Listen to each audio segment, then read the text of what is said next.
route. The Hughes Fire is burning out of control on the northeastern end of Castaic Lake. Mandatory evacuation orders and evacuation warnings are still in place. It is impacting the Interstate 5 around Gorman and Castaic. Parts of the highway were temporarily closed but have since reopened to traffic. The fire has scorched more than 10,000 acres and it's just 14% contained. As the flames spread in the Hughes Fire, families raced to grab their belongings. Devastating. We heard from a mother and daughter near Castaic Lake who were forced to evacuate. My neighbor and I had just walked around the lake, and I had just been home 2 or 3 minutes when she texted me, and I said, no, we just walked around the lake. There was nothing there.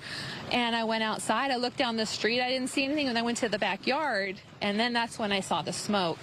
And yeah, it was fast. I can't imagine going back to the neighborhood and not seeing my house there. So sad. They said police officers helped guide everyone in the neighborhood to safety. We're going to have more on these fires in a moment, including live reports at the top of the hour.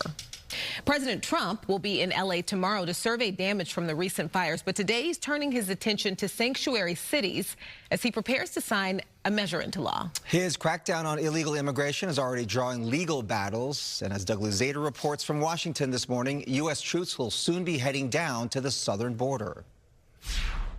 As expected, the president is moving very quickly on immigration, and in his first sit-down interview since taking office, he railed against Democrats who are already opposing his efforts. Welcome back. Thank you very much. President Trump still settling back into the Oval Office, sitting down yesterday for his first extended interview since returning to the White House. His immigration and borders strategy is coming into sharper focus, and he says he won't let sanctuary cities stop him. We're trying to get rid of them. We're trying to end them, and a lot of the people in those communities don't want them. You know, California is a big example. Would you cut off their money? I might have to do that. Sometimes that's the only thing you can do. Earlier in the day, the White House made it clear that U.S. troops will be part of the solution. Today, the United States military, directed by the Department of Defense, has deployed troops, active duty troops, and National Guards, men and women, to secure our southern border. We don't have to listen to him. It's illegal. We don't have to treat this seriously. It's a joke. From the left, the pushback has begun, and almost half of U.S. states are suing now to block Trump's effort to end birthright citizenship, but also signs of a shift. The bill passed. The Congress has now passed the Laken-Riley Act, which calls for the detainment of illegal immigrants accused of other crimes. 46 Democrats in the House voted alongside Republicans to send it to the president's desk. And we expect this will be the very first bill that President Trump will sign into law since taking office on Monday. In Washington, Doug Zader, Fox News. All right, Doug, thank you.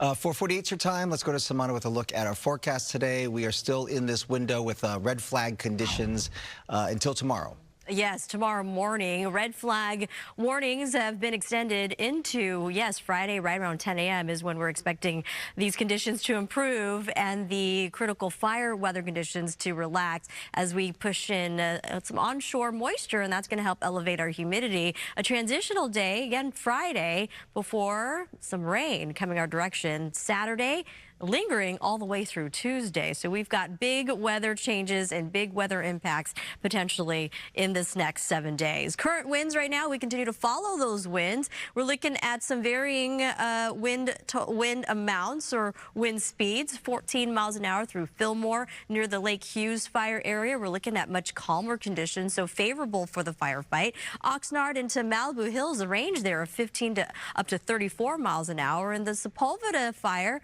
we're looking at winds also backing down, but as we get into the early morning hours, we are looking at winds to eventually pick up just a tad more. A brief bout with the stronger gusts possible, a range of 50 to even 60 miles an hour. The high wind warnings remaining in place through 2 p.m. this afternoon before they lift, and that also applies to the wind alerts that are also currently in effect, and that, should I say, high wind warnings still also in place for much of the IE and Orange County as well. We looked at the upper levels of the atmosphere. High pressure has been just so stubborn, and every now and then it will get that upper level support, and that's what has been driving these offshore stronger conditions. We're going to eventually lose some of that colder air, and it's going to shift away, making room for this area of low pressure, the counterclockwise spin in the atmosphere. It's going to bring in also additional cold air, but this time around it's shifting a little bit over the ocean water, so over the Pacific. It's going to allow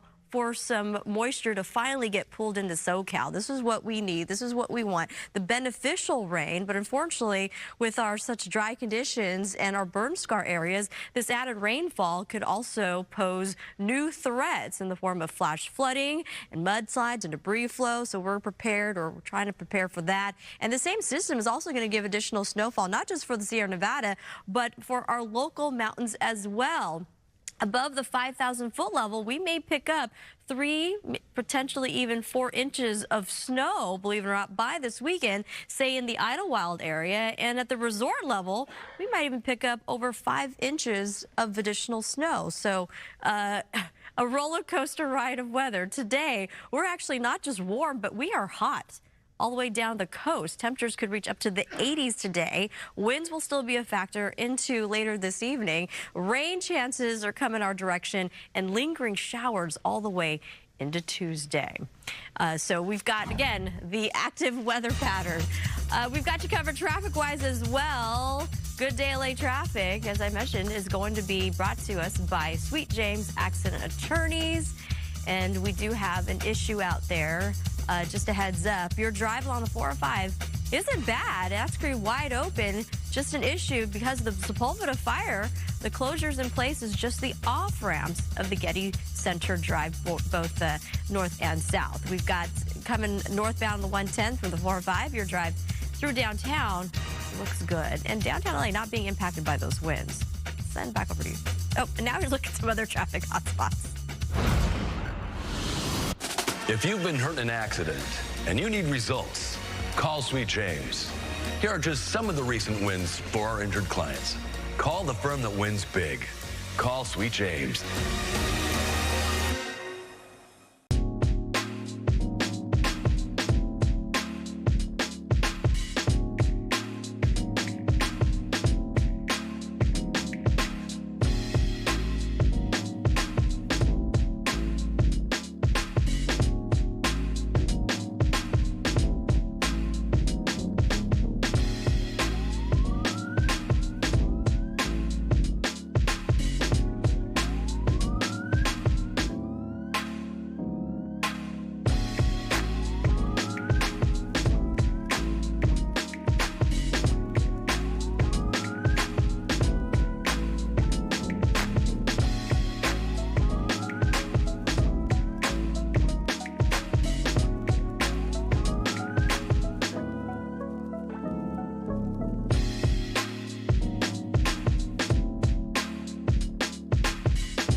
With the Eaton Fire at 95% contained, Pasadena schools are now reopening. That's right. School officials say this is a phased reopening. 10 schools and programs will reopen this morning after extensive cleaning, sanitizing, and environmental testing. All students will return to class by January 30th.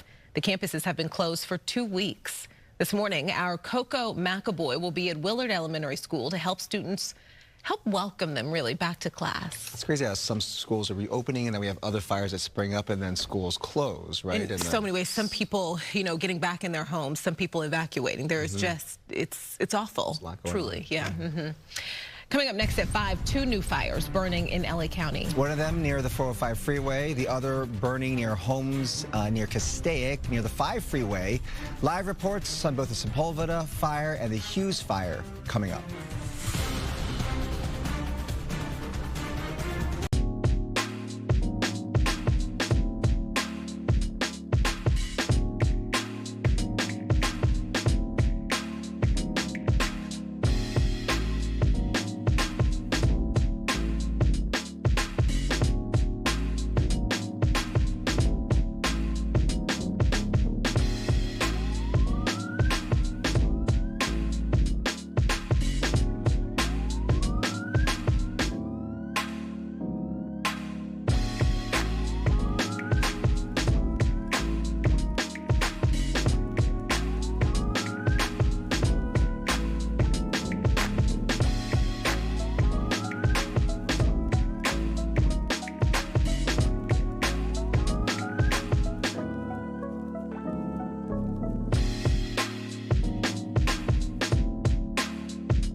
Good morning, I'm Brooke Thomas. Good to see you here. It's 5 o'clock on Good Day LA. I'm Bob DeCastro. We do have breaking news to tell you about. Some fires erupted yesterday, one overnight. This is in the Sepulveda Pass.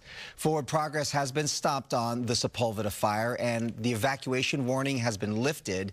Here's what we know right now. That fire has burned 40 acres. This video you're looking at right now, courtesy of Citizen App. The fire flared up yesterday near the 405 freeway off-ramp near the Getty Museum. Drivers who normally use the 405 are urged to seek alternate routes. The Hughes Fire is burning out of control on the northeastern end of Castaic Lake. Mandatory evacuation orders and evacuation warnings are in place. This is impacting Interstate 5 around Gorman and Castaic. Parts of the highway were temporarily closed but have since reopened to traffic. The fire has scorched more than 10,000 acres. It's only 14% contained. And overnight, it doubled in size. Mario Ramirez is live there at the scene with the latest developments. Mario.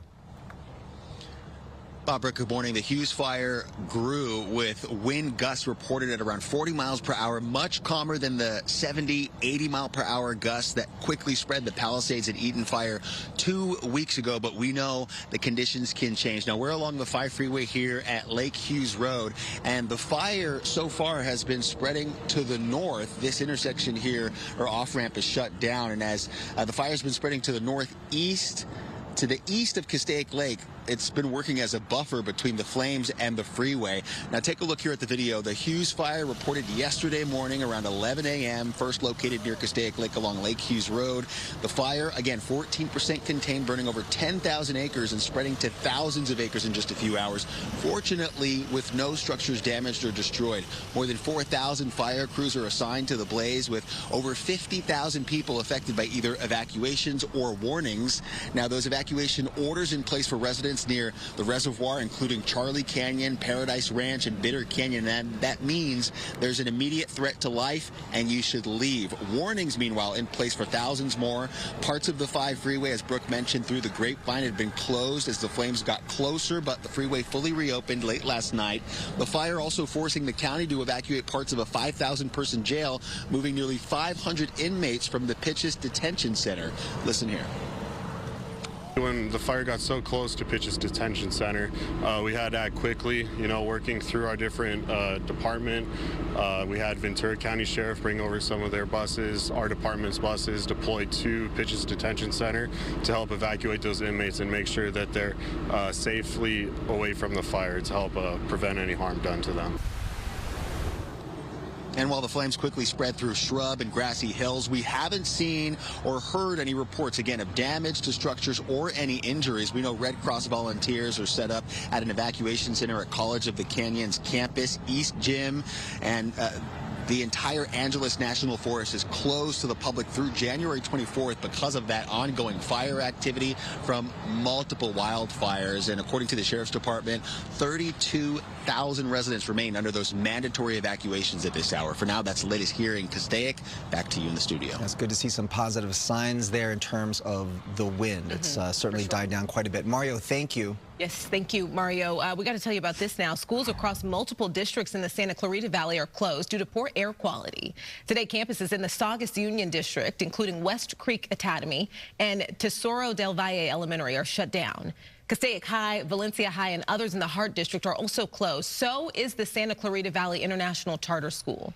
College of the Canyons, Valencia, and Canyon Country campuses are closed, but online classes continue. Officials are assessing safety concerns before deciding to reopen. All right, let's go to Samana with a look at the forecast. And yeah, this time yesterday we were talking about the potential for those winds, 40-mile-per-hour gusts. It certainly came to fruition. Yeah, unfortunately, yes. We were advertising since yesterday the fact that we're still under red flag conditions and critical fire weather. We did see the latest fire, both the Hughes Fire and the Sepulveda Fire, break out due to the extremely dry conditions, and those offshore winds continue to be a problem, and it's going to extend all the way through tomorrow morning. The red flag conditions remaining in place due to the fact that we are windy, we are dry, and the high wind warnings also remaining in effect till about 2 p.m. this afternoon, where gusts could still range up to 50 to 60 plus miles an hour. We will get another burst of winds as we make our approach into the later part of the morning, and eventually we'll see those winds diminish, but not until later on this evening. But there's a little hint of good news as we approach Friday. Significant weather changes and our weather pattern getting a little shift as well. We're going to bring in rain chances going into this weekend, and that also is good news, but also poses problems for the burn scar areas. But we're going to track all that for you.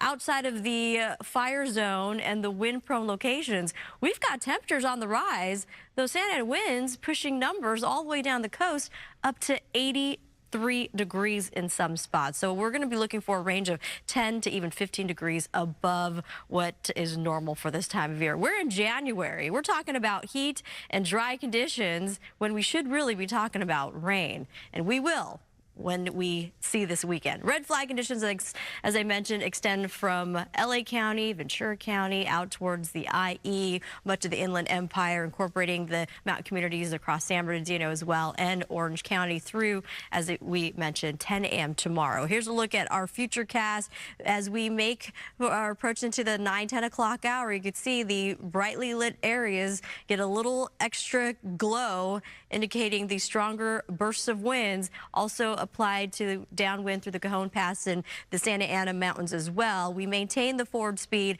till about 4 o'clock in the afternoon before we see things really backing off. And the onshore flow, you'll see the wind arrows finally bring in a little more humidity and eventually rain. Got you covered traffic-wise as well. Due to the brand new fire, the Sepulveda Fire, they're doing good work. Those firefighters out there working tirelessly to get a good handle as they work. The Getty Center Drive off-ramps are closed, but the 405 itself not being impacted, so there's a little good news there. Palisades Fire, both directions of PCH remain shut down from Malibu all the way to Santa Monica. And here's a live Caltrans camera outside the fire area. Looks good, your drive, the 134 west and eastbound at Victory Boulevard, Glendale. Yes, looks good. So back over to you, Jim. All right, Samana, thank you. Tens of thousands remain evacuated in the Hughes Fire area, and schools are closed. Gigi Garcia joins us live from one of the many neighborhoods near Castaic Lake under a mandatory evacuation order. Gigi. Brooke and Bob, we're live this morning on Pinecrest Place. This is one of the many neighborhoods that was threatened by the Hughes Fire yesterday because directly behind these homes, Castaic Lake Park, the lagoon, or the lower lake as it's known. And just a short while ago, they just left. But this block was filled with private firefighters telling us they've been hired by insurance companies to protect homes in this entire neighborhood, homes that are obviously insured with the companies that are hiring them. They were staged up and down the block, and they tell us they are throughout this neighborhood for structure protection. Now, take a look at this. This picture sent to me by a good friend of mine as she was rushing back home into the Castaic Lake area to evacuate her pets. She had just gone to work, and this is what she was driving into on the 5 North. This is right before Parker Road.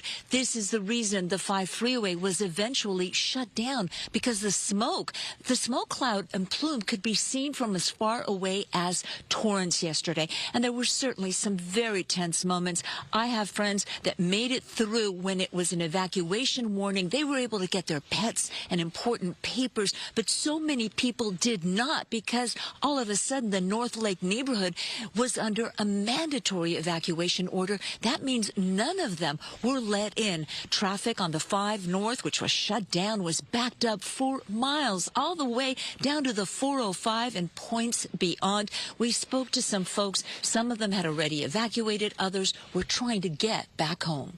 This is a nightmare. It's a nightmare because our streets are so, there's only one way in, one way out. Just makes it terrifying, honestly. How long have you lived up there? We lived in Castaic for about 10 years. Ever experienced anything? Never. Nothing like this before now. No, it's terrible. Very scary. Assuming you can get home, you think it's safe to go home? It depends. We want to see what it looks like. If it doesn't feel safe, I have kids, so I'll leave. Definitely not going to keep my kids in danger. Now, this area was actually under a mandatory evacuation order just a couple of years ago because of another fire. But those orders are still in place. And you're looking at video because the prisoners, the inmates at the Pitches Detention Center, actually also had to be moved from one building to another when that building was threatened by fire. So a lot of tense moments here. And, of course, the fire only about 14% contained. Brooke and Bob are going to have the latest numbers for you. And Samada, of course, will have the latest on the weather situation, and this is still very much a weather-driven fire. Reporting live from Pinecrest Place in Castaic, I'm Gigi Garcia. We'll send it back to you. All right, Gigi, thank you. Now to the Sepulveda Fire. Forward progress has been stopped. That's a good thing. It is a good thing. Roberta Gonzalez live in Brentwood with a look at the situation there right now. Roberta. Well, Bobby, first of all, let's explain exactly where we are. We have the 405 north. It is going this way. The 405 south is going this way. We're directly underneath the off-ramp here, and we are in Sepulveda Boulevard, which is now closed. We're seeing a lot of action.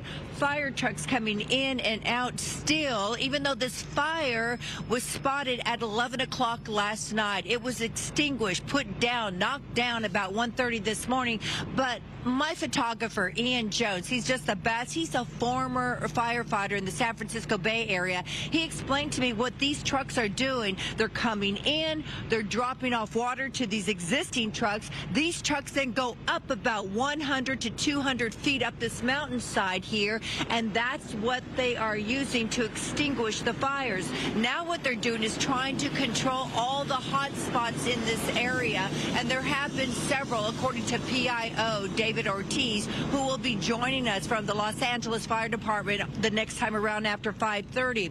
What has been explained to me also here throughout this basin area, we have a lot of native and also a lot of intrusive species. And in fact, I tried to walk around here. First of all, this is like fountain grass, and this is a native species here in the state of California. But you can just see how bitterly dry this is. And then I went to take a look at the cattail, and it just came right on up. I didn't even have to pull. That's how dry it is, and this is invasive. You've got all this going on, all this dryness, and it goes up in a heartbeat as soon as you see a spark. Mr. Ortiz tells me the big difference is people are on alert. You need to stay on alert today because Samada has all the details about the red flag warning and also the windy conditions to be experienced right here throughout the Los Angeles area again today. Reporting from Brentwood, Roberta Gonzalez, back to you in the studio. Lots of invasive species there. Chaparral they've got there too, and this is stuff that has grown for many, many, many years. All right, Roberta, thank you. Altadena was a thriving black community until the Eaton Fire. Coming up, what's next for the future of black families there, what it will take to preserve generations of history and culture.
Welcome back. It's 5:15. The Eaton Fire in Altadena destroyed homes that were owned by black families for decades. A lot of them settled in Altadena due to redlining, which excluded them from nearby cities like Glendale and La Cañada Flint Ridge. So they say losing everything they had is difficult.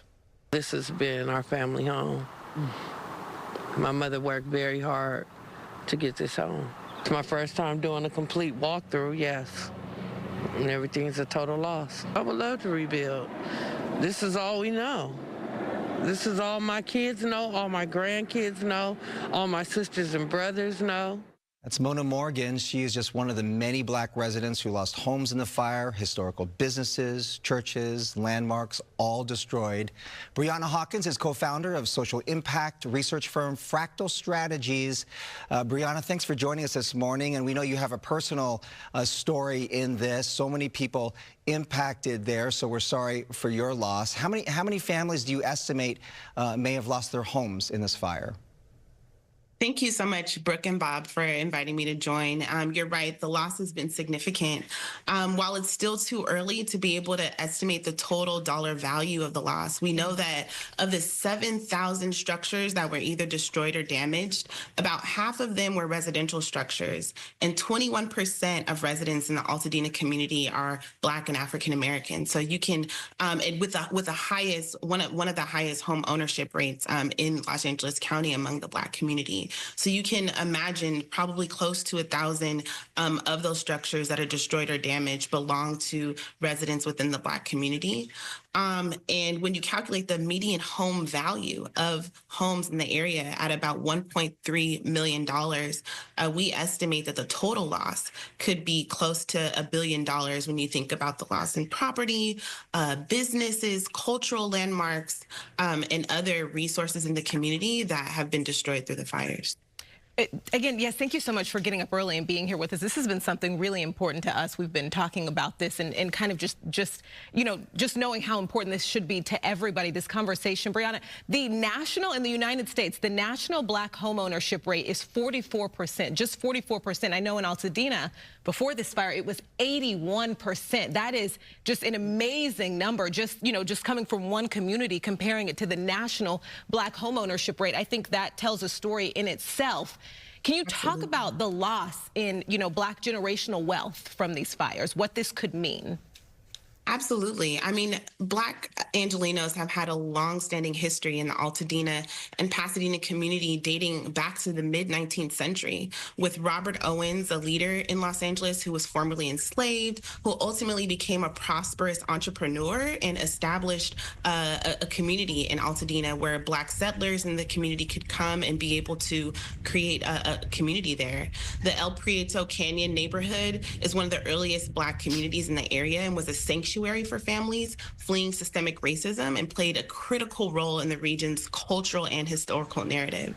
And then during the 1970s, nearly 43% of Altadena's population was Black because so many families decided to locate there, as it was a rare enclave where Black families could purchase homes and escape redlining practices that excluded them from other Los Angeles neighborhoods. So when you think about the destruction of these homes, you're thinking about homes that have been in these families for multiple generations, 3 or 4 generations, like my own family's home. The matriarch of our family, who's lived there since the 1970s, their home was in Altadena, and luckily, their home was not destroyed. However, my uncle, who was a resident in that home, is a pastor of North Pasadena Church of Christ, where many of the residents lost their homes within that church community. So you talk about the culture, the history. How do we preserve all of that, especially when so many Black families lost their homes? And you talk about there's developers that will likely come in and change that. Black families might not be able to afford to rebuild that home, which probably now costs $1 million just to rebuild that. What's being done to try and preserve all of this for generations to come? Thanks for that question, Bob. You're right. There's a huge concern around the further displacement of Black residents within the Altadena community as a result of these fires. The cost to rebuild, the time that it's going to take to rebuild could be a huge barrier. However, there have been incredible efforts for mutual aid from community organizations to support the promise of a strong recovery and restore Altadena as an anchor in Black Los Angeles for decades or even centuries to come.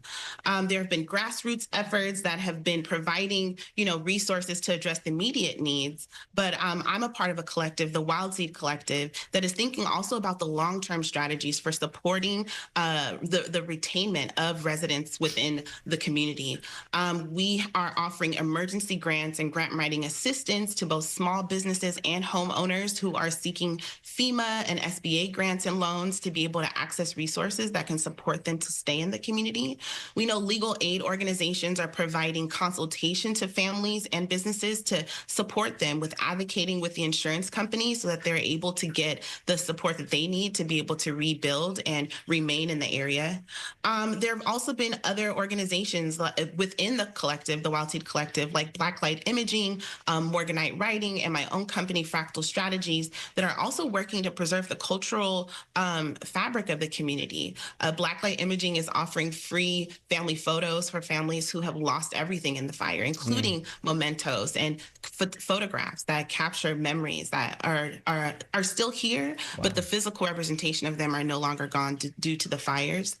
And we are supporting folks and connecting to additional resources throughout the community that can help them rebuild their homes and hopefully recover better than before. Brianna, this is, one thing I saw somebody say something online. They say LA does not play about LA because, and it's true, seeing the support, the outpouring of support just to each other, it's been amazing. Absolutely. Thank you so much for being with us. I know it's early, but your voice is important. Your story is important. Absolutely. Thank you. And we're going to continue to follow up with this. We'll check in with you later.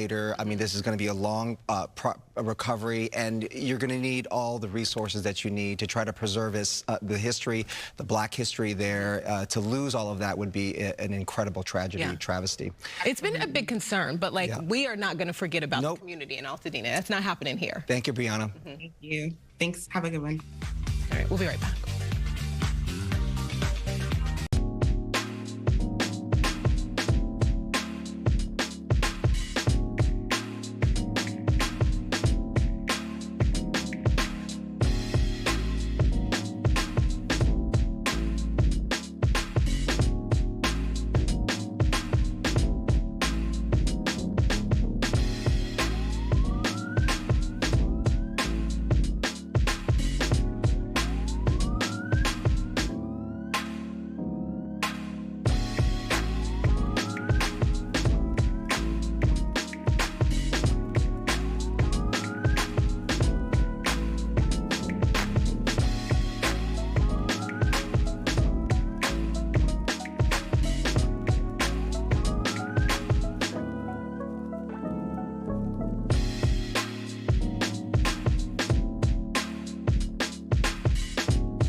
We want to update you on some of the fires that are still burning. The Palisades Fire has killed 11 people, destroyed 67,000 homes.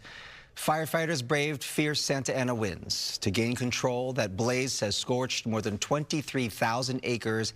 It's now 70% contained. The fight is far from over. Residents are urged to follow evacuation orders and to stay vigilant. That's right. Moving to the foothills now, the Eaton Fire has burned more than 14,000 acres and left 17 dead. Nearly 10,000 homes are destroyed. Many families are homeless. Firefighters have contained 95% of this fire, but they warn of strong winds ahead through this morning. Evacuations have been lifted for most areas, but some closures remain because the threat isn't over. And now in the Jurupa Valley, the Clay Fire has burned 39 acres. It's only 65% contained. Winds are expected to grow stronger through the morning, making conditions possibly worse. Firefighters are using air tankers to battle the fire. The cause is still unknown. Residents near Pedley Road and Van Buren Boulevard are being asked to stay alert. 5:26 your time on this Thursday. We do have breaking news after the break on the fire in Castaic. The Hughes Fire is now more than 10,000 acres. We'll have that, plus the latest on a fire in the Sepulveda Pass near a major freeway. Stay with us.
Just seconds before 5:30. Thanks for sticking with us on this Thursday. Good morning. I'm Bob DeCastro. Yes, thanks for joining us. I'm Brooke Thomas. Let's get to the latest on these fires. Yeah, we're talking about the Sepulveda Fire that broke out overnight. Forward progress has been stopped.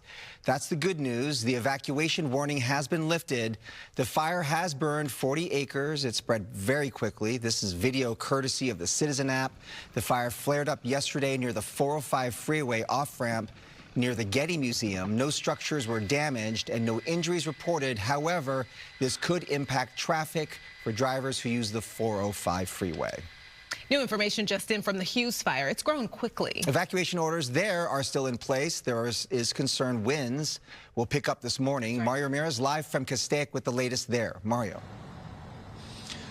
Good morning. Tens of thousands still under those mandatory evacuations. We're on the south side of the fire near Castaic Lake, and I want to show you what's happening here. This is a hard closure at Lake Hughes Road with LA County Sheriff's deputies, and then on the other side of the freeway, you can see CalGuard members. There are still hundreds in the area helping local law enforcement around these fire zones. They're now here near the Hughes Fire, and let's go to the video. Fire crews and airdrops have been focusing on the north flank of the fire. The Hughes Fire started just before 11 o'clock yesterday morning near Castaic Lake, north of where fire crews are still working to fully contain the Palisades and Eaton fires.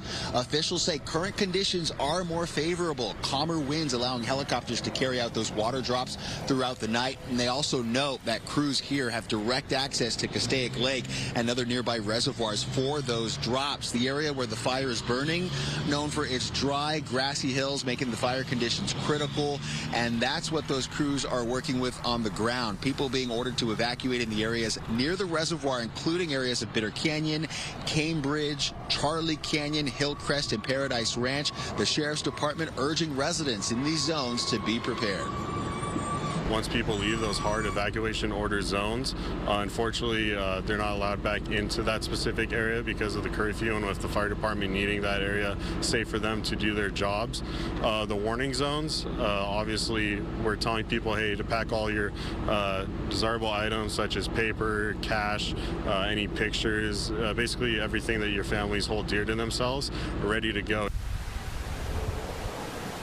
An evacuation shelter's been set up at College of the Canyons in Santa Clarita and the East Gym.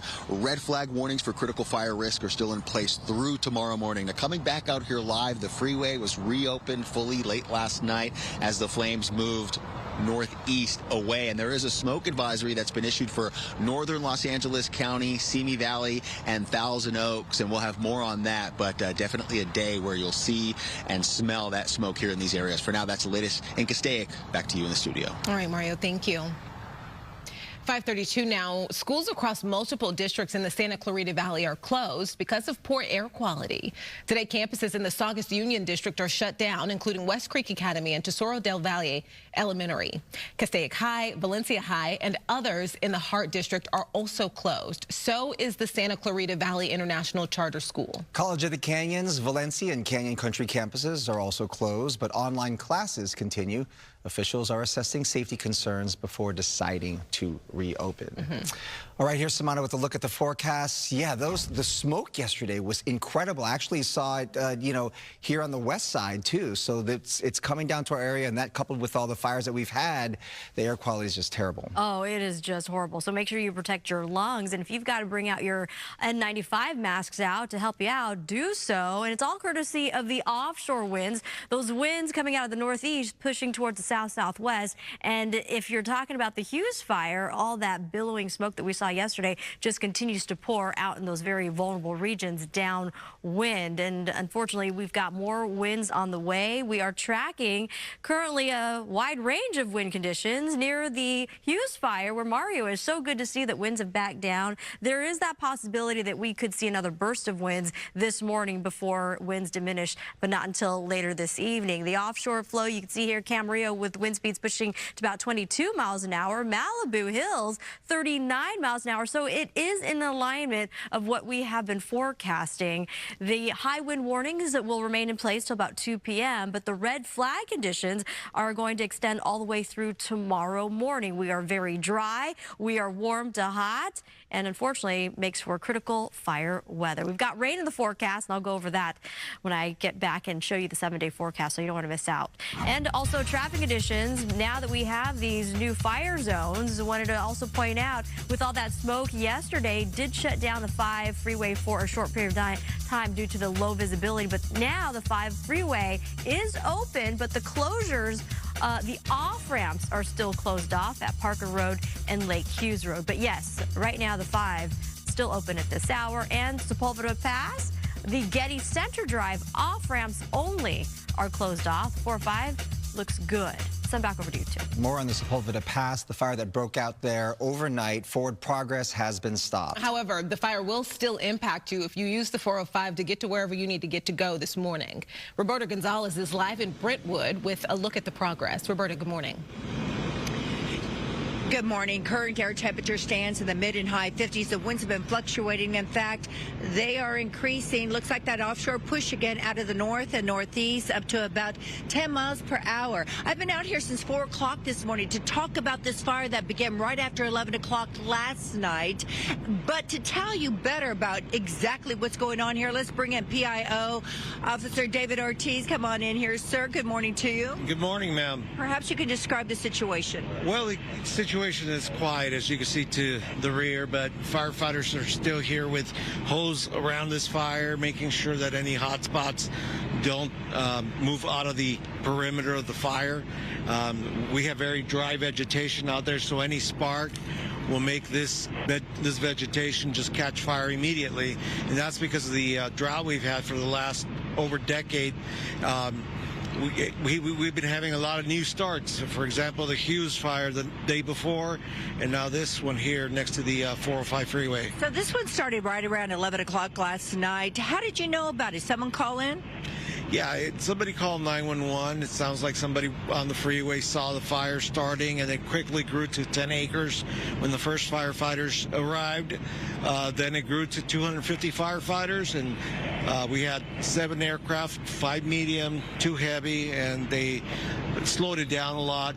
Luckily, the wind wasn't pushing it. It was going against the wind. It was basically making a topographic run up the hill, using the angle of the hill to keep itself going. But once it got to the ridge top and the fire road up there, it stopped. So I think the difference between last night and what's occurring right now, the winds are pretty flat, but the winds are increasing today. Any advice to anybody out there listening? Well, the advice is please be careful. Any new start, we're going to attack it very aggressively, so call it in as soon as you see it, and be careful out there. It's not the day to be doing your weed abatement, because any metal blade striking a rock can cause a spark, and we'll have another fire. Yeah, you remember that happened in the Oakland Hills back near 1989, 1990, caused big damage there, and many people did perish as a result. Yeah, we definitely don't need new fires. We definitely don't. And I know you got a lot of work to do. We have fire engines coming in and out because they continue to mop up here so they can contain any kind of hot spot that may develop right here off Sepulveda Boulevard, 405 north and south. Reporting from this area, I'm Roberta Gonzalez. Roberta, back to you in the studio. Roberta, could you ask David Ortiz there if he does expect this to really impact the 405 freeway? Because all of those units seem to be stationed there on Sepulveda, right? So the 405 remains open, and what impact might it have? So our own Bobby Castro asks that since you have so many rigs out here this morning, what do you think how this will impact the morning commute? Well, it's definitely going to have an effect. The freeways are open, north and southbound, so it shouldn't impact too many people commuting through the area going to the other freeways, but Sepulveda northbound is closed, so that might affect people trying to get into the valley. All right. Bobby, got your answer? All right, that's perfect, Roberta. Thank you. Thank you very much, sir. We appreciate it. Let's go to Samada with a check of the forecast. Yeah, the 405 is usually in the Sepulveda Pass usually terrible, but once you shut down Sepulveda too, there's no other access road there, so just be aware of that. Yeah, great updates from Roberta as well as that PIO. Good Daily Weather is sponsored by Pechanga Resort Casino, and we continue, of course, to watch those wind conditions. Red flag alerts still in place, and not only in place, but we are extending these concerns all the way through Friday morning before we're completely out of the danger. We have very dry fuels, as we continue to point out, and those winds still going to be a problem, especially when we're potentially going to be dealing with a quick burst of winds later this morning. As we take a look at our wind future cast, those areas shaded in the highlights and the contours are the most areas impacted by those gusty winds, and winds could push, the gusts could reach up to 50 to even 60 miles per hour. So we are going to continue continue to be on top of it all. And also winds impacting downwind through the Cajon Pass along the 15 corridor, the 5 downwind through the Santa Ana Mountains. And yes, if you're driving, if you have commute plans heading in and out of the Coachella Valley, will also be a problem with those really strong gusty cross winds. As we make our approach into the morning, not a whole lot of change here, so we're going to sustain those wind speeds going on into the afternoon before we slowly notice things finally backing down, diminishing, and the reversal of winds, the onshore flow is going to help increase the humidity finally, and we're going to actually bring in rain chances. Taking a look at our future cast, breaking it down for you. Saturday, we're still doing pretty good, but you can see here the green slowly seeping in, and by Saturday afternoon, widespread rain, light, moderate, and potentially heavy at times. We're going to be watching the burn scar areas for the possibility of any pop-up thunderstorms that could lead to flash flood concerns. Mud and debris flow is possibly a problem, and even high elevation mountain snow, and that snow level is expected to drop down to right around 3,500 feet or even 4,000 feet, and that could impact some of the local roads. The rain will extend all the way into not just Monday, but residual showers into Tuesday. Send back over to you two. I just want to thank you. We are going to continue with breaking news coverage of the Hughes Fire, burning more than 10,000 acres now. We have a live report from Castaic, also how inmates there are helping battle the fire.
Welcome back. Tens of thousands of people who live near the Hughes Fire are waiting to hear when they will be able to return home. Gigi Garcia is live in one of the evacuated communities in Castaic with the latest. Gigi.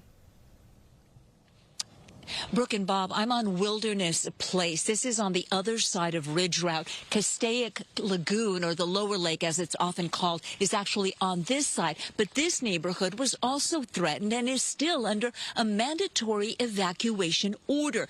A lot of folks got their families, the kids, the pets out, but many stayed behind. And they actually spent yesterday morning, as the fire was raging on the other side of the Ridge Route, they actually spent the morning watering their homes, their roofs. You can still see some of the sprinkler runoff. All of the sprinklers up and down the street were turned on, and the folks who left, completely left, well, the neighbors who stayed behind, they watered down their houses too. And take a look, because this morning we found that throughout these evacuated neighborhoods, there are private firefighters stationed. There you see some of them doing patrols up and down blocks where homes that are insured by the companies that hired them are. They're stationed in some driveways. Again, insurance companies hiring these private firefighters at a cost of thousands of dollars a day.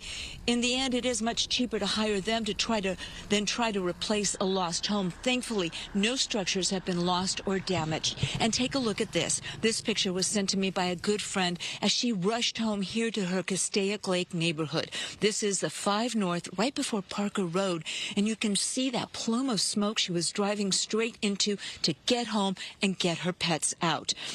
This is one of the many reasons the 5 North was shut down for hours, leaving hundreds, if not thousands of people unable to get home when their North Lake neighborhood went into a mandatory evacuation order.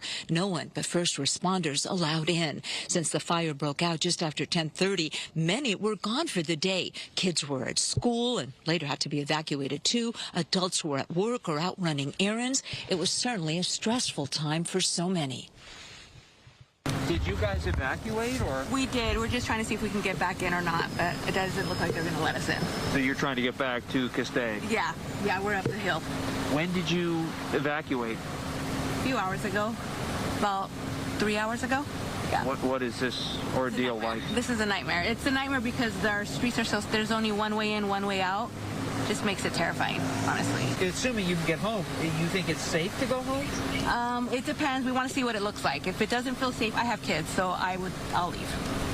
Definitely not going to keep my kids in danger. And that mandatory evacuation order is still in effect for these neighborhoods. At one time, the fire even threatened the Pitches Detention Center off of Hasley Canyon. There, the sheriff's department was forced to evacuate prisoners from one of the buildings to another just to make sure they were also safe and out of harm's way. Back here live on Wilderness Place this morning, one of the many neighborhoods that are evacuated this morning. A lot of folks, though, did choose to stay behind and try to protect their properties. Reporting live, I'm Gigi Graciette. Back to you. All right, Gigi, thank you. As the flames spread, families raced to grab their belongings. We actually heard from mother and daughter near Castaic Lake who were forced to evacuate. My neighbor and I had just walked around the lake, and I had just been home 2 or 3 minutes when she texted me, and I said, no, we just walked around the lake. There was nothing there.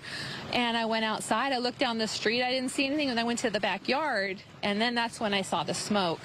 And yeah, it was fast. I can't imagine going back to the neighborhood and not seeing my house there. Well, that family said police officers helped guide everyone in the neighborhood to safety.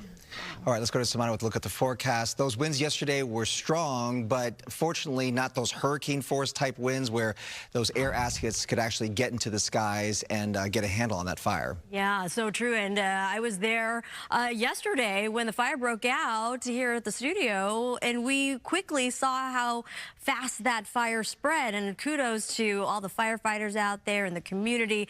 They were very aggressive in attacking that fire, and I believe that all that hard work and the aerial assets really helped to contain the fire, and now we're getting a good handle on that. So because there's evacuation orders and evacuation warnings, I wanted to remind folks what the two and what the difference is between the two. For evacuation warnings, there is that potential to your life and to your property. This is the time to get your go bag ready, your important papers and items, and the time to leave should be now if you have pets or if you have large animals or livestock, and to leave as soon as possible once you gather these items. But with an evacuation order, this is when you have to leave now. There is immediate threat to your life, and it can save your life if you, again, leave when you can to evacuate safely and orderly. And please, again, a reminder, don't hesitate to leave, and you will not be able to return until the order is lifted.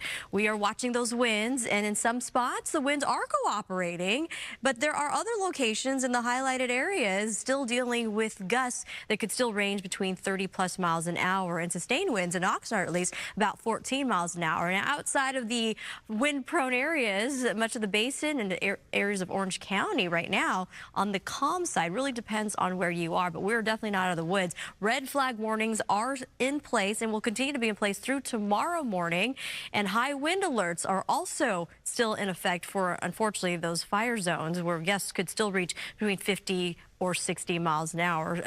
Stark difference, though, where at least we're not dealing with hurricane force winds, but winds strong enough to continue to pose that problem. Rain is in the forecast, so a little bit of relief, but with that rain, there's that potential for mudslides and debris flow for those burn scars. So we've got an eye on all that for you. So just keep watch. We've got a lot of interesting weather. Rainfall totals, how much rain? About 1/4 inch to even 1/2 inch, or an inch greater.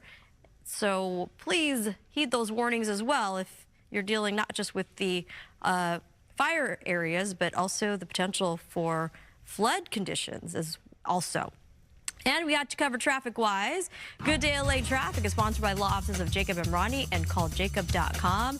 Now that we have a couple of new fires and firefighters are working really hard to put them out, I want to remind folks, now the 5 freeway is open in both directions in the Hughes Fire area, but the off-ramps continue to be closed off is Parker Road as well as Lake Hughes Road, and out towards the Sepulveda Fire, the Getty Center Drive off-ramps only are closed off.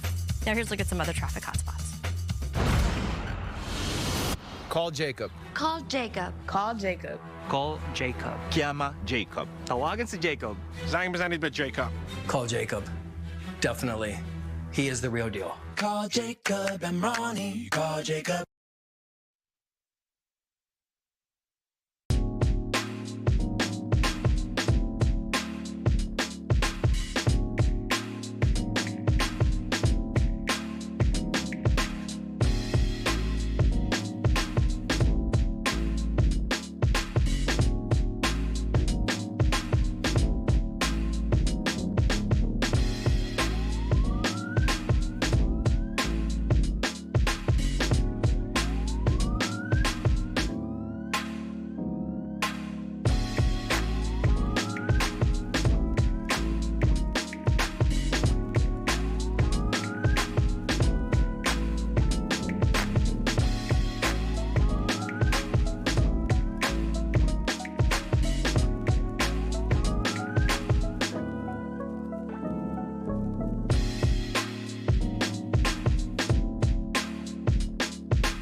We've seen a lot of people in the music industry jumping in to help the fire victims. And the latest to announce, Grammy Award-winning electronic band Rufus Du Sol will play a DJ set at the Hollywood Palladium.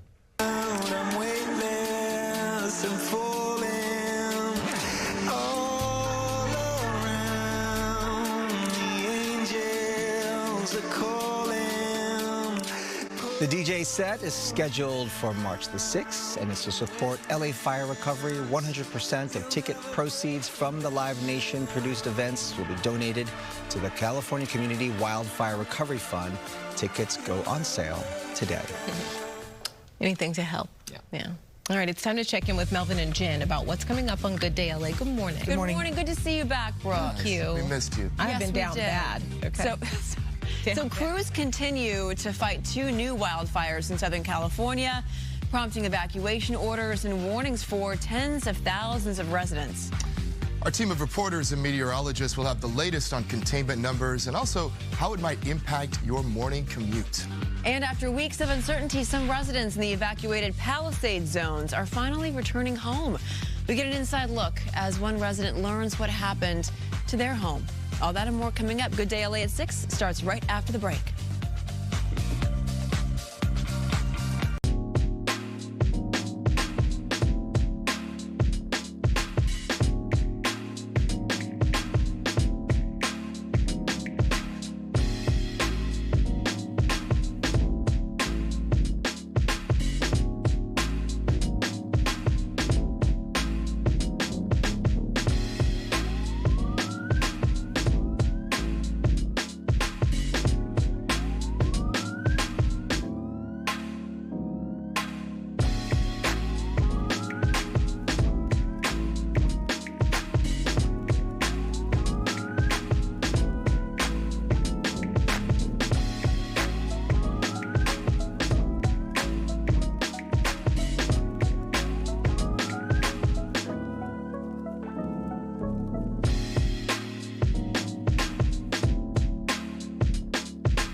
Welcome, everybody, to Good Day LA at 6 o'clock. I'm Melvin Robert.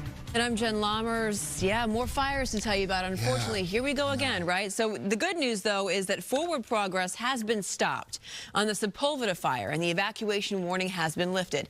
Here's what we know so far. So the fire has burned 40 acres. This video is courtesy of Citizen App. The fire flared up yesterday near the 405 freeway off-ramp in Sherman Oaks by the Getty Museum. No structures damaged here and no injuries. However, the fire will still impact traffic to a certain degree. Drivers who normally use the 405 are urged to seek alternate routes. The Hughes Fire is burning out of control on the northeastern end of Castaic Lake. Mandatory evacuation orders and evacuation warnings are in place.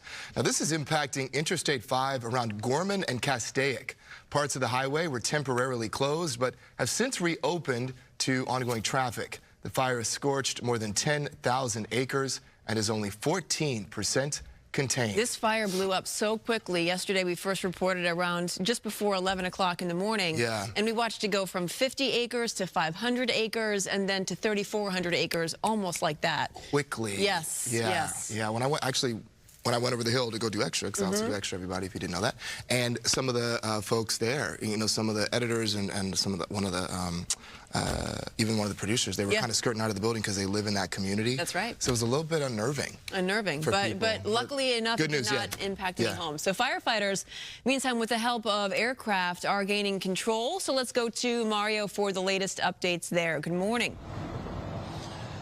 Hi, Jen Melvin. As those winds started to calm down last night and overnight, those water-dropping helicopters, we even saw some making their way through the area early this morning. They were able to make progress, but we haven't seen that activity in the last couple of hours, and we're thinking that's a sign of progress. We haven't seen any visible smoke or flames in the past couple of hours. Now, we're at Lake Hughes Road, just off the 5 freeway, and you can see this is a hard closure. Residents evacuated out of this zone, and on the other side of the freeway, you'll notice the National Guard, Guard members in place now assisting local law enforcement in this fire zone. The Hughes Fire started just before 11 a.m. yesterday off the 5 freeway in Lake Hughes and hillside brush that fire authorities describe as critically dry. The fire exploding in size, as Jen and Melvin mentioned, to thousands of acres in just a few hours under a red flag warning pushed by those strong winds. And it's also those flying embers that can speed up a fire's spread, those powerful gusts carrying those embers for miles in some cases. Parts of the 5 freeway from Grapevine Road near Fort Tejon to Highway 126 north of Castaic, where we are, was closed before reopening last night after fire crews managed to push those flames back from the freeway. Evacuation orders were issued in the areas in and around Castaic Lake, east of Lake Piru and the Ventura County border, west of Bouquet Canyon Road, south of Sandburg, and north of Castaic Junction near Santa Clarita. And we spoke to the public information officer from the county sheriff's office, and this is what he told us about some of those areas this morning.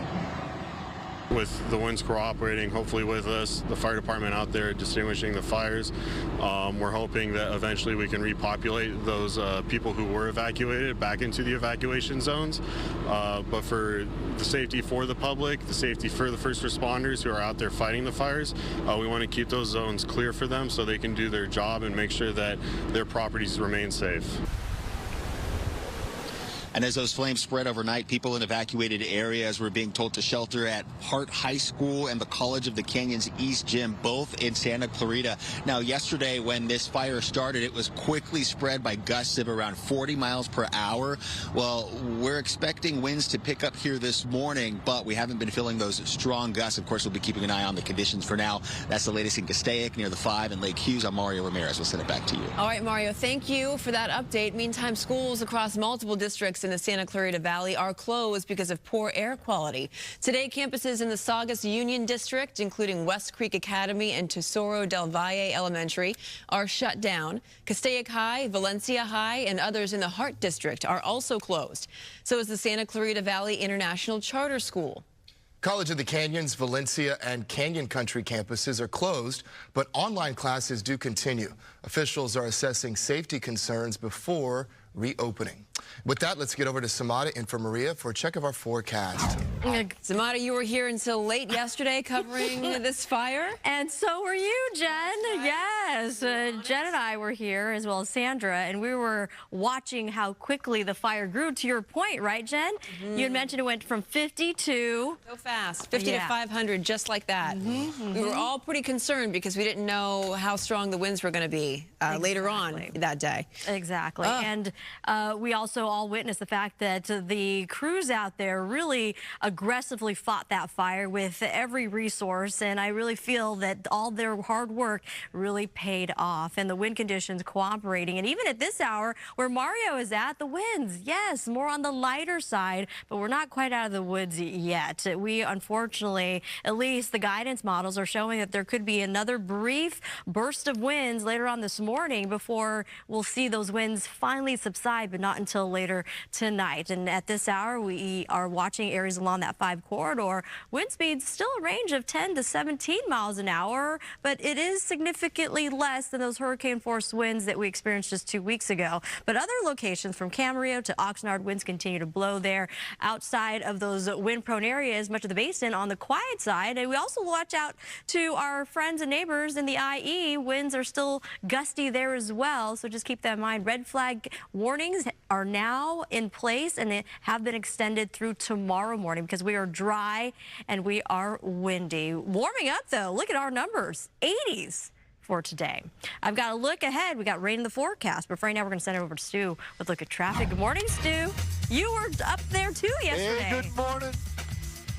Yeah, we had a long day. That was something to see how quickly that fire grew. We're Skyfox up over the Newhall area, and we're taking a look at where that fire was. Right now, we're not seeing any of that. That's going to be the 5 freeway out there in the distance. I'm going to add a little bit so y'all can figure out where we're at. That's the 5 freeway making its way up from the Lake Hughes area up into the Grapevine. It is moving along. That freeway is open in both directions, and it is moving well. As far as the fire goes, right now, we like to see all that darkness out there. That's not power outages. That's all that vegetation. No hot spots that we're seeing. And right now, we know that there's no aircraft here in the air fighting the fire either. And those things are very positive, as I'm sure they're definitely getting a handle on it. Sending it back to y'all in the studio. All right, Sue, thank you. And now to the Sepulveda Fire. Its forward progress, though, has been stopped at 40 acres. And that is some good news for sure. Roberta Gonzalez is live in Brentwood, where the winds are picking up. Roberta, good morning to you. Hi there, Jen, and great job yesterday. I was watching you, and great job. And hi there, Melvin, and good morning, everybody. Let me explain where I am. Right here is, I'm underneath the 405, basically. We've got 405 going north and south, and then right above me here, about 100 to 200 feet, is a hillside. And that was the scene last night of a fire that did break out about 11 o'clock last night. And I was talking to a PIO officer, and he told me that the big deal was that people were able to call in and say they saw a spark or two, so they were able to jump on this fire right away. Now, meanwhile, another great asset was there was no wind last night. I've been picking up winds this morning, increasing. It's becoming breezy, not windy, but it's definitely breezy. We had that offshore push out of the northeast up to 8, an occasional gust up to about 10 miles per hour. Last night, the winds were flat, so they were able to get some tankers in the air and drop some water on that fire that was burning. And so after 40 acres, they were able to say, hey, it's out. And that was about 1:30 this morning. Now we have a lot of activity out here. Fire trucks, they keep coming, they keep going. And my photographer, Ian Jones, he is a former firefighter. I always say once a firefighter, always a firefighter. So he's been explaining to me what's going on. These fire trucks are racing in here, and if you can see some of the hoses there, they are transporting water from one truck to another truck. Then that truck goes up the hill and releases that water to another truck, and they continue to douse the hot spots. So they're going to be here all morning working this fire that is now out, but the hot spots still keep coming up. And you know why? Take a look at some of this. This is just on the side of the road here. This right here, extremely dry vegetation. Now, this may be native. This is a fountain grass, but what is not so native is some of these other things like this right here. This is a cattail. When I walked up to it, I didn't even pull it out. It just came out because we are experiencing drought-like conditions here in the Los Angeles area. Now, here in this particular basin, there's a lot of native vegetation, like your willow trees and your sycamore, but there's a lot of intrusion also, invasive weeds that continue to sprout up, and even poison oak, and that causes problems when you have no rain. Now, we will have some more rain in the forecast finally after over a year coming up this weekend. Samara has more information on that coming up, and boy, oh boy, do we need it, but she'll tell you about the other side of the coin, the problems it may cause as well. But meanwhile, we are out here. It's very busy. Roads are closed. If you're going to be commuting 405 this morning, make sure you check ahead of time which ramp you can get on and off, because it's still a very active situation here on Sepulveda Boulevard. Back to you guys in the studio. Yeah, Thanks, Roberta, that Roberta. was a great way of illustrating how Absolutely. dry everything is out there, and you can see why. Just like gas, Right. we were saying, like the perfect fuel. We just haven't had to move any this along, yeah. measurable rain in so long. But as she said, and we're talking about that, there's another side to that coin. Right, and you want some rain, but not too much rain. Yeah, in because of those that areas. potential debris flow there, yeah. For sure. Okay, so meantime, tens of thousands remain evacuated in the Hughes Fire area, and a lot of schools there are closed. Gigi Graciette joining us live from an RV park in Castaic that came dangerously close to those flames. Gigi, good morning. Melvin and Jen, it sure did. Worth mentioning, Stu Mundell said it, but we're going to mention it one more time. All night flying, water-dropping helicopters have been called off the Hughes Fire for now, which is a great sign. Now, as you mentioned, I'm in front of the RV park. We're talking about the Castaic Lake RV Park here on Ridge Route. This is not far from the Parker Road exit off of the 5 freeway. And yesterday, this is one of the many places the Hughes Fire was threatening. Take a look at the video.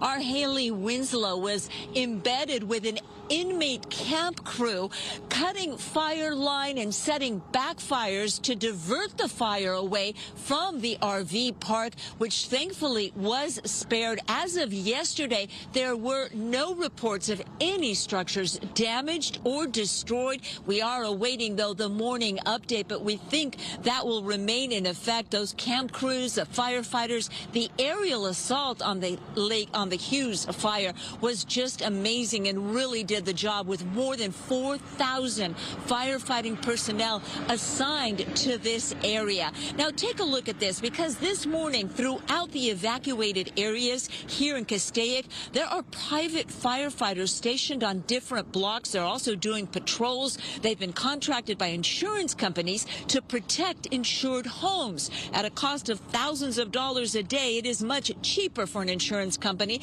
to hire them than to try to replace a lost home and all of the contents. Thankfully, again, no structures that we know of have been lost or damaged. Now, this picture, a friend of mine was rushing back. She was on her way to work when the fire broke out. Her neighborhood was under an evacuation warning. This is the 5 North, just before Parker Road. You can see that plume of smoke she was driving straight into to get home and get her pets out. Thankfully, she did make it home, was able to evacuate safely with her pets and some important papers. This was one of the many reasons the 5 North was shut down for hours. That left hundreds, if not thousands of people unable to get home when their North Lake neighborhood went into a mandatory evacuation order. No one but first responders were allowed in.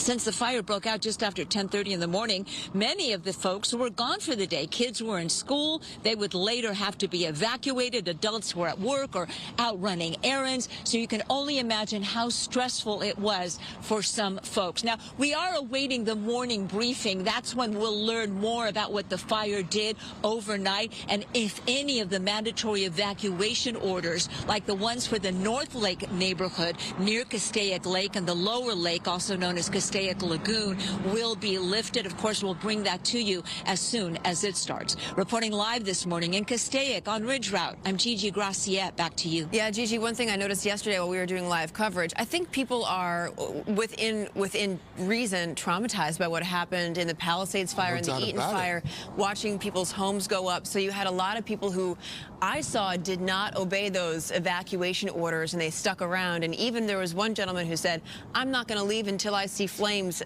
knocking at my door. Obviously not advised.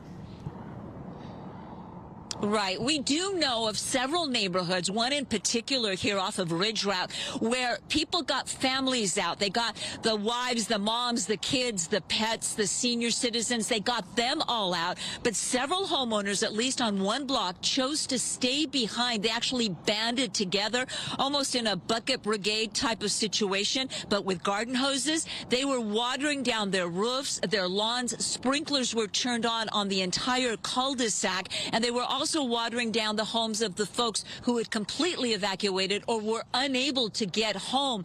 People there have keys to each other's houses. They were on alert if they had to rescue somebody's pets. It was really a show of force of neighbors coming together. But those neighbors, once they got their families out, the kids, those that required some extra time, they chose to stay behind. Yeah. Interesting. All right. Thank you, Gigi. Appreciate it. So the Watch Duty app, we all rely on it. A lot of people for information has become a critical resource for many people in LA, especially after these fires. That's right. Coming up after the break, we're going to tell you the story behind the wildfire tracking app. Roxy is going to bring that to us. We'll be back.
Welcome back, everybody. 6:18 here on a Thursday morning.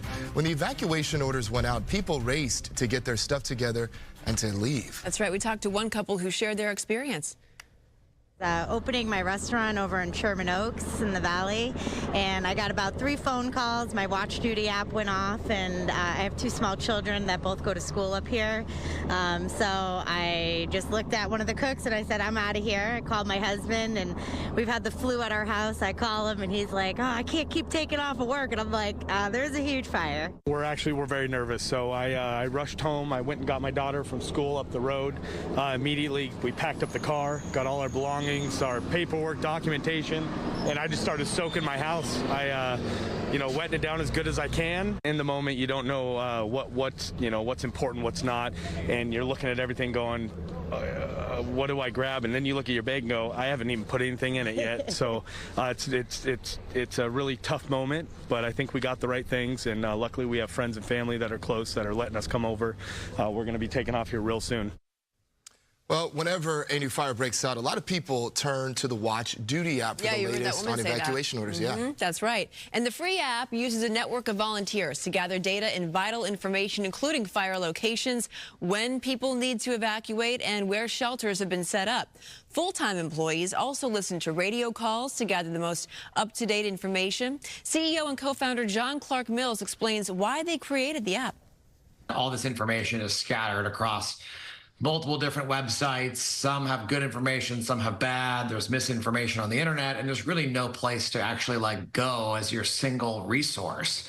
So unfortunately, lots of people are now aware why we exist. Some of my friends were who lived in the city didn't really get it. They're like, doesn't Cal Fire's website have that? They're like, what are you doing? And they didn't understand until catastrophe happened.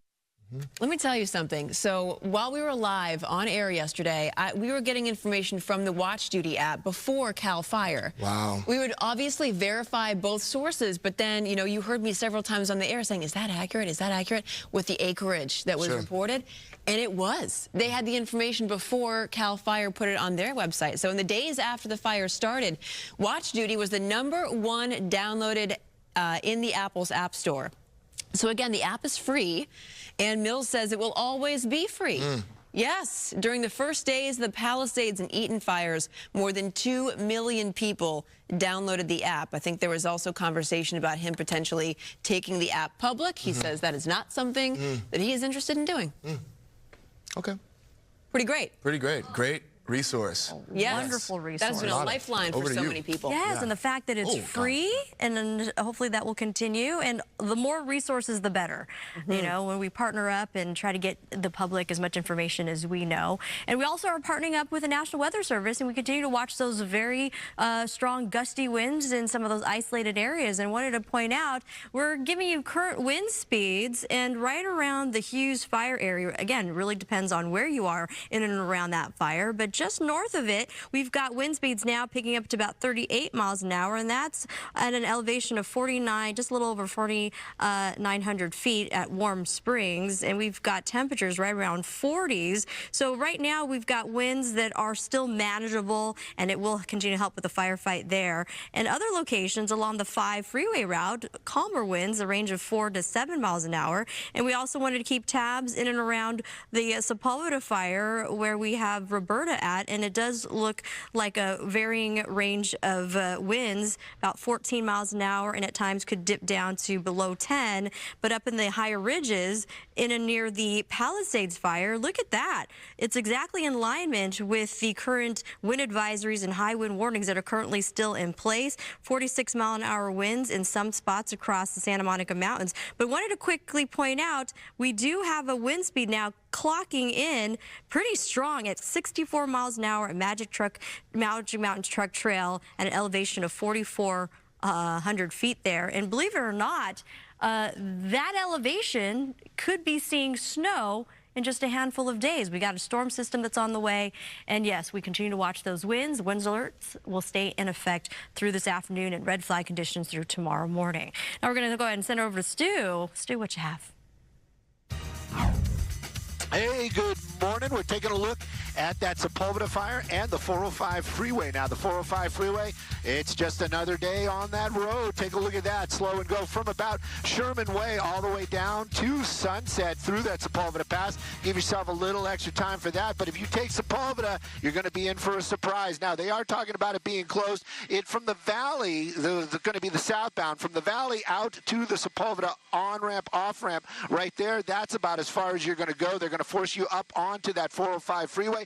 Northbound lanes, though, oddly enough, open. They're probably allowing you get to the same location right here. This is a staging point for LA City Fire Department. They got most of that fire out, but as far as Sepulveda goes, they are shutting it down. They're not letting you go underneath that freeway, making your way down into the Brentwood area or the Bel Air area. That freeway is definitely going to be loaded up, and give yourself a little extra time. Sending it back to y'all in the studio.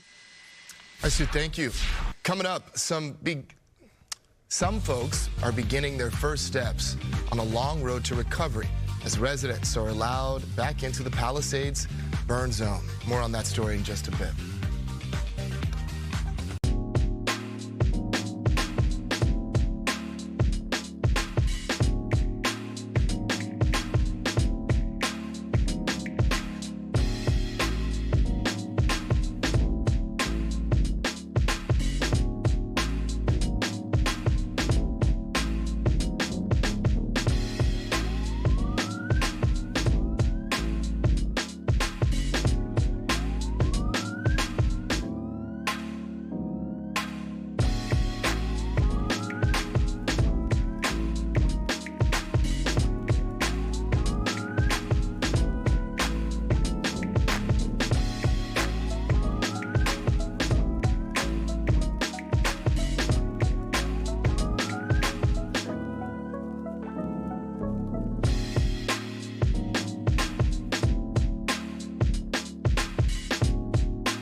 All right, welcome back. 6:27 on this Thursday morning. Let's check in on the Palisades Fire. So residents in some of those evacuated Palisades zones, under the supervision of LAPD, were allowed to come back and see their homes for the first time. Pacific Palisades resident Carly Paquette took Fox 11 photojournalist Sam Dubin along for the ride to see if there was anything left of her condo.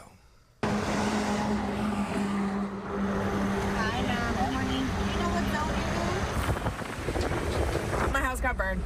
It's gone. There's nothing. But there was a surfboard in the garage that we were hoping still survived. We live in Santa Monica, and this is our community, so I'm just here to help anybody in the Palisades that needs it. Everybody's been so nice. Like, when this first happened, just the outreach of kindness. There we go. I'm not feeling optimistic. Essentially preparing for the expected. I would love a pleasant surprise, but I'm not planning on it. I just need my surfboard, please. It's my only belonging. Yeah, hold on, okay? Okay. Well, that was a bookcase that was right by the door. It's my muffin tin. It survived, more or less. Look at this. This isn't a life just we built. You know, I think there were like 70 units in this building. You're looking at the burnt remains of 70 lives. I'm sad for me. I'm heartbroken for everybody else. They tried. Yeah, they cut fire line. So, I mean, they did the best they can. I could see it when they walked. Oh, you already saw it? I got surfboard. Danny, can you grab the second one? Yeah.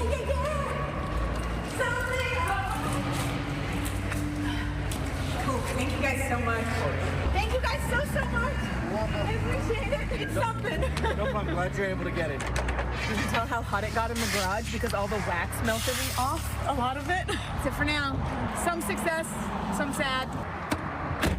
As long as you guys took care of everything, you guys are good to go. I feel pretty good. It's something. It's something of my normal life that I can kind of hold on to for a little bit until we rebuild and get everything put back together. That's what this did to people, right? You can see how happy she was just by getting those surfboards back. Something.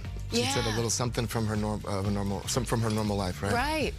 Ah, my goodness. Ah, my goodness. All right. Well, everybody, we continue our breaking news on the Hughes Fire, burning more than 10,000 acres. Yeah, we're going to have a live report from Castaic with more information from officials on controlling this fire when we come back. Positive attitude.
All right, good morning, everybody. Thanks so much for joining us on this Thursday, 6:30. I'm Jen Lammers. And I'm Melvin Robert. The Hughes Fire continues to spread rapidly as a new fire breaks out along the 405 freeway overnight. This morning, we have live team coverage on the new Sepulveda Fire as well as the Hughes Wildfire.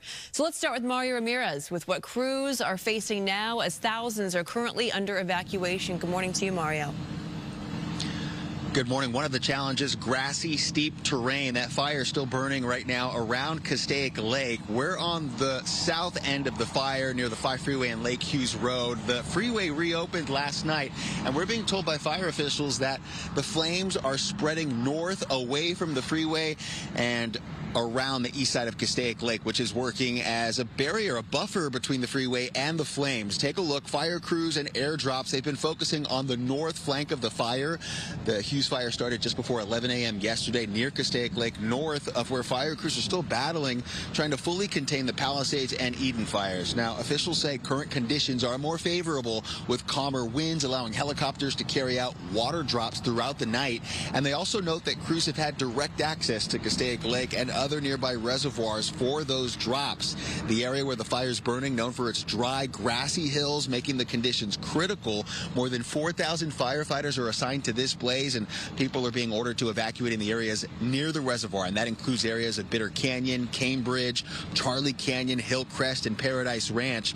The fire also forcing the county to evacuate part of a 5,000-person jail here in Castaic. Listen. When the fire got so close to Pitch's detention center, we had to act quickly, working through our different department. We had Ventura County Sheriff bring over some of their buses, our department's buses deployed to Pitch's detention center to help evacuate those inmates and make sure that they're safely away from the fire to help prevent any harm done to them.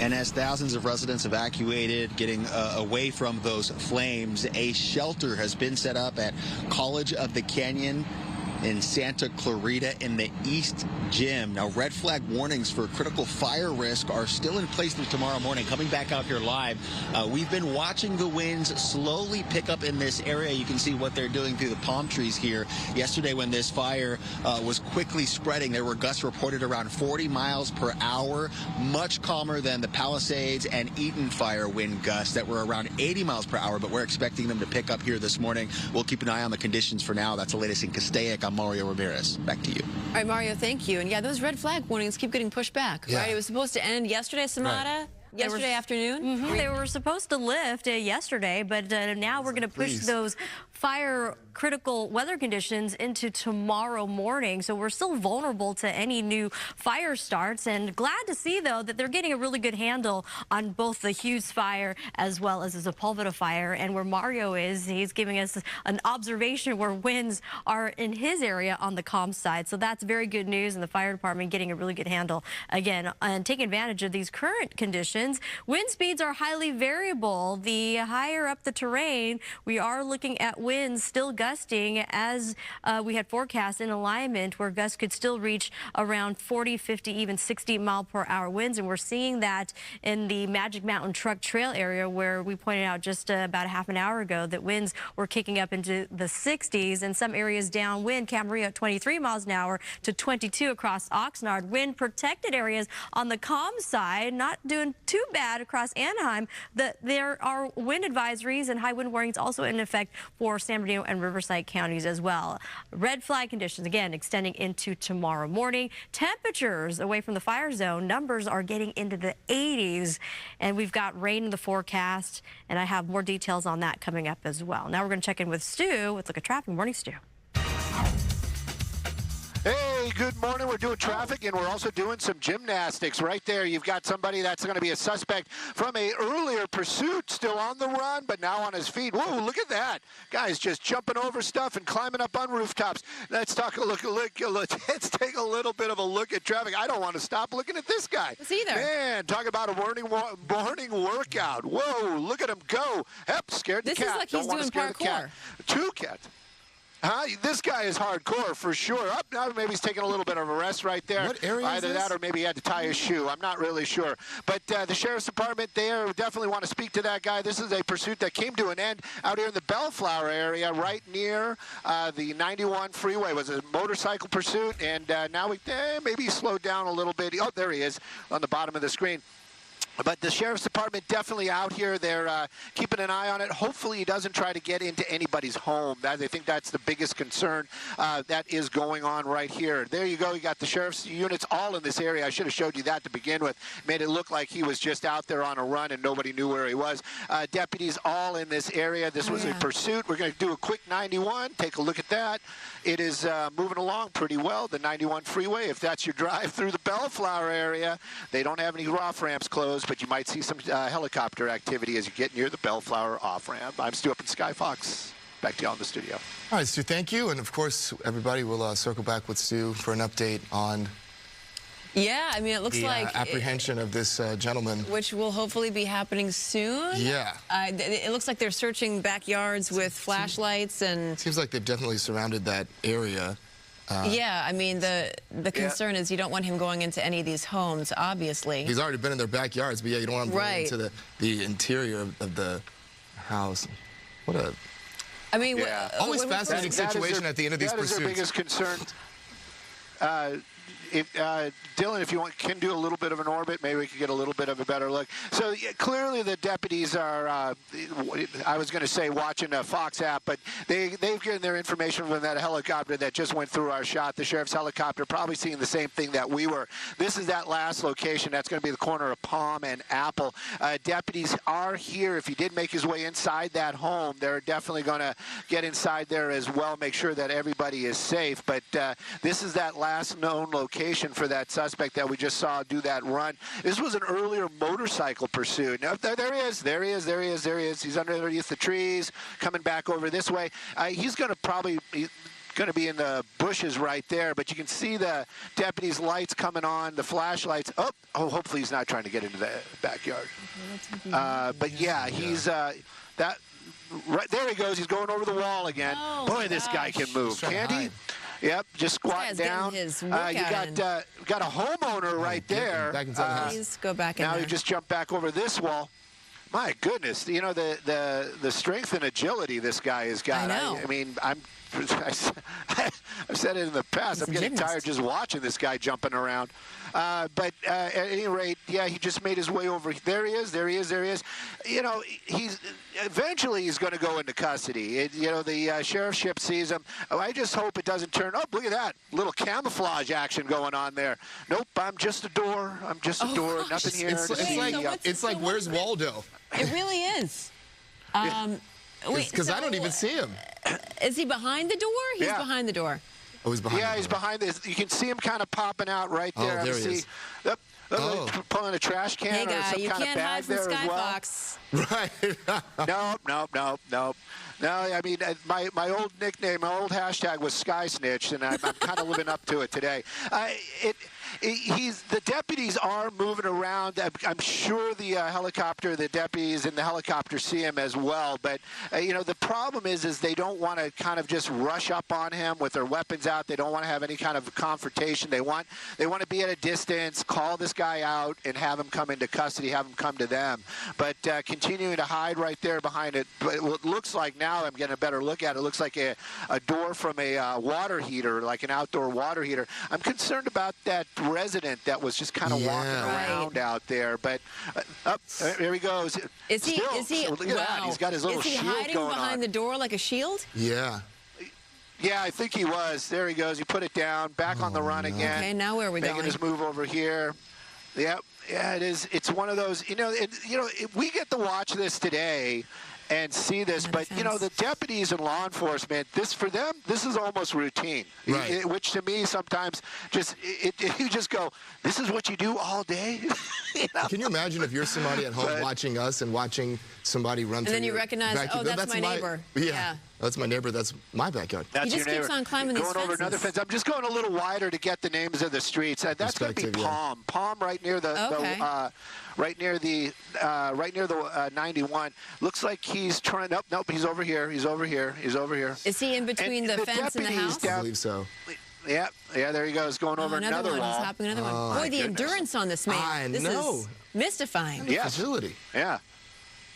I was going to say the cardio that this guy does probably every day. It's just amazing. What if he was a former gymnast? Probably. So now he's... or maybe a future gymnast. Maybe a future. Did you see that? That was pretty amazing. Yeah. But I always see, still in these situations, do you really think you're going to get away? I know, especially because he has multiple helicopters over. Oh, no. Okay, whoever's in that house. I saw a door, and he went inside there. I don't like that. I don't like that either. Yeah, I don't know if that's a utility door or a door to a garage. Oh, no. It might is that an apartment or a condo building? It looks like a house. Or is it a house? They all look like single family. They all out here, maybe a duplex, on this one. But yeah, definitely went inside something. Maybe that's like a shed that they built like for storage outside, because it definitely, the door was open and he just ran in there. And I don't think anybody has their door open. They're so close, the officers. You see them right there. Can we park right in here, Dylan? Slow it up. Yeah. So we'll kind of keep this shot right there. And again, the deputies are getting the same information from their helicopter. I don't know why they're not going around to the back. Well, if they had downloaded the Fox Local app, they would know exactly where he was. Huh? If they download the Fox Local app, too, they would know exactly where he was. This is frustrating to watch, I'm going to be honest, because they're, like Melvin said, they are so very close. Yeah, okay, we're going to pause on this. Right, and everybody, oh, go ahead. Yeah, I just found out that they're not talking to us. The deputies, I guess they're busy right now. I understand that, so the helicopter not communicating with Skyfox, but we definitely have eyes on them. Hopefully, somebody from the sheriff's department will let their deputies know in the helicopter or on the ground. Because that's the last spot. The door's still there. He's still in there. There he goes. He's kind of checking it out. Maybe he'll get out on the run again. I think we got it. Maybe. I think he was just checking. He's kind of peeking around. I'm so sorry to interrupt you, Stu. We just have to take a short break, and we're going to come right back, everybody. We're going to monitor the situation. We'll see you in just a little bit.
Welcome back, everybody, and we are going to go now back to the Hughes Fire. More than 50,000 people remain under evacuation orders or warnings. This is a fire that we saw blow up very quickly yesterday, late morning, early afternoon. So Gigi Graciette is live at an RV park that narrowly escaped the flames. Gigi. Jen and Melvin, right now, LA County firefighters are in what they call their morning briefing. That's when they're going to be discussing what the fire did overnight, what the situation is now, and if some of these mandatory evacuation orders can be lifted. We've had residents who are walking the area that are out of the RV park come up and ask us, when are those orders going to be lifted so they can return? But we don't know yet. LA County Fire telling us they're meeting right now to make those very important decisions. You mentioned the RV park. We're here on Ridge Route. This is not far from the Parker Road exit off of the 5 freeway. And this is just one of many areas that were threatened yesterday by the Hughes Fire. Take a look. It was quite the firefight, both from the air and on the ground, an aerial assault. It was very well coordinated. Just one chopper, one very large air tanker, one smaller air tanker, one after another, dropping water. And the inmate crews, our Haley Winslow was actually embedded with one of those crews that were setting backfires in back of the RV park to direct the fire towards a different direction. And that really worked. As of today, as of yesterday's last briefing, no structures were reported damaged or lost. And take a look at this, because today, throughout the evacuated areas near Castaic Lake, there are many private firefighters stationed on different blocks. They've been contracted by insurance companies to protect insured homes. At a cost of thousands of dollars a day, it's much cheaper to hire them to stand guard than to try to replace a lost or damaged home. Again, no structures as of last night's briefing have been reported damaged or lost. Now take a look at this picture. This was sent to me by a very good friend of mine as she was rushing home to her Castaic Lake neighborhood. This is on the 5 North before Parker Road. You can see that black plume of smoke that she was driving straight into to try and get home and get her pets out. Thankfully, she did make it just shortly before the entire area became a mandatory evacuation order, and no one was let in. Now, that smoke plume was one of the many reasons the 5 North was shut down for hours, leaving hundreds, if not thousands of people unable to get home when their North Lake neighborhood went into that mandatory evacuation order. Since the fire had broken out just after 10:30 yesterday morning, most people were gone for the day. Kids were in school, adults at work or out running errands. You can only imagine how stressful it was and still continues to be this morning for the folks who live in this neighborhood. Back here live, Castaic Lake RV Park, we're told by a resident that not everyone evacuated. We're going to hear from Todd coming up on Good Day LA. He told us he drove his truck from RV to RV because there are a lot of senior citizens who don't have an additional car. He wanted to help them evacuate, and they told him, nope. We've been through this before. We are staying put. And then those firefighters arrived, and they saved the day for all the folks who live here. Reporting live in Castaic, I'm Gigi Graciette. Back to you. Gigi, thank you. Yeah, inmate firefighters are being credited with saving that RV park. Yeah. Yeah. And very tight-knit community there at the RV park, right? They were kind of all banding together and saying, nope, we're not going to leave. Yeah. Oh, Samada. Yeah, the community. Oh, I know. The community comes together. Extra resources. We're here to help each other out. That is right. Good morning, Jen, Melvin, and to all our viewers out there. We certainly do appreciate you. And we've got that roller coaster ride of weather conditions. So we're going to continue to watch those winds, still very strong. Another burst of it later this morning before diminishing as early as later tonight. By Friday, we're going to see significant changes. Meantime, red flag warnings continue into 10 a.m. tomorrow. We are warm, we are hot, and we continue to be very dry. And then just like that, this weekend, we're going to introduce rain opportunities, and it will be chilly. I have a closer look at the incoming rain when we come back. Stay with us.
Welcome back, everybody. So we've seen a lot of people in the music industry jumping in to help fire victims. It's a big fire aid concert that's being organized. Well, the latest to announce, Grammy Award-winning electronic band Rufus Du Sol will play a DJ set at the Hollywood Palladium. I'm weightless and falling all around. The angels are calling. Nice. So the DJ set is scheduled for March 6th at the Hollywood Palladium, and it's to support LA fire recovery. So 100% of the ticket proceeds from the Live Nation-produced events at the Hollywood Palladium will be donated to the California Community Wildfire Recovery Fund. Tickets go on sale today. All right, we'll be right back after a short break. 7 o'clock hour is coming up next.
It is 7 o'clock. We do begin with some breaking news. A pursuit ending with a standoff in Bellflower. Let's go over to Stu in Skyfox with the latest on the update there. Good morning. Hey, good morning, Jen. Good morning, everybody. This is going to happen. The standoff is actually here on Palm Street. It's going to be the 9800 block of Palm Street.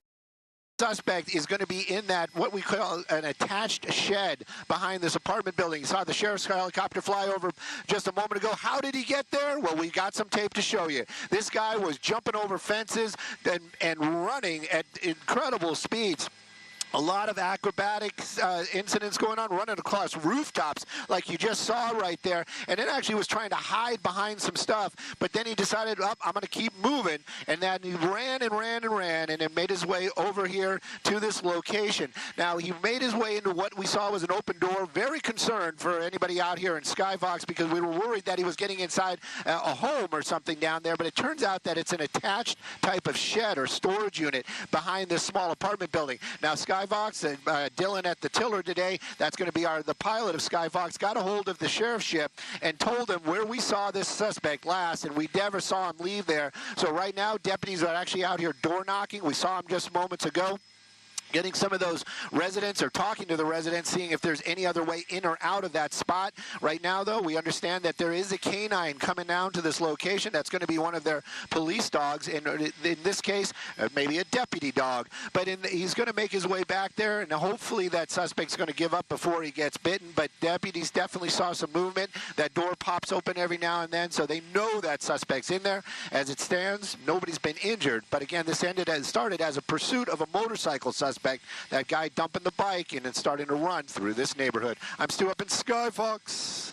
Back to y'all in the studio. Hoping for a peaceful ending there. Right, thank you, Stu. So meantime, firefighters were certainly busy overnight as a combination of low humidity and high winds sparked more wildfires. So here's a look at some of the fires that are burning right now. Forward progress has been stopped on the Sepulveda Fire, and the evacuation warning has been lifted.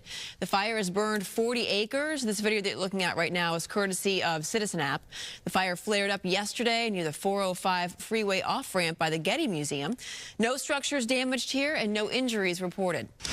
The 10,000-acre Hughes Fire on the northeastern end of Castaic Lake is only 14% contained this morning.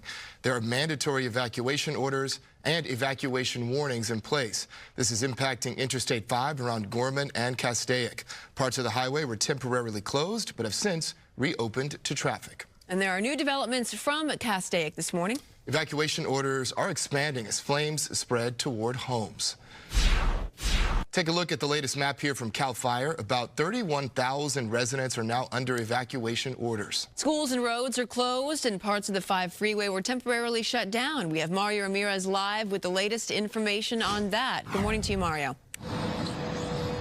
Good morning, Jen Melvin. We can tell you the freeway here behind us is fully reopened, the 5 freeway northbound. Now, overnight, with the calmer conditions, helicopters were able to make those water drops, and they were able to make progress, but we know that fire exploded in size in the early hours. Now, we're at the closure here along Lake Hughes and the 5 freeway. The northbound off-ramp is closed, and on the other side of the freeway, in this evacuation zone, you can see some of the California National Guard members in place now assisting local law enforcement in this fire zone. Let's go to the video. The Hughes Fire started just before 11 a.m. yesterday off the 5 freeway at Lake Hughes in hillside brush that fire authorities describe as critically dry, and this exploded in size to thousands of acres in just the first few hours under a red flag warning pushed by strong winds. And it's those flying embers that can also speed up a fire spread, powerful gusts carrying those embers for miles in some cases.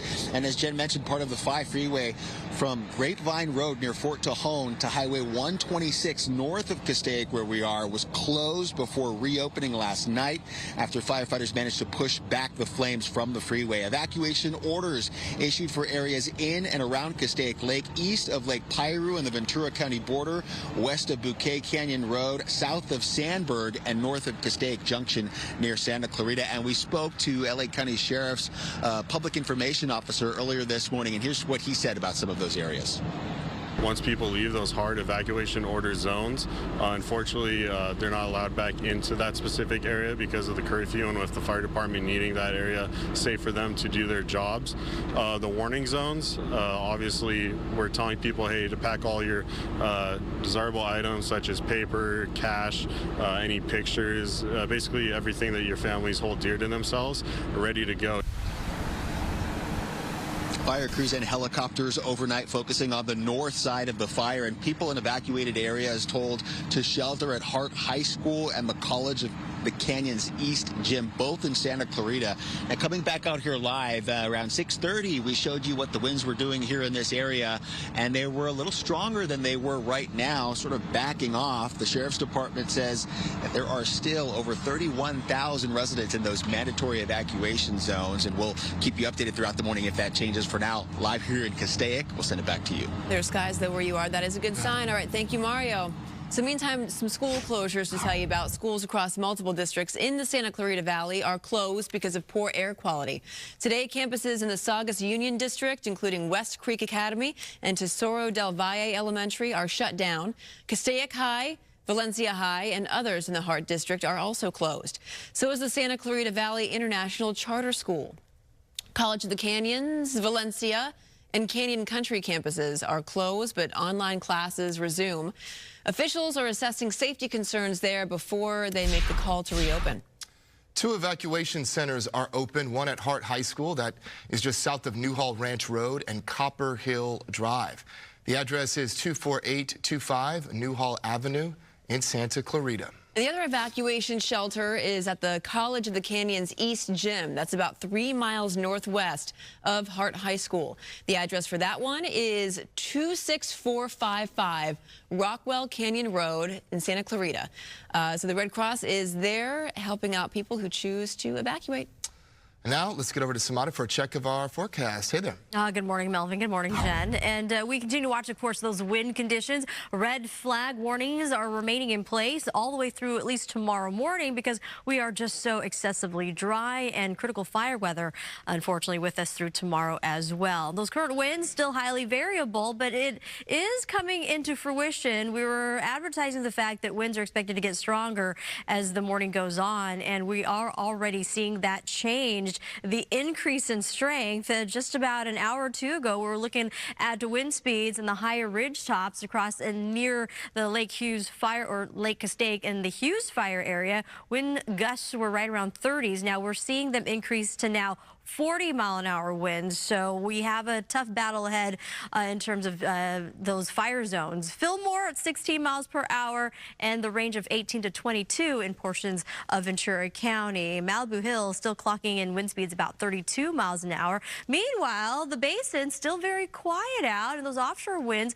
actually is going to help warm things up all the way down to Long Beach, where temperatures are going to be looking at 70s and 80s outside of the wind-prone areas. Ontario, we're looking at wind speeds clocking in currently now at 30 miles an hour. And if you are planning on traveling the local roadways through Canyon passes, it's going to be a difficult ride. So maybe you reroute, especially if you're driving those high-profile vehicles, campers, and big rigs. Here's a look at our wind future cast. Those areas in the highlights are an indication of where the strongest winds are expected to blow through the afternoon, but possibly getting even stronger through the San Gorgonio Pass. So this is going to be a big concern if you are having plans to head over to, say, the Palm Springs area. By 4 o'clock, these conditions in around Ventura County and LA County subsiding just a tad, but things get, again, a little hint stronger for those areas of San Bernardino and Riverside counties. By tonight, we're looking at finally the winds backing down and the reversal of winds. We're going to pick up a little bit more humidity. A transition day for Friday will continue to be dry, but the offshore winds have backed off, and the onshore flow is going to help in terms of weaker winds going offshore, and we're also going to anticipate rain for this coming weekend. So another thing to prepare for, especially if you live in those fire zone areas. I'll go over the 7-day forecast coming up. Meantime, send back over to you two. All right, Samada, thank you. So now to the Sepulveda Fire. Forward progress has been stopped there at 40 acres. Roberta Gonzalez, live for us in Brentwood, where firefighters are still putting out some of those hot spots. Roberta, good morning to you. Hi there, Melvin. Good morning to you. Hi, Jen, and good morning, everybody. Let me set the stage for you. First off, I'm underneath a freeway. We have 405 going north and south, and right above me here, take a look at that. Now that the sun has come up, we get a good idea just how charred this hillside is, up about 100, 200 feet. That's where a fire started last night at 11 o'clock in the evening, and firefighters tell me it was neighbors who saw a spark and called in. Now, at that particular time, the winds were calm, so it was conducive to send up the tankers, and they doused the fires, and that was certainly good news because by 1:30 this morning, that fire was declared out. The emergency warning for residents to evacuate, that was canceled. It was lifted, and residents could return home. Now we're back here, and I was able to track down PIO David Ortiz. I asked him what was the difference between the Pacific Palisades fire, the Eaton fire, and this fire. How come they were able to jump on this one so quickly? Here's what he had to say. People being alert. People are on edge right now, and they're calling 911 as soon as they see a fire, and we respond in massive way because we recognize that the fire spread is very quick. We've had it over a decade of drought in Southern California, and then 2 years ago we had some rains that brought up a fresh crop of grass, which ignites immediately. We're going to have rain possibly this coming weekend. Yeah, Mr. Ortiz was telling me the big difference is that people are on alert, and you need to stay on alert all the way until the rain does begin to come, but we are certainly in a drought situation. Can you see those firefighters up on the hillside? They're still putting out hot spots, and I got to explain something to you. My photographer, my cameraman, Ian Jones, he is a former firefighter, so he's been explaining a lot of things to me, educating me. Fire trucks keep coming in. What they're doing is they're bringing water, and then they transport it by hose to another fireman, and what they do, fire truck, is see those hoses over here? Let me get out of the way. That water is pumped through those hoses all the way up the hill, and that's what those firefighters are doing. They are transporting those hoses all the way up, and they're fighting the hot spots still. I don't know if you can see that one firefighter. He's way up there. He must be like 10, 11 feet tall because I can see him from here. Anyway, back here underneath the freeway, I've been noticing all of this. This is native to this particular area, the Sepulveda Basin area. This is native grass. However, there's a lot of other stuff around here not so native and conducive for this area, and that's why it goes up in a heartbeat, especially when it's as dry as it is now. We've been seeing all kinds of stuff out here that doesn't belong here, including poison oak. So I'm staying out of there and staying right here, and we'll continue to update you guys on what's going on. Yeah, keep your hands out of that, that's for sure. But that just goes to show you how important it is, as nerve-wracking as it is, right, to be extra vigilant while this drought lasts. It is very important because it made all the difference in the Sepulveda fire. Absolutely. Thank you, Roberta. Wow. I know. Jeez, I think we'll all be happy when this is behind us. Right, not another one, please. All right, still ahead this morning, Coco McAvoy in Pasadena, where students are heading back to school for the first time since the Eaton Fire broke out. Hey there. Good morning. That's right. Today starts the phased reopening for the Pasadena Unified School District.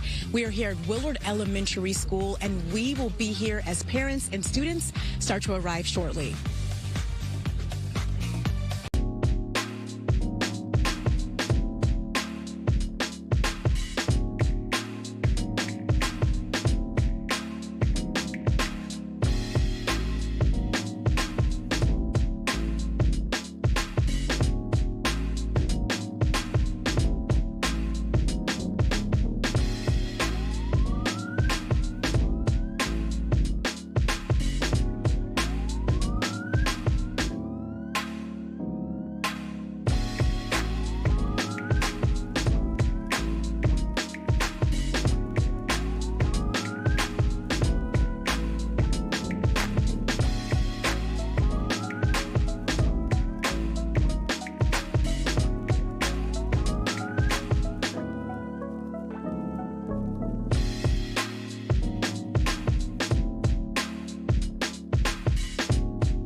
get up to Stu, who is over that breaking news we were following. The standoff in the Bellflower community was the end of a pursuit, and this gentleman was just hopping gates and fences in a neighborhood in Bellflower. He's still in there, right? Yeah, what's the latest, Stu? Good morning.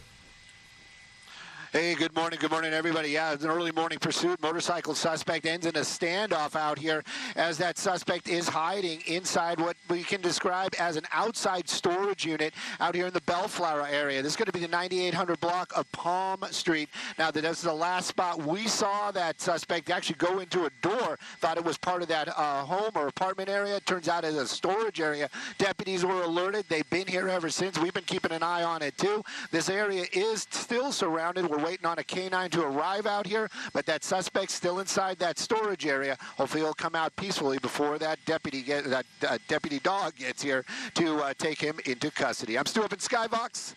Back to y'all in the studio. All right, Stu, thank you. So some teachers and students are returning this morning after the Eaton Fire closed schools and devastated the community there. Coco McAboy is standing by for us at Willard Elementary School in Pasadena. Good morning to you. Good morning. It really is a big day for the Pasadena Unified School District. As you mentioned, more than 2 weeks ago now, the community has just been devastated by the Eaton Fire, and that did shut down schools in the Pasadena Unified School District. I am here now with Superintendent Elizabeth Blanco, who can talk more about today and your thoughts today, Superintendent. Well, my thoughts are really, I'm filled with grief and gratitude. Grief for everything our families have lost, and gratitude for all of those who have come around us and held us up so we can get back to this place today. Yesterday, we met with our staff for the first time. We were able to hug each other, cry, talk about what it's going to be like, how we're going to serve our children. And so grief and gratitude is the best way I can describe my feelings. That really is a great way to put it. And speaking about serving your children, if you can just talk about how today's going to work when the kids return to school. I imagine there's going to be a lot of hugs between teachers and the children. We have prepared our staff to talk with them, connect with them, find out what's going on in their lives and be able to hold them up and get them the services they need. We will have mental health providers on staff for both our teachers and for our children. And of course, everyone's been impacted by this in one way, shape, or form, but do you know how many students or teachers maybe lost their homes in this district? We're still getting the final count, but what we do have is heat maps and zip codes, and we were able to see that 10,000 of our 14,000 children have been impacted by this devastating fire. We also were able to see that 1,400 of our 3,000 employees were impacted by this fire. We are getting more details every day as people are able to come back and reach out to us. And Superintendent, we were all just talking about how beautiful these schools are in the Pasadena Unified School District, how historic they are. If you can talk about the grief that comes with the fact that you've lost some of these structures too. We've lost many beautiful structures, 5 to be exact, and then we have a 6th one that we're unable to inhabit in the Altadena town. So our iconic Elliott Middle School with a beautiful tower will not be able to return to. We will have to rebuild that school. We were ready to celebrate and have a ribbon cutting the Friday after the fire started. We had invested many of the taxpayers' Measure O dollars into it to do a lot of restoration. We had created a soccer field that was going to hold 4 soccer teams, and it was going to be a community center. So there's quite a loss in losing that school. It was our only middle school in our K-12 public school system in the city of in the town of Altadena. So it's a very big loss. We also lost 3 of our other structures that charter schools were using, and they're in much grief, as our staff is, about not having a school, although we have found a place in the Pasadena Unified School District for them to return if they elect to do so. So it's Altadena Arts is also the elementary school that we can't go back to, and Elliott Middle School was also an art school. Thank you so much, Superintendent Blanco. Best of luck to you and all the staff and students today. We really appreciate you talking with us, and we know that students and parents will be arriving here to Willard Elementary School in a few minutes or so to start dropping off their children for the first day of school following the Eaton Fire. I'll send it back to you. All right, Coco. Thank you very much. I'm sure lots of big emotions today. Lots of big emotions, lots of hugs out there to welcome them back. And also, I can imagine, too, a sense of security and just a sense of peace and a little, that return to normalcy. That's right. I can imagine it'll feel it's like a welcome distraction. Disarming, and then also perhaps if it's a new environment, but also just nice to be in community, right? Yeah. To be with people to know that you're not walking alone. Oh, that's right, yeah. So important, and seeing everyone finally coming back together again. Yes. Good morning, Jen, Melvin, and to all our viewers, good morning to you. We continue to watch the winds. Strong Santa Anas continue to blow through Southern California, unfortunately, and we are seeing the early parts of the next round expected to, again, push winds to exceed wind gusts of up to even 50, if not stronger than that. We are seeing that develop across some of our mountain ridges, but we'll continue to watch how winds react to the rest of our area. And because of the winds and dry conditions, we still have red flag warnings remaining in place, now pushing through tomorrow morning, so keep that in mind. And with those offshore winds and those wind protected areas across much of the basin, you're actually looking at light winds and spring to summer like temperatures. We're going to see another round of 70s and 80s, and today could potentially be warmer than even yesterday, again courtesy of the offshore flow. Then just like that, we turn things around, a chance of rain and mountain snow. Temperatures are expected to dip into the 50s, so it will be chilly and wet coming our direction Saturday, now extending through the early part of Tuesday. In the meantime, we have these high wind warnings still in place, where gusts could still reach even beyond 60 miles per hour, especially along areas across the San Bernardino and Riverside County areas and portions of Orange County. Wind advisory still on alert and in place for Ventura County and LA County as well. And we watch the fire zones, where gusts could still be concerning for firefighters through at least the afternoon. It won't subside, the winds that is, until later on this evening. And in addition to the wind alerts, we also have dust and ash advisories because of all the smoke and the winds blowing all the particulates in the atmosphere. Make sure you protect your lungs, close your windows, and turn on the air purifier. Here's a look at the roller coaster ride of weather. Warm, windy, and dry. We get rain chances and thunderstorms, and we're going to be on the watch for what happens in the burn scar areas. The mud and debris flow could pose a problem if a thunderstorm were to again occur over that area. Rain through Tuesday, and mountain snow as well. Stay with us. We'll be right back.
Welcome back, everybody. President Donald Trump is escalating his immigration crackdown, sending U.S. troops to the southern border this morning. At the same time, his move to strip federal funds from sanctuary cities is sparking outrage, especially here in California when you consider federal funds for the wildfires.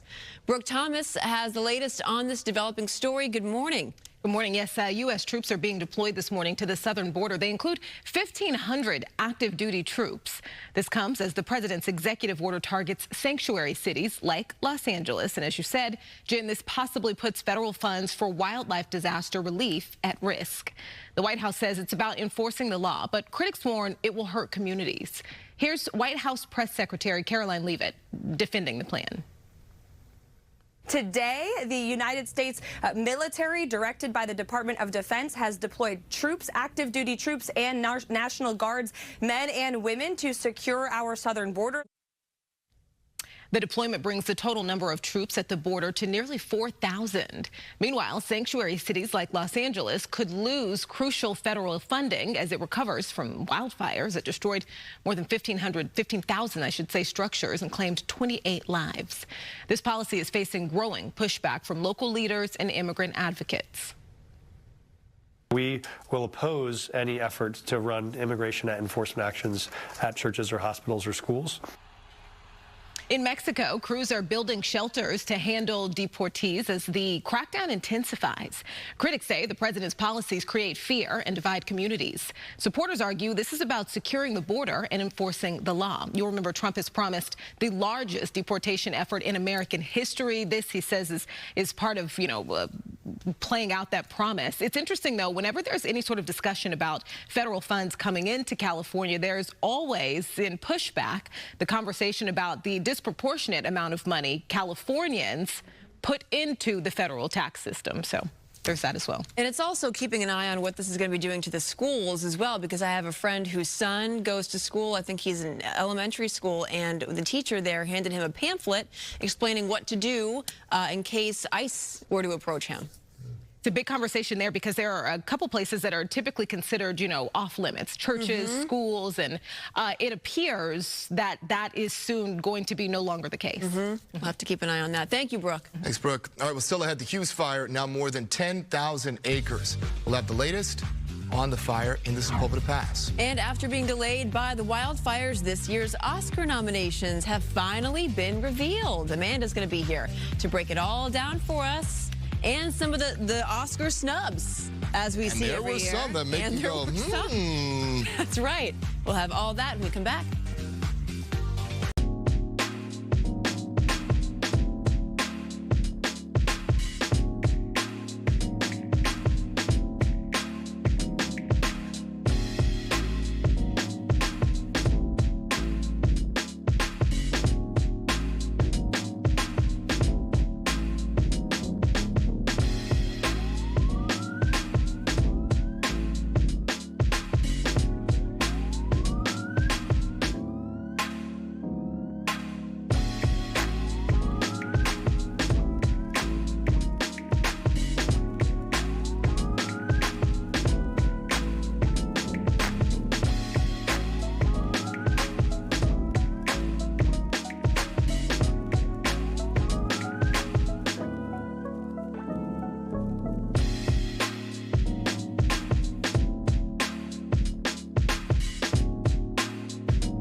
back now to our coverage of the Hughes Fire. More than 30,000 people remain under evacuation orders. Another 20+ thousand are under evacuation warnings. Gigi Graciette live for us at an RV park, and she spoke with someone who lives there. Good morning.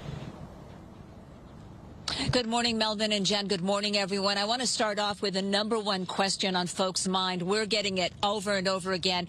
Have the mandatory evacuation orders been lifted? As of right now, no, they have not. LA County Fire telling us they're in their morning briefing. They're discussing what the fire did overnight, what they anticipated to do today, and they will be making that decision. As soon as we get that information, we will bring it to you immediately. We know a lot of folks are very anxious to get back into their homes. Now, you mentioned I'm in front of the Castaic Lake RV Park. This is on Ridge Route, not far from Castaic Road and the Parker Road exit off the 5 freeway. That exit does remain shut down to general traffic. And this is just one of the many areas here in Castaic that was threatened by the Hughes Fire yesterday. Take a look. It was quite a firefight. From the air and on the ground, the aerial assault playing a key role in this fire suppression effort. And on the ground, our Haley Winslow was actually embedded with an Inmate crew, and they are being credited for actually saving the RV park. They were cutting backfires, cutting line, and they actually managed to divert the fire away from the RV park. And you mentioned, Melvin, today I spoke to a resident. He evacuated right away, and he tried to evacuate his neighbors. Many of them, he says, are senior citizens who actually don't have another vehicle to get out of the park. Knocking on their doors, like, come on, get in the truck, let's go, let's go. And they wouldn't leave. They've been here long enough that this is my home and I'm not going anywhere. So I'm glad they're still there. I mean, obviously. Relieved. Yeah. Did anyone jump in your truck and take you up on that offer? No, one lady almost did, and then she goes, no, I think I'm just going to wait it out, because all the crew started showing up, and I mean, there were hundreds of guys that showed up, started fighting it, so it was. Yeah, I'm glad they're okay. 4,000 plus firefighting personnel assigned to the Hughes Fire, and they're not alone. Take a look. These are actually private firefighters. They've been contracted by different insurance companies to protect homes that are insured with them. At a cost of tens of thousands of dollars a day, it's actually cheaper for an insurance company to hire them to protect a structure than to try to replace a home and all of its contents. This was on Pinecrest early this morning. They were stationed throughout the Castaic Lake neighborhood. And let's go to this picture. This really sums up what the folks who live near Castaic Lake went through to get back home yesterday. This was sent to me by a very good friend of mine as she was traveling on the 5 North, just south of the Parker Road exit. You can see that thick black smoke plume that she was driving straight into to get home to rescue Morris, the cat. Morris and her and her entire family, thankfully, they are safe. They made it home just in time, just before their neighborhood actually went into a mandatory evacuation order. But hundreds, if not thousands of people did not make it home in time to get to their pets, to get to family members who were trying to get out. They were stuck on the 5 freeway, which was shut down precisely because of that thick black smoke, and also because those 4,000 plus firefighters, they were trying to make their way into the area. A lot of stress, a lot of frustration. As of last night's briefing, we can tell you there were no reports of damaged or lost structures. LA County Fire telling us this morning the mandatory evacuation order and warning are still in effect. As soon as that changes, we will bring that to you live. Reporting live in Castaic on Ridge Route, I'm Gigi Graciette. We'll send it back to you. No damage is a good thing, and hats off to all the firefighters once again, especially the aerial units who are dropping the water over and over again overnight.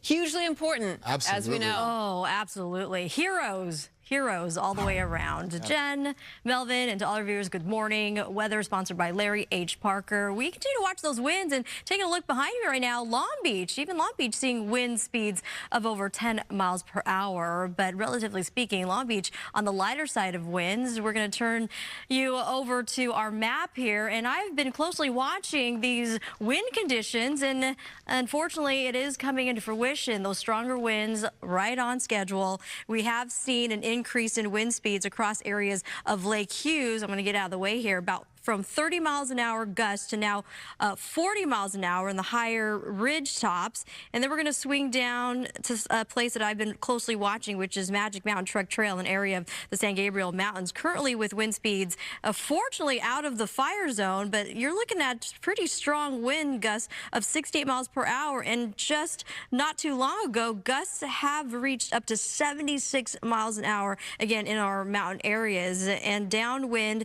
near the Palisades Fire, gusts are still looking at a range of 30s and 50s. And looking at our now Weather 1 map, red flag conditions due to the winds and dry conditions have now been extended all the way through tomorrow morning. So keep that in mind. We've got to be on high alert and stay on guard because we're still dealing with critical fire weather. Temperature-wise, the offshore winds keeping us very warm for this time of year, and we continue to be dry. There's rain in the forecast.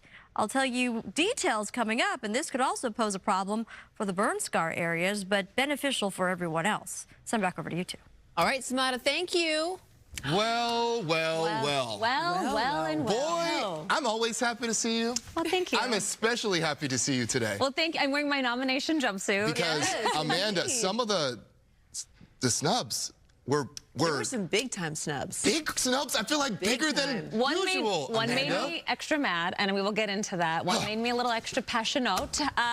Entertainment is sponsored by Yamava Resort and Casino. It is a big nomination week, and this morning the Academy announced their 2025 list of Oscar contenders.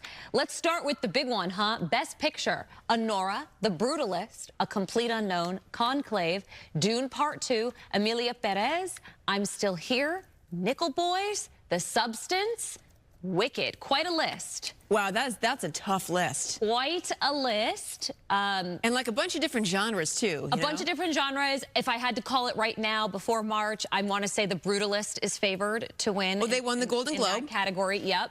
And Best Director, we have Jacques Audiard for Emilia Perez, Sean Baker for Anora, Brady Corbet for The Brutalist, Corley Fargeau for The Substance, James Mangold for A Complete Unknown. All right, let's get to the ladies. For Best Actress, Cynthia Erivo for Wicked, Carla Sofia Gascon. Making herstory, too. Yeah, Carla making Sofia Gascon. herstory, that's right. First trans woman. First trans woman to get that nomination. Mikey Madison for Anora. Demi Moore. You called that one. Yeah, I did. Yeah. Amanda has been, I'm sorry to interrupt you, but she's been saying that for a minute. Amanda has been telling me, watch. Yeah. You just watch. She's going to be in there, and she was right. Well, thank you. Yeah, I mean, she's definitely the underdog, I would say, in this category, but I knew that Mikey Madison would get this nom. Demi Moore for The Substance, fresh off her Golden Globe win. Fernanda Torres as well, though, for I'm Still Here. So this is a tough category. Also, another tough category, we got Best Actor, Adrian Brody, The Brutalist, who I think is probably going to take this one. Wow. Timothy Chalamet, A Complete Unknown. Coleman Domingo. Oh, I love Coleman Domingo. Underrated for his performance in Sing Sing. And when I say underrated, obviously he's nominated for an Oscar, but I think he needs more accolades. Yes. He is so talented. Ralph Fiennes for Conclave, my personal favorite for this category. I'm not an Academy member, though, so I don't get a vote in this. You said that they immersed themselves in these roles and like almost became transformed. these people. Stanley Tucci, him, absolutely. Don Lithgow. Coleman Domingo, year back-to-back Oscar noms. Back-to-back. Last year for Rustin, this year for Sing Sing. And Sebastian Stan for The Apprentice. Let's talk about some of those snubs. Donde estás? Selena Gomez? Yes, Donde estás? Denzel for Nicole Kidman for Baby Girl? For Baby Angelina Girl. Jolie for Maria? What's up? Maria. And also, the one that hurts me was John M. Chu. Yes. John M. Chu, not for Wicked. You know, he didn't get it for Golden Globe, and I was kind of holding out that he would maybe get it for Oscars. Me too. That's wild. It's tricky when a film gets such big accolades and such big award season fodder, and you don't have the director in the mix.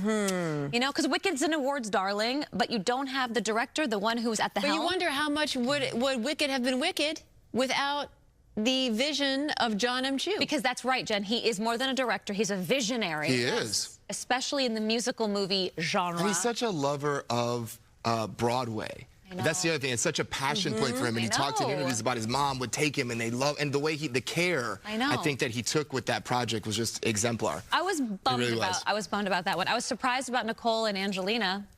Very surprised. Me too. And Denzel, too. And Denzel, yeah, because I felt so confident walking in the newsroom a couple months ago going, Denzel's going to get it. He's going to get nominated. Well,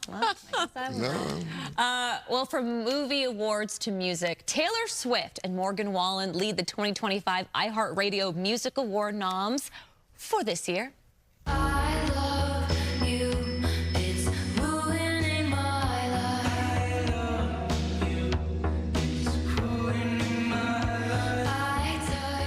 Taylor and Posty, Fortnite. Well, Taylor Swift earned 10 nominations and will also be honored with the new Tour of the Century Award. Well, I think that could only really go to her, right now. It's like for her tour of a generation. Exactly. Record-breaking Eras Tour, of course. Country singer Morgan Wallen ties with Swift, followed by Kendrick Lamar, Post Malone, and Sabrina Carpenter with 9 nominations each. Also being honored that night, Lady Gaga will receive the iHeartRadio Innovator Award, and the iHeartRadio icon is going to be "Cause you'll always be my baby." Mariah Carey, of course. So all she wants for Christmas and for iHeart is that honor. She's getting it. Okay, that leads us to our poll question of the day, because the iHeartRadio Music Awards are going to be March 17th. We're feeling lucky to ask you, what's your favorite music genre? Rock, pop, country, rap, or hip-hop? Go to foxla.com/vote or scan that QR code to let us know. Right now, rock in the lead. Okay. Yeah, rock. No, this? Yeah. This. Okay. There we go. Yep. This is also Spider-Man, right? Oh, yeah, this one. Oh, yeah. I know that now. Web slingers. My son is obsessed. All right, Amanda, thank you. Moving along here, everybody. So on to Pasadena now, from Hollywood to Pasadena, where schools are reopening for young people. Yes, let's go back out to Coco. She's live at Willard Elementary School, where students are now arriving. Good morning, Coco. Good morning. That's right. Students and parents are arriving here at Willard Elementary School. It's really the first day of the phased reopening for the Pasadena Unified School District following the Eaton Fire. It's been more than 2 weeks now. I'm here with Marcus and Avery Hatcher. First day of school. Marcus, you were telling me that your home did suffer some damage from the winds. Yeah, so my gardener said we have a huge palm tree. He was like, it would take 100-mile-an-hour winds to be able to knock this tree down. Subsequently we get 100-mile-an-hour winds, and kind of came down on our roof. We got some damage. Honestly, we feel very blessed that we haven't had total loss. We're back in the house. We do feel very fortunate, and especially comparatively speaking to other folks. So we're all good, we're all safe, and, here we are today. And your thoughts on Avery going back to school today, seeing his friends? Yeah. So, again, we have a really, deep level of commitment to this community, our school, and also our extended community as well, our neighbors. So we've had an opportunity to kind of put on a couple of fundraisers, with our school, with the leadership of our principal as well, and then just do some other things among some families. So he hasn't been totally isolated from his friends. But, again, I talked to him today on the way drive in. I was like, are you excited to come back to school? And he was like, yes. And that's a little new for Avery to be excited to come back to school. Yeah, and so speaking of that, Avery, you're in 4th grade. What are your thoughts today returning to school for the first time in 2 weeks? My thoughts on returning to school are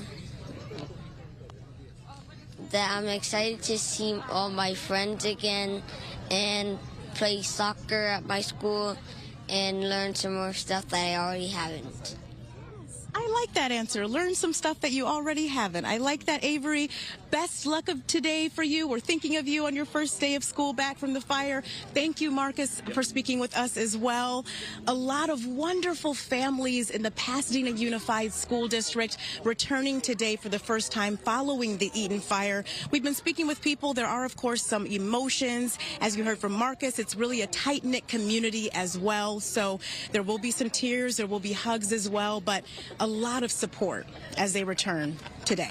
I'll send it back to you. Yeah, a lot of love out there. Yeah. Today's like the first day, first big step toward getting something back that's normal. Thank you, Coco. All right, let's go to Stu for a check on our morning commute. Good morning, everybody. This traffic report brought to us by Jacoby & Myers Injury Lawyers. Sky Fox over the 91.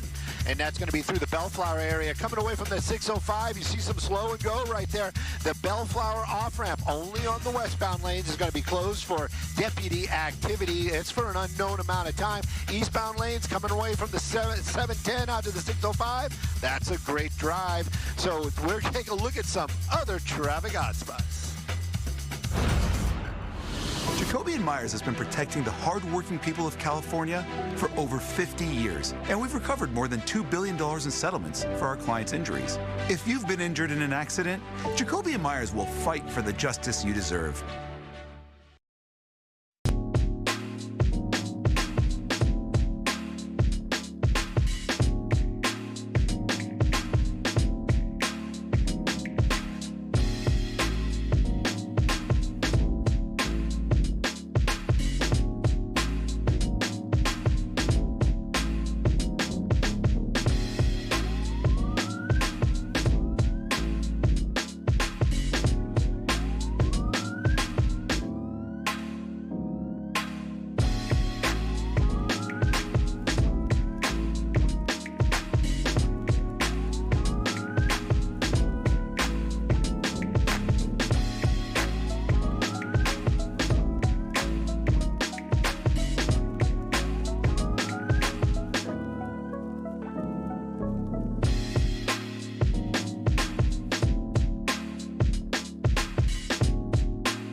Welcome back, everybody. So the big National Association of Music Merchants trade show is happening in Anaheim, okay? And this year, organizers are using the event to help to raise money for wildfire victims.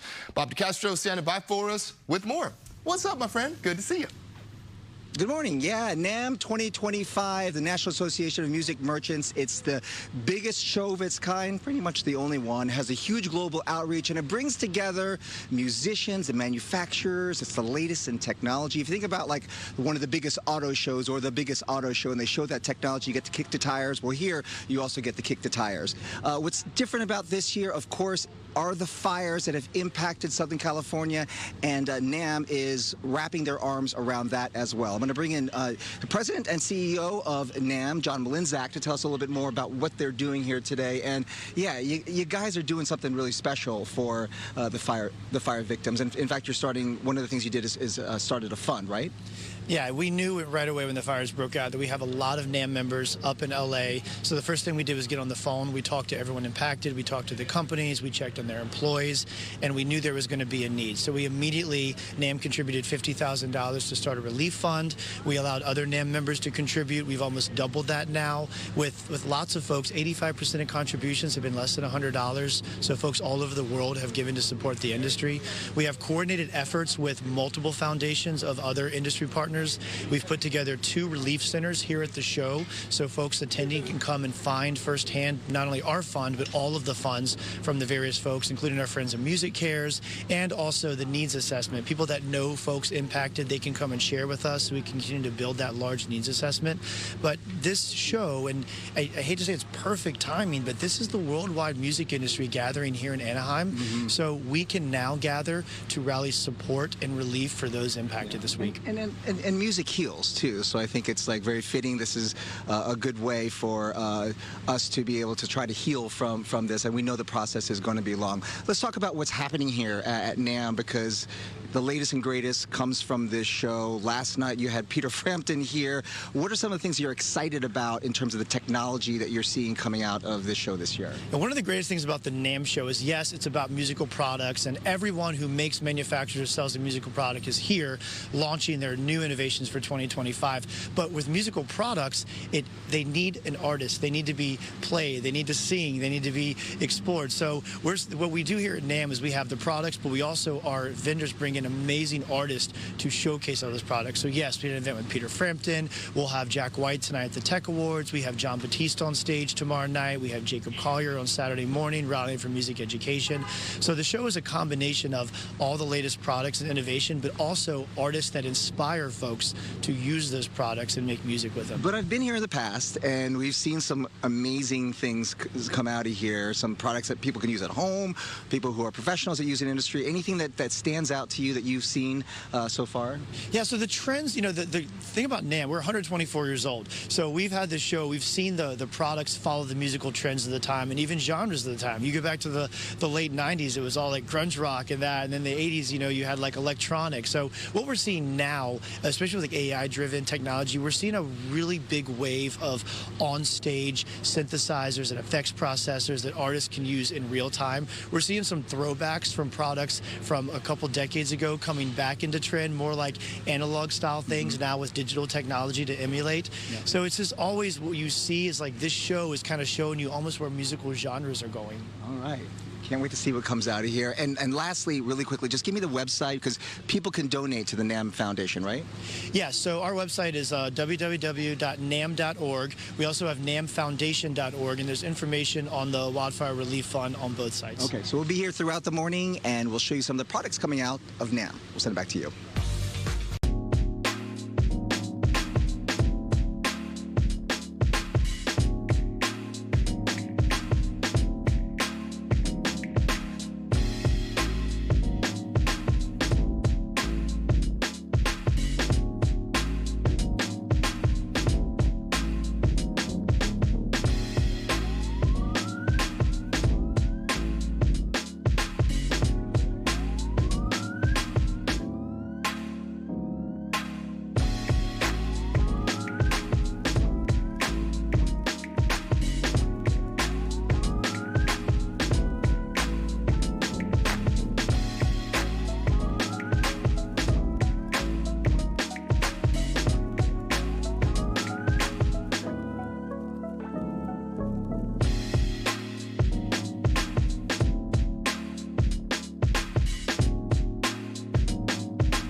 Coming up in our 8 o'clock hour, firefighters have gained the upper hand on the Sepulveda Fire, but traffic still a mess, as you can imagine.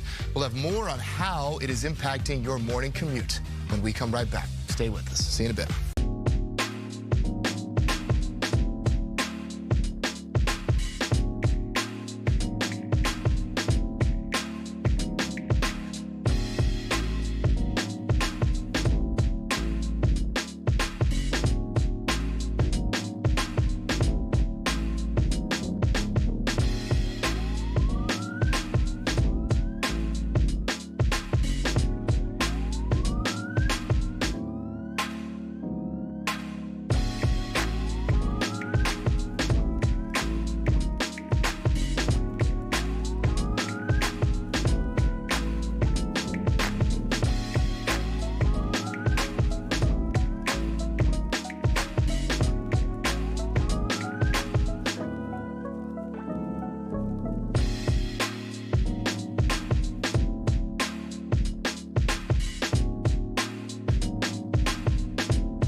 A dramatic scene overnight after a wildfire breaks out in the Sepulveda Pass.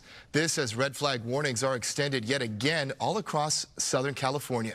Good morning and welcome everybody. This is Good Day LA at 6 o'clock. I'm Melvin Robert. And I'm Jen Lammer. So firefighters were certainly busy overnight as a combination of low humidity and high winds sparked even more wildfires. Here's a look at two of the fires that are burning right now. Forward progress has been stopped on the Sepulveda Fire and the evacuation warning has been lifted. The fire has burned 40 acres. This video courtesy of Citizen App. The fire flared up yesterday near the 405 freeway off-ramp by the Getty Museum. No structures were damaged, no injuries reported. However, the fire is still impacting traffic. Drivers who normally use the 405 are urged to seek alternate routes.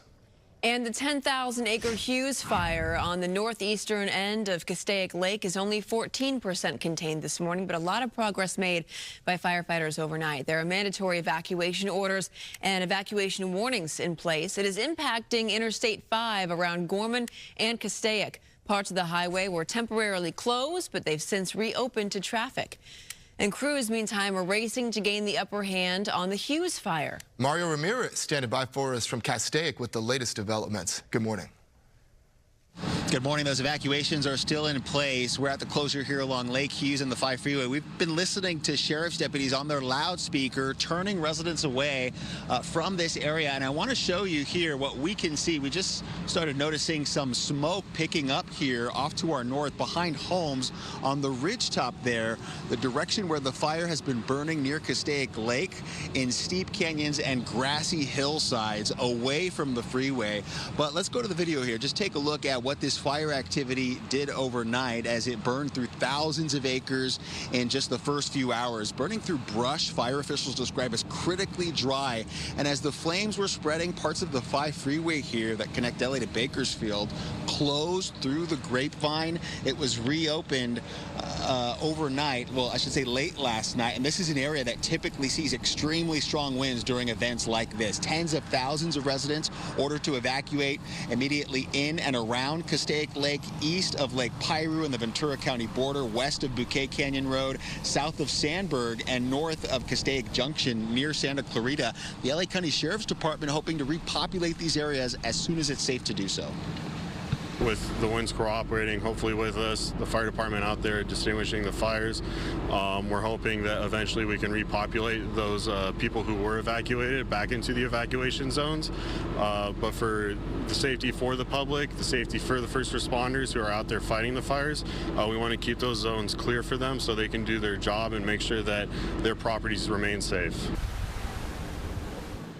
Unfortunately, there's been no reports of damage or injuries from this fire. Residents in evacuated areas told they could shelter at Hart High School and College of the Canyons East Gym, both in Santa Clarita. Back out here live, you can see the National Guard. CalGuard members are still positioned around these burn areas, now assisting local law enforcement here with the Hughes Fire. And we heard from the sheriff this week that nearly 800 are still active in these burn zones to secure these vulnerable areas that have been subject to looting here since these fires broke out. For now, that's the latest here in Castaic. We'll send it back to you. All right, so no damage there, but we do want to tell you about some schools being closed in the Santa Clarita Valley. They're being closed because of poor air quality. Today, campuses in the Saugus Union District, including West Creek Academy and Tesoro del Valle Elementary, are shut down. Castaic High, Valencia High, and others in the Hart District are also closed. So is the Santa Clarita Valley International Charter School. College of the Canyons, Valencia, and Canyon Country campuses are closed, but online classes continue. Officials are assessing safety concerns before reopening. 2 evacuation centers are open, one at Hart High School, that's just south of Newhall Ranch Road, and Copper Hill Drive. Here's the address, 24825 Newhall Avenue in Santa Clarita. The other evacuation shelter is at the College of the Canyons East Gym. That's about 3 miles northwest of Hart High School. So here's the address for that shelter, 26455 Rockwell Canyon Road, Santa Clarita. The Red Cross is there to help. But let's go over to Samada right now for a check on conditions this morning. Good morning. Good morning, Jen. Good morning, Melvin. Unfortunately, we are looking at those wind speeds continuing to strengthen as forecasted, and some isolated areas already pushing gusts between 60 to 70 miles an hour, but mostly for some of our mountain communities and those ridge tops. But downwind, we are looking at sustained a range of 20 to 30 miles per hour and even occasionally 40 mile per hour winds. The high wind warning still in place through about 2 o'clock this afternoon for areas of Ventura County and LA County, and wind advisory is also still in place for those interior valleys. Of course, we continue to watch the fire zones very carefully. Critical fire weather still part of the forecast, and high wind warnings also extend across the Inland Empire community as well into Orange County and San Diego County, where gusts are expected to reach 50 to 60, and even isolated areas could be pushing over 70 miles an hour leading it into the afternoon. For those locations, the high wind warnings are expected to lift not until 6 p.m. So it really is dependent on where you are. We are dry, we are windy, and yes, extreme fire concerns continue on. Then we get a little bit of a break finally, rain being reintroduced into the forecast, and we haven't been able to pick up any measurable precipitation. It's just been rounds and rounds of those dry Santa Ana winds. But this time around, we are looking forward to beneficial rain outside of the fire zone. About a half an inch to an inch of rain in terms of accumulation is good news, but for the burn scars, we've got to be on alert. There's that potential for flood advisories and flash flood concerns, mud and debris flow as well. With the offshore conditions, it's going to be a hot, warm afternoon outside of those wind-prone areas. Send back over to you, too. Okay, so let's get over to Stu. He is still over this foot pursuit standoff in Bellflower. This guy is still there. Have they called in the canines yet? They have called into the canines, and there, Jen, right on cue, there they are. They're just walking right up right now. Now, this is actually in the Bellflower area, 9800 block of Palm Street, and we have some tape from earlier. Let's just get right to that. That suspect was just gliding over fences, jumping up, literally jumping up onto rooftops, and was being chased by deputies in this area. Helicopter was following it. Skyfox kept an eye on it as well. That guy, pretty much amazing. Hopefully when this is all done, maybe he can get a job as a trainer or something, because his athletic abilities are outstanding, and he is still, quote-unquote, outstanding. Not in custody. We watched him as he ran through a bunch of backyards, actually tried to hide for a little bit, but then made his way over here to this quadplex, and then went into an open door. Very concerning for us, but it actually is an attached shed. Now, the deputies have this area locked down. They've had the helicopter here for a little bit. The canine is what just arrived out here. There's actually some residents from that apartment building just kind of being escorted away from that area right now. You can see them live there on Palm Street. Now, the last place we saw him, the deputies had him pretty much locked down in that corner. Skyfox giving up the information, letting the deputies in the helicopter know where he was. Now the canine's here on scene. Hopefully he's going to give himself up before that dog tries to make its way in there. How it's going to happen, that's going to be a tough one. But right now, this seems to be coming to a head out here, out in the Bellflower area. No injuries to deputies, no injuries to that suspect. And of course, we are very curious to see how he goes into custody. I'm Stu up in Skyfox. Back to you all in the studio. Yes. All right. Hoping for a peaceful ending there. Thank you, Stu, for that update. And we will have the very latest on the Sepulveda Fire for you when we come right back. Stay with us.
Welcome back, everybody. Now to the Sepulveda Fire. Forward progress has been stopped at 40 acres. Well, thanks to the firefighters out there. Roberto Gonzalez is live in Brentwood, where firefighters are still out there putting out the hot spots. Good morning.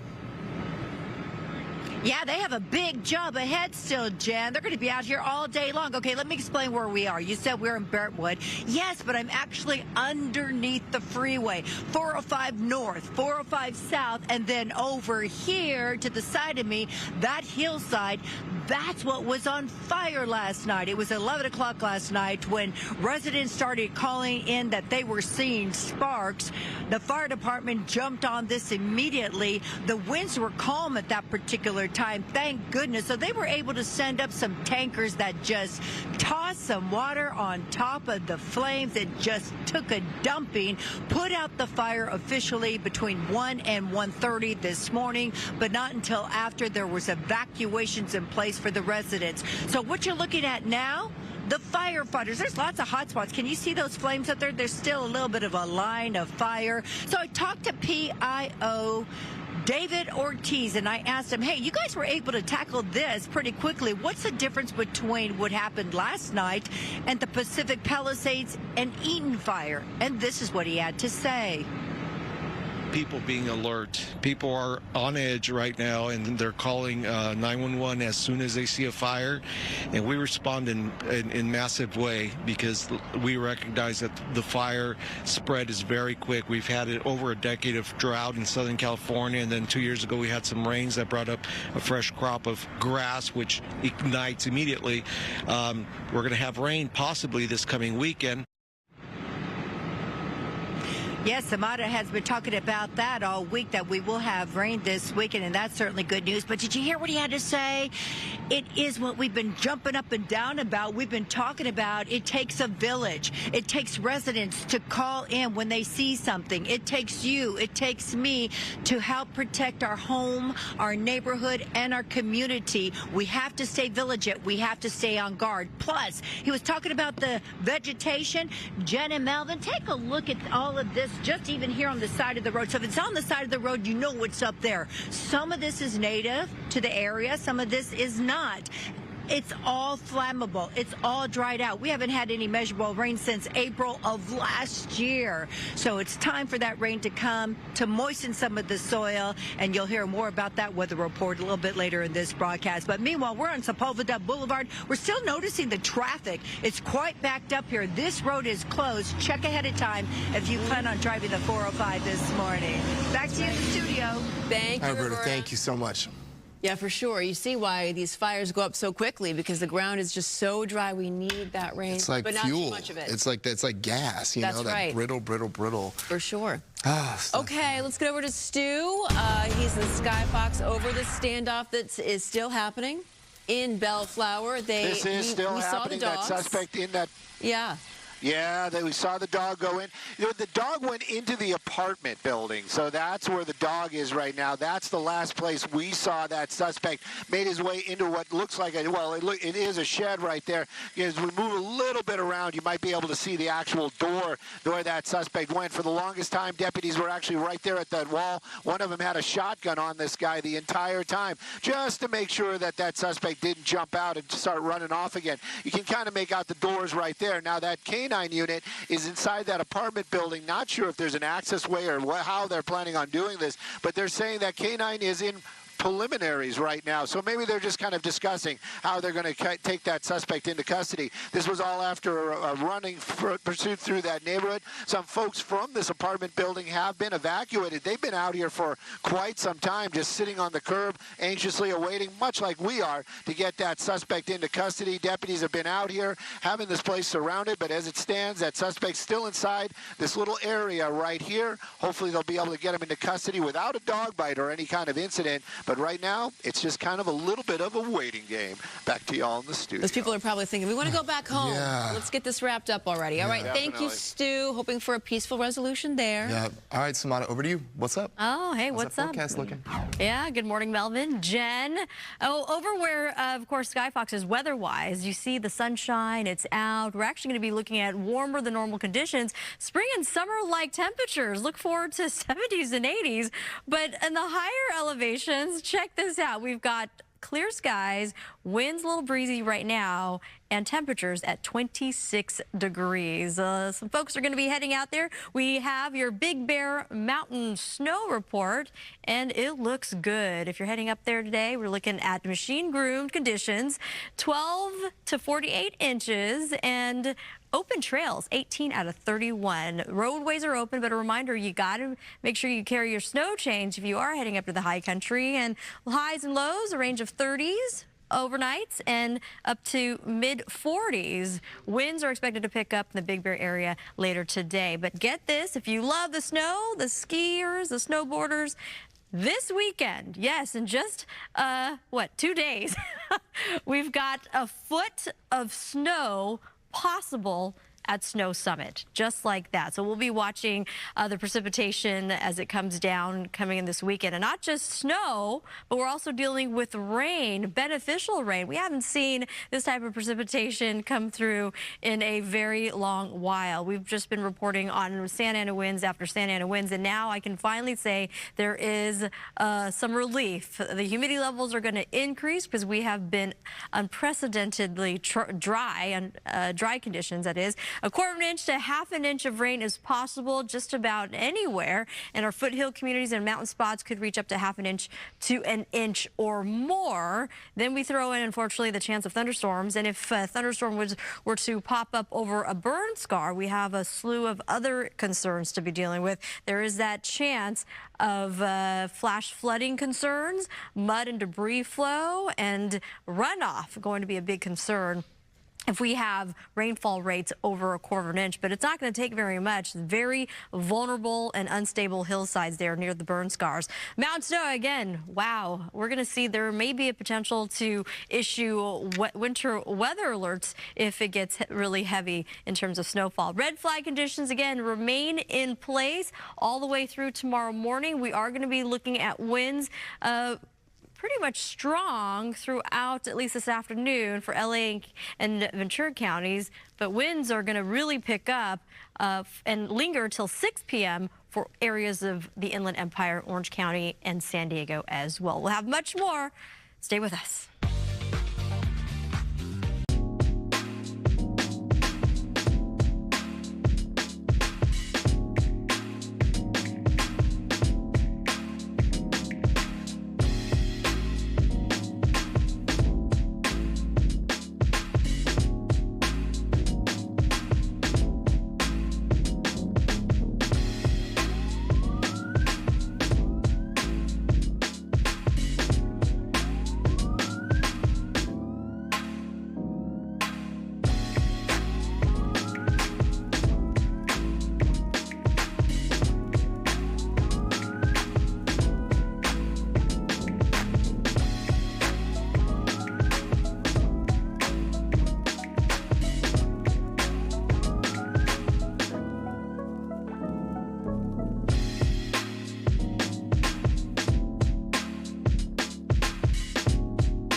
Welcome back, everybody. We want to tell you about an informational session that's being held this weekend for LA wildfire victims who lost their homes.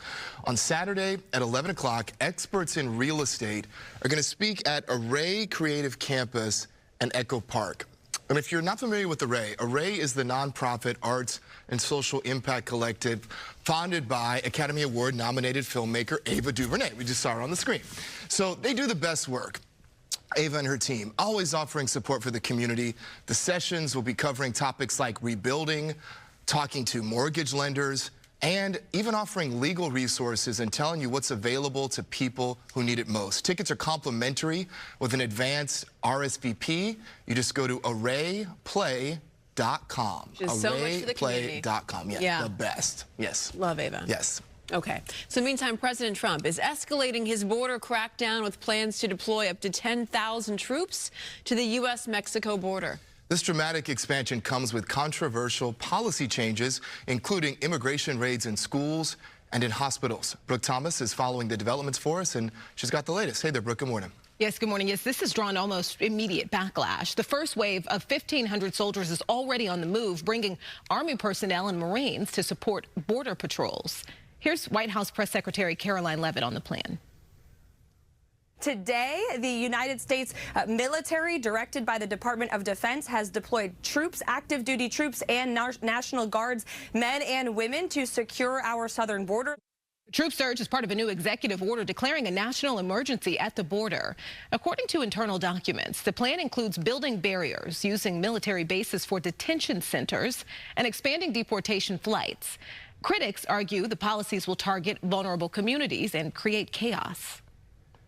I've heard from business owners that want help because they have their workers who are telling them that they don't want to come to work. What's going to happen to them?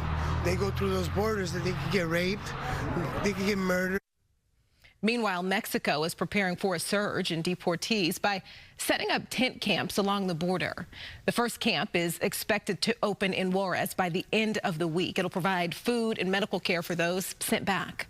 Supporters of the crackdown say this is a necessary step to secure the nation. This move also marks a major shift in immigration policy with massive military involvement. Critics say it puts lives and communities at risk. Again, supporters insist it's about national security. We're going to continue to follow this developing story. Back to you. All right, Brooke, thank you. Well, still ahead this morning, Gigi is at the Hughes Fire forest, which has grown to more than 10,000 acres. That's right. And coming up after the break, we're going to be speaking to a homeowner who lives here in the North Lake community that's under a mandatory evacuation order. He's going to tell us how dangerously close the Hughes Fire got to this neighborhood.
Welcome, everybody. It is 8:30 here on a Thursday morning. It's great to be with all of you. Yes, it is. Thanks so much for joining us. So we are actively monitoring 2 new fires that have erupted in the last 24 hours. We're talking about the Hughes and Sepulveda fires. So there is some good news here. The Sepulveda fire has been kept to 40 acres, and they've stopped all forward progress. So that is near the 405 freeway off-ramp north of the Getty Museum. The bad news, though, the Hughes Fire in Castaic has spread so rapidly since it started around 11 o'clock yesterday. It's now burned more than 10,000 acres. Thousands have been ordered to evacuate in response to that. And with that, let's get over to Samada for a check of our forecast. Good morning. Good morning, Melvin. Good morning, Jen. And unfortunately, we continue to track those winds in and around the fire zone. And just as we had forecasted, things are already strengthening. Just about 2 hours ago, in and around the ridge tops near the Hughes Fire, we're looking at wind speeds clocking between 30. Now it has risen to about 40, now 42 miles an hour. And outside of the fire zone in the San Gabriel Mountains, Magic Mountain Truck Trail, currently now with wind speeds of 71 miles an hour. So we are still under very critical fire conditions. Red flag warnings remain in place, now pushing through. Friday morning is when we're expected things to improve dramatically. Now, those offshore winds and outside of the windy areas, we're looking at numbers going to rise in terms of temperatures. The heat, it's here. 70s and 80s all the way down to the beach. And then, just like that, a chance of rain, about a quarter of an inch to half an inch or an inch greater for foothills in our mountain communities. And those burn scar areas, we've got to really keep a close eye. There's that a chance, unfortunately, that could lead to mud and debris flow if rainfall rates increase above a half an inch. Mountain snow, 2 to 4 inches, right around 5,000 feet, and even a foot of snow is possible at the higher peaks near Snow Summit. Current wind conditions, unfortunately, we are in the thick of it. Now wind speeds increasing to 22 to 25 miles an hour, 39 now in Malibu Hills. And it's not just LA and Ventura County, but now the IE will be looking at stronger winds pushing all the way through this evening, where high wind warnings there, not expected to relax until after 6 p.m. Traffic conditions, now that we have, unfortunately, these new fires, wanted to remind folks to stay away from the fire zone. The Sepulveda Pass or areas along the 405, again, open, a struggle getting through the southbound side of the 405. Now, the Getty Center Drive off-ramps continue to be closed, but not impacting, again, much of the 405. Closures near the Hughes Fire off-ramps only right now. Again, both directions of the 5 open. A lot of green, so it is flowing, but Parker Road and Lake Hughes Road, the off-ramps continue to be shut down. Send back over to you, too. All right, Samada, thank you. Well, now to our news here at 8:32. Tens of thousands of people have been forced from their homes due to the Hughes Fire. Gigi Gracia joins us now live with a homeowner who watched as it came very close to his neighborhood in the Castaic Lake area. Good morning. Good morning. You know, tens of thousands of people remain evacuated this morning. That's the #1 question I'm getting from folks is when will that order be lifted? We are awaiting word from both the Sheriff's Department and LA County Fire. And of course, we're going to bring that to you right away. Joining me now live, Mike Vogt. He lives here in the North Lake neighborhood. Long night for you. I know you didn't get any sleep because of that fire. Your wife, Melanie, she raced home. She was able to get Max the dog out, and everything was at peace when that happened. At least he was safe. But for you, you stayed behind and you watched. And just take me through what you saw happening here. Yeah, I mean, it was a little bit intense late yesterday and into the evening. There was we had fire engines and all kinds of things coming up the cul-de-sac here. But over here is where, I mean, the wind was blowing towards us, right, from the lake, as you can see over there. The fire kind of started on the other side of the upper lake, where it's kind of smoldering there. And the fear was that the winds, since they were blowing this way, they would make it around the lake, and then all this is just fuel, and it would just come and we'd be done. But the advantage we had was there's a lake between us and fire. So it stopped, right? And then it sort of took a left turn, if you will, and then just started cruising around down that ridge up to where that you see the church on top of that hill. That's the Lake Hills Community Church, and there was a lot of concern that church was just going to go up. Oh yeah. I mean, we thought it was. We really thought it was going to go up because there was just fire all along that ridge. I think it made it, and then you can still see some smoldering down in the valleys there. And then what happened is it just made a beeline straight for Tapia Canyon, and it just right along that ridge. I mean, you would turn around for 5 seconds and you would go look again and there would be this giant, puff of flames coming up somewhere. So it was incredible to see just how fast it was. I mean, this thing was just cruising at, 30 acres a minute. It was amazing. And then it went all along the ridge and then down towards the sports complex and then started going up towards the prison. And so that's sort of where all the fighting was going last night. The good news is the firefighters just did an incredible job. I mean, they were all over here. They were, they were going after this with a vengeance, and they had tons of aircraft. They would pick up water from the lower lake and the upper lake, and it was just loud all night with the helicopters and the planes just dumping everything they could on it. And obviously, we're off of, by the way, we're off of Ridge Route, North Lake neighborhood, off of Ridge Route and Pine Crest, one of the, again, neighborhood under mandatory evacuation order. The wind, we're feeling it right now. We're feeling some gusts sort of starting to pick up, and that's a huge concern in this neighborhood. Yeah, it's really big concern, and that's why I was talking to a couple of firefighters that were standing right where we were last night, looking that way and trying to make sure that we weren't impacted, which is awesome. And it was calm last night, but they said they were just being super aggressive to try and get ahead of the winds this morning.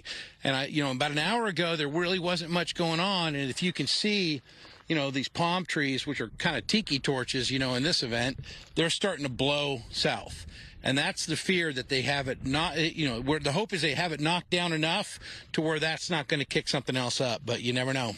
I know it's been a really long night for you, Mike Volk. Thank you so much for talking to us. I'm glad your wife, Melanie, and Max the dog, they're safe today. And you're Max made it. You're sort of standing guard here with a lot of neighborhoods who chose to stay behind. Again, we're off of Ridge Route. You can see the wind. You can see it picking up. And, of course, that is still a huge concern with the fire. Only 14% contained, over 10,000 acres burnt. And those evacuation orders still in effect, along with the evacuation warnings. Reporting live in Castaic, I'm Gigi Graciette. We'll send it back to you. All right, Gigi. Thank you. You can see that wind blowing. Yeah. Man. Okay, so with the Eaton Fire 95% contained, Pasadena schools are reopening. School officials are calling this a phased reopening. 10 schools and programs will reopen this morning after extensive cleaning, sanitizing, and environmental testing. All students will return to class by January 30th. The campuses have been closed for 2 weeks. This morning, our Coco McAvoy is at Willard Elementary School to help welcome students back to class.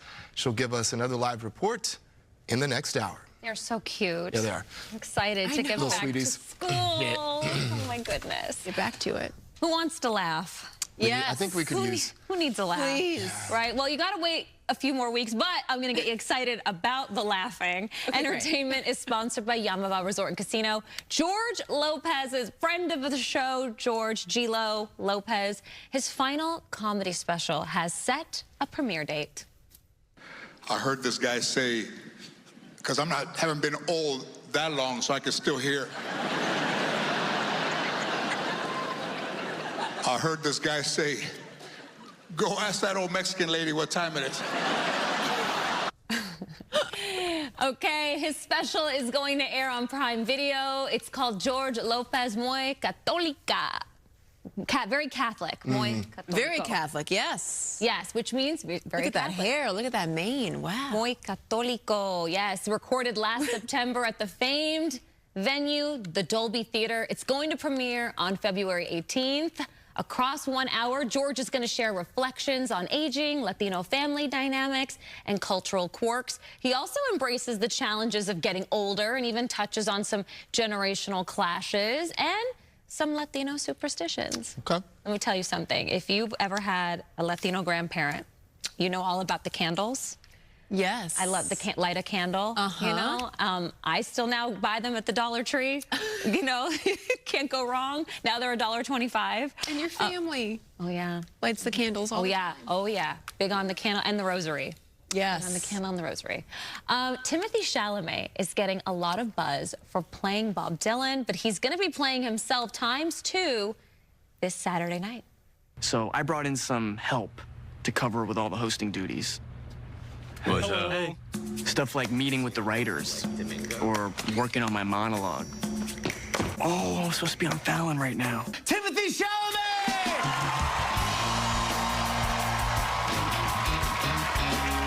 He's good. He's really good. This is obviously playing into that contest they had in New York, which was a viral sensation. So in the latest SNL promo, Timothy Chalamet gets by with a little help from his doppelgangers. It's all going down this Saturday night. You know, Chloe Fineman on the show does him really well. She does that. Yeah, man. Very bro-y. Yeah, right? very, very bro-y. I like Timothy Chalamet. I actually asked him, because when I interviewed him for A Complete Unknown, I asked him, when somebody plays you, what is the one trait you want them to get right? Right. And he wouldn't give me a straight answer. It was kind of funny, but, you know, I think he takes it all in good stride. Of course. You have to have a good sense. There can be only one. So from Muy Católico to SNL to this, the poll question of the day is, what's your favorite music genre? And the reason we're asking you is because the nominations for the iHeartRadio Music Awards were released, and we want to know what your flavor for music is. And so far, the winner was rock last hour, and now it's rap hip-hop with 42%. You can go to foxla.com/vote or scan that QR code that was right there on the screen. It's on our website. Sumata, I want to know what your favorite genre is. I want to know what you get down She'll to. let us know. She'll let us know in a little bit. Yeah. All right. All right, coming up. In response to the wildfires, the Boys and Girls Club of America is offering fire relief to those who've been impacted. After the break, the CEO of the organization is joining us to talk about their amazing work, not just during this crisis, but all year round. But first, here's Samantha with the check of our morning commute. Hey, Good Day LA Traffic is sponsored by Jacob and Ronnie. Call jacob.com. I wanted to remind folks to stay away from the fire zones now that we have multiple fires still going. Now, the 405 open in both directions, but the off-ramps are closed at the Getty Center Drive area, so just a heads up. And near the Hughes Fire, off-ramps only being impacted, Parker Road and Lake Hughes Road. And yes, another reminder, both directions of the feast stage still remain shut down until further notice from Malibu Canyon Road all the way through the McClure Tunnel. And a live Caltrans camera, the winds continue to blow. We are in the peak wind time frame. This is a look at the 91 east and westbound. The camera bounced around a little bit due to the gusty winds. Here's a look at some other traffic hotspots. Call Jacob. Call Jacob. Call Jacob. Call Jacob. Llama Jacob. Tawagan si Jacob. Saan ba Jacob? Call Jacob. Definitely. He is the real deal. Call Jacob and Ronnie. Call Jacob.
And welcome back. I'm meteorologist Smada Khan.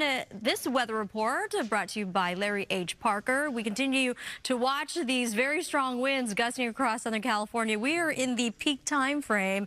The winds are not expected to diminish until at least later tonight, but red flag conditions extend all the way through tomorrow morning. The fact that we are so dry, critical fire weather at hand. How strong are the winds expected to gust? We have already seen winds clocking in between 50 to 60 and even 70+ mile-an-hour winds, so we got to be on our toes. Wind advisories also in place for interior valleys till about 2 p.m. this afternoon, but if you live across the Inland Empire communities in Orange County, wind gusts could also range in the 70s, and into San Diego could even push into the 80s, and those high wind warnings will stay in effect through 6 p.m. tonight. And here's a look at our wind futurecast. The areas in the highlighted contours are the vulnerable wind-prone locations. Downtown LA and interior spots remain out of the wind zone. Temperatures are expected to climb summer-like temperatures, 70s and 80s by this afternoon. But the winds continue on into the evening, as I mentioned, stronger across portions of the 10 freeway later this evening before winds finally subside. And then we see a reversal of winds. Those wind arrows are going to be onshore, and that is an indication of big changes. Rain is in the forecast. I'll break that all down for you coming up. Send back over to you guys. All right, Samara, thank you. Well, look, a lot of people are coming together to help those whose lives have been turned upside down because of those devastating fires. Well, a lot of organizations are also doing their part, and that includes the Boys and Girls Club of America. Across Los Angeles County, 20 Boys and Girls Club organizations operate more than 200 club sites, and each one is crucial as they offer relief and support to families who've been impacted. Here to talk all about the work being done is Jim Clark, the CEO of the Boys and Girls Clubs of America. Good morning to you. Thank you very much for being with us. Well, good morning, and thanks for having me. Thank you. Y'all have always been such a safe place for so many folks across the nation, and now people really need you, and you all are, of course, naturally stepping up to the plate. Well, that's right, and first and foremost, our condolences, my condolences to those that have lost loved ones through this disaster, and those that have lost everything, their homes, their cars, their personal belongings. You know, it's really difficult, and to your point, that's where Boys and Girls Clubs step in. They're an anchor in these communities, and they provide a safe place, some normalcy, a routine for kids so that parents who are trying to deal with it, their insurance, they have to work, they have a great place where kids can go. So our clubs have stepped up. They're open during the day so parents can leave their kids there. Schools, some are reopening, some haven't. They're open during the day, so kids have a place to go. This is really a critical time. It's interesting. So I'm happy that you guys have opened your doors to people who might not be able to go to school right away. A lot of these kids have lost their homes altogether, and they've lost their school, which is their second home, so to speak. Meantime, life is moving on. Parents still have to go to work. That's right. And it's great that you guys are offering that place to just take the workload off of parents a little bit. There's the material help that you offer, and then there's the immaterial help. Right. Talk about some of the mental health components of this. Yeah, absolutely. You know, our staff, and I'm here to say thank you. Thank you, and to recognize our staff and volunteers who are doing incredible things right now. And when you think about that, really in terms of what you're talking about, they are there, even despite having to navigate some of their own challenges, losing their own homes, and challenges with their families and their personal lives. They're opening the doors so that kids and families have a place to go. And inside of that, they're providing tools and resources from mental health. Look, kids are afraid. They're asking questions. They're anxious. They don't know. And so that mental health issue and the trauma they're experiencing, we're providing trauma-informed tools so they can really help these kids and families. And it's so needed right now. But on top of that, it's groceries, it's clothing. I was up in Pasadena yesterday, and just seeing what the Boys and Girls Club there and their CEO, Lisa Cavalier, are doing to make sure the community and kids and families at those clubs have clothes to wear. These are essentials. They're grocery cards, gift cards. They're doing everything, helping them find temporary living. And before we go, because we're running out of time, I just want to also make sure we touch upon the Disaster Relief Fund that you have as well. So we have about 30 seconds. Yep, absolutely. So we encourage everyone to help support with resources. And the site is bgca.org/supportla. bgca.org/supportla. All of the money raised will go directly to the clubs right here in Los Angeles County most impacted. So we appreciate you bringing this to light and helping us recognize the great work the Boys and Girls Clubs are doing as anchors and assets in these communities. It's important to help the helpers. You guys are doing great work. Thank you so much. So that's bgca.org/support-LA if you would like to contribute. Thank you so much for being with us. Thanks for having me. Yeah, thank you so much for being with us. And there's one more thing we're going to tell you about. Sorry, we're running our own prompter these days. I'm not sure everybody's no, it's fine. It's taking a little time to get, but I want to make sure we get it in. There it is. To donate, I just said it. To donate or to learn more, bgca.org/support. I just said it. We'll be right back. Thank you. Yes, gosh. Right back.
All right, welcome back. So the big National Association of Music Merchants trade show is happening in Anaheim. And this year, organizers are using the event to help to raise awareness. And Bob DeCastro is standing by for us.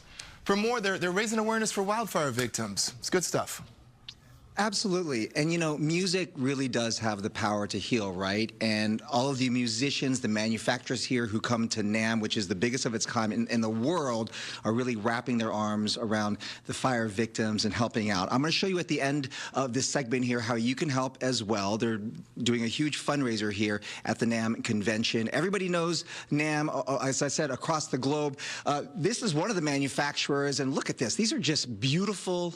They're works of art. I mean, this is like an art wall here. This is from Paul Reed Smith, one of the manufacturers. And I've got Alex here to tell us a little bit more about this. Absolutely stunning, I have to say. But Paul Reed Smith has a special sort of place in their heart for the NAMM show, right? I mean, you kind of got its start here? Absolutely, yeah. So this is our 40th year as a company.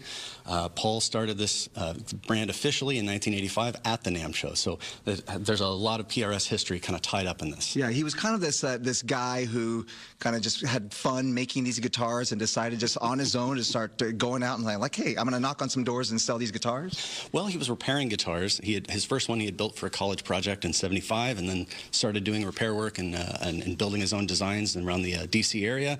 And then, took 2 models, drove them up and down the East Coast soliciting orders, and the investment from those is what helped him found the brand, and that got us into the NAMM show, and, there you go. We're here 40 years later. And a who's who, obviously, of musicians use these guitars, right? And they have they kind of almost a little signature to it, right? So show us on your guitar here how you differentiate a Paul Reed Smith guitar from others. Oh, sure. I mean, there's all sorts of things that, we're a very proprietary brand.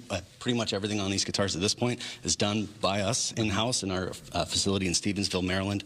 But a really easy way to identify a PRS guitar is the headstock. I mean, it's a pretty unique shape, and it's got his signature right there on the front, and then kind of a calling card of most of our guitars, going back really to the start of the company, are the bird inlays. Yeah, and I love how you all make it accessible for students and the like, because these are not cheap, or some of the higher end ones are not cheap. But some of the ones here on the ground here, you make sure that students can start learning on these guitars as well. Oh, absolutely, yeah. I mean, music is such an inspiring and valuable thing for everybody, right? And we want to encourage younger players as much as we want to encourage anyone else.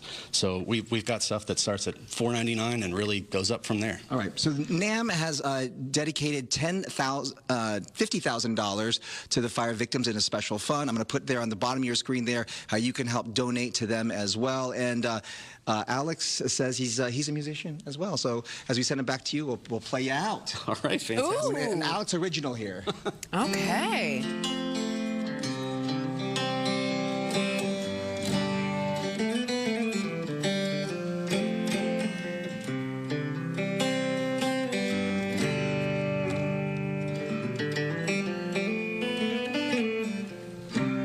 I was telling him I just need my glass of wine. All right, man, let's go. I feel relaxed now. That was nice. Love those tones. Need a cocktail now. Thank you. Thank you. Okay, everybody. Well, coming up, our team coverage on the wildfires continues in our 9 o'clock hour. Yeah, so I'm staying on the anchor desk. I'll be joined by Sandra Endo. Coming up after the break, we'll have more on that. Keep it here.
play at 9 o'clock. I'm Jen Lammers in for Araxia. And I'm Sandra Endo. Thanks for joining us. Just when we thought SoCal was about to enter a recovery phase, 2 new fires ignite. Here's what we know so far. The Hughes Fire is burning out of control on the northeastern end of Castaic Lake. The fire has scorched more than 10,000 acres and is only 14% contained. There are mandatory evacuation orders in place and evacuation warnings as well.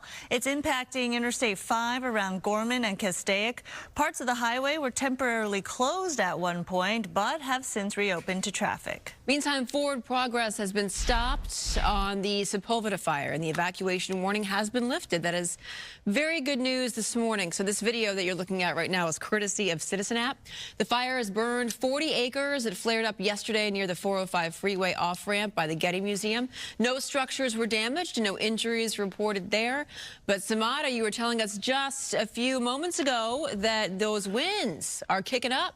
Yeah, good morning, Jen. Good morning, Sandra, and to everyone joining with us at this hour. Unfortunately, things are coming into fruition. We had forecasted that the winds are expected to strengthen, and they have, unfortunately, near the fire zones. We're going to bring your attention over to the Castaic Lake area where the Hughes Fire is currently burning, and we're looking at wind speeds now pushing. Before, about a couple hours ago, was in the range of 30s and low 40s. Now we're picking up wind speeds at 44 miles an hour.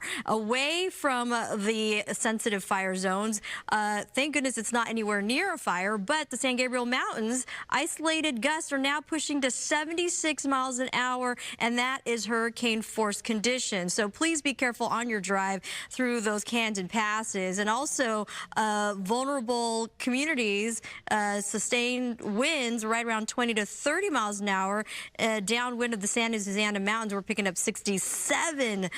These are gusts, and near the Palisades Fire, a range of 50s and now 52 degrees in an area of Malibu. We can't also forget our friends and neighbors across the Inland Empire communities, where now gusts are a range of 40s and 50s downwind through the Cajon Pass. And also wanted to highlight an area in the Santa Ana Mountains, 69 per hour winds, and just moments ago it did hit 75. These are the conditions that we're dealing with, and we are still in the thick of it. If we go to Weather One, we wanted to remind folks that we are still under high wind warnings through about 2 p.m. for LA and Ventura County, and we're pushing to 6 p.m. for the IE in Orange County. We are going to be warmer than normal, so hot and dry conditions, and wind's going to be a problem before rain chances arrive this weekend. I'll have more details coming up. Send back over to you. All right, thank you, Samada. So as we're reporting now for almost 24 hours, right, the massive Hughes wildfire is tearing through Castaic and forced families to flee their homes under evacuation orders. Those flames moving fast, the situation desperate. Mario Ramirez is live with the latest developments on that fire. Good morning, Mario. Sandra, Jane, good morning. Fire officials say the focus today will be on the east side of the Hughes Fire. Now, we're here along Hughes Lake Road and the 5 freeway, which is closed, part of the evacuation zone. And we've been watching that plume of smoke picking up at times and dissipating, but you can see it is back up. That is where we see some smoke getting really close to homes. And we've also seen 2 fixed-wing aircraft making their way through here, making those drops. And that's near Ridge Route, where Gigi was talking to that concerned homeowner in the evacuation zone a little earlier. So let's go to the video now. The Hughes Fire, as it's called, started around 11 o'clock yesterday morning on Lake Hughes near Castaic Lake, and it burned through hundreds of acres within minutes. In the first 3 hours, the fire grew to 5,000 acres, now sitting at over 10,000 this morning and 14% contained. More than 4,000 fire personnel are assigned to this blaze, and airdropping helicopters were able to take advantage of those calmer winds and make airdrops overnight, as tens of thousands were ordered to evacuate in the areas in and around Castaic Lake, with thousands more under warnings. Now, those flames actually forced the county to evacuate inmates, some of the inmates from a 5,000-person jail here in Castaic. Listen. When the fire got so close to Pitch's detention center, we had to act quickly, working through our different department. We had Ventura County Sheriff bring over some of their buses, our department's buses deployed to Pitch's detention center to help evacuate those inmates and make sure that they're safely away from the fire to help prevent any harm done to them. Now, fire officials are urging residents to keep their phones charged and pay attention to evacuation orders and warnings. The good news is, while it's burned through dry brush and grassy hills, we have not seen or heard any reports of damage or injuries, and we hope that doesn't change. Meanwhile, coming back out here live, the winds have been on and off. They are starting to pick up again, some of the strongest that we felt here this morning. The National Weather Service extending that red flag warning with high-risk fire danger through tomorrow. Live in Castaic, I'm Mario Ramirez. We'll send it back to you. Quite a different scene than 24 hours ago or so. Much, much better now with things settled down overnight. All right, Mario, thank you so much. But, in fact, the Hughes Fire displacing 16,000 people under evacuation orders right there, prompting 2 evacuation centers to open. Those located, highlighted on your screen. Hart High School, that's at 24825 New Hall Avenue in Santa Clarita. Also, the College of the Canyons is offering another evacuation center in the college's East Gym. This is located about 3 miles northwest of Hart High School at 26455 Rockwell Canyon Road. And for a safe place for your pets, the Palmdale Animal Care Center is taking in small animals. That address is 38550 Sierra Highway. And the Lancaster Animal Care Center is taking in both small and large animals. Their address is 5210 West Avenue I, and Pierce College in Woodland Hills is taking in large animals. And now to the Sepulveda fire that broke out. It's been put out, and it did char 40 acres, though, and was quite a scare at the time. But for sure. Yeah. And close down some roads there, too. We have Roberta Gonzalez live in Brentwood with details. All of this, really, as you said earlier, Roberta, hinged on people paying attention. Absolutely. We are a village. It takes a village to protect our homes, right? Our neighborhood and our communities. And as Mario was mentioning just outside of Castaic, the winds have been fluctuating. Same here. In fact, at this particular time, there it goes again, winds up to 10, occasionally a stronger gust. And we do anticipate those increasing winds. But last night, those winds diminished. They were calm. And thank goodness, because we had that hill behind me on fire. And because the winds were calm, firefighters were able to jump all over it. At 11 o'clock last night, when this fire was reported, they were able to send tankers up in the air. They were able to pour water on this fire. And officially, between 1 and 1:30 this morning, they declared that this fire was out. However, in between that time, residents had emergency evacuation orders to leave the area. They did flee, but they were able to come back after 2 o'clock this morning. So I caught up with PIO David Ortiz, and I asked him, I said, hey, what was the difference between the response from the Pacific Palisades Fire and the Eaton Fire, and then this fire at Sepulveda last night? Listen to what he had to say.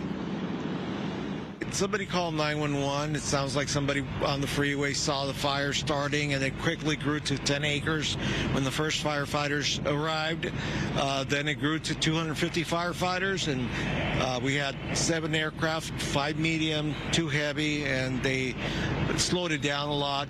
Luckily, the wind wasn't pushing it. It was going against the wind. It was basically making a topographic run up the hill, using the angle of the hill to keep itself going. But once it got to the ridge top and the fire road up there, it stopped. And see, it's exactly what you were talking about. This is it. If you see something, if you smell something, you gotta report it. We all have to work together because the winds are increasing again today with that red flag warning in effect. So you gotta ask, if the fire is out, why am I still here? Well, see all these hoses here? Wow, they're heavy. These hoses are brought in by these firefighters that keep coming in and out, and they're pumping water all the way up this hill to other firefighters, and they are attacking the hot spots. I don't even know if you can see those firefighters. They're way up high, about 200 feet up high.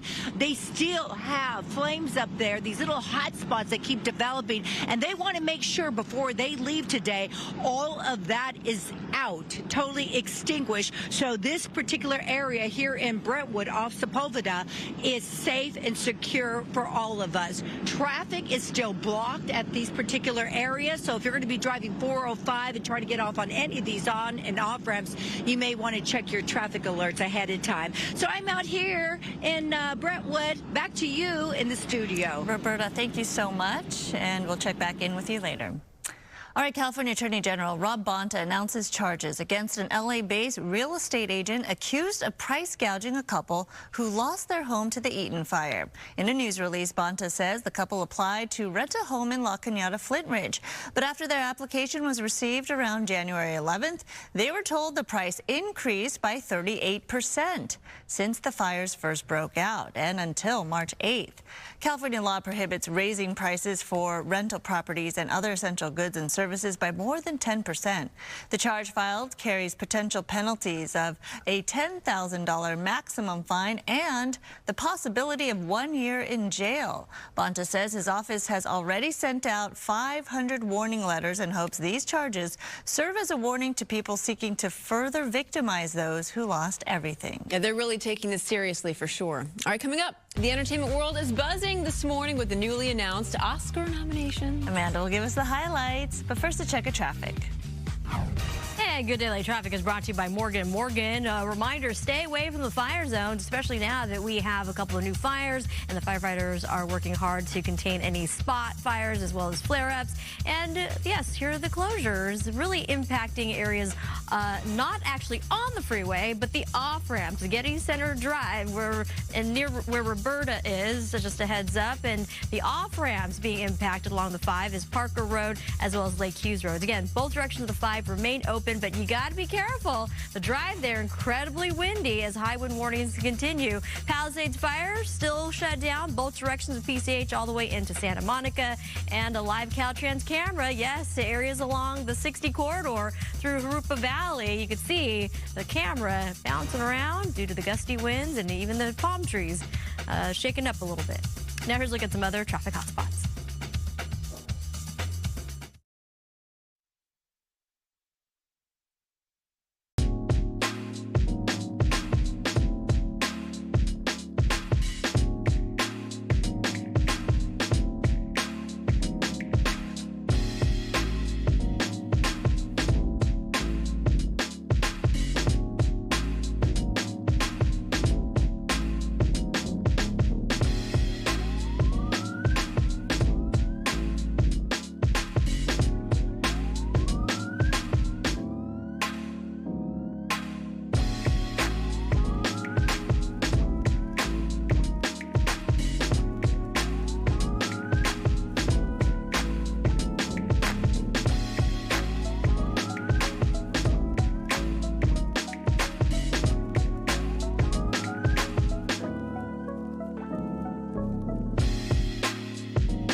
Good morning. Good morning. Morning. Happy big award morning. Big Yeah. morning. Yes. Happy award season to all who celebrate. Ooh, let's talk about it. Let's talk about it. Okay. So entertainment is sponsored by Yamava Resort and Casino. It is a big nomination week. We had the iHeartRadio Music Awards yesterday, but let's talk about this morning's Oscar noms. The Academy announcing their list for the 2025 Oscars contenders.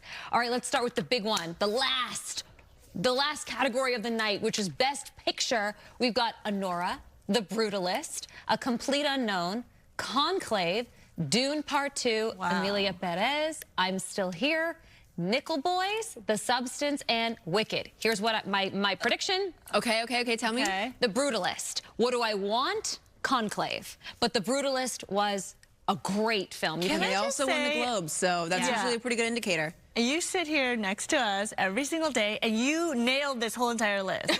You predicted this whole list. Thanks. Amazing. Thank you. I know. Yes. We have a guest in the studio, and he goes, how many of those movies on that list have you seen? And I go, all of them. All of them. And you nailed it. Well, oh, my gosh. Well, Best Director, of course, we have Jacques Audiard from Emilia Perez, Sean Baker for Anora, Brady Corbet, The Brutalist, and Corley Farjou for The Substance, and James Mangold for A Complete Unknown. Best Actress, ladies, let's see. Woo! We've got Cynthia Erivo. Yes, well deserved.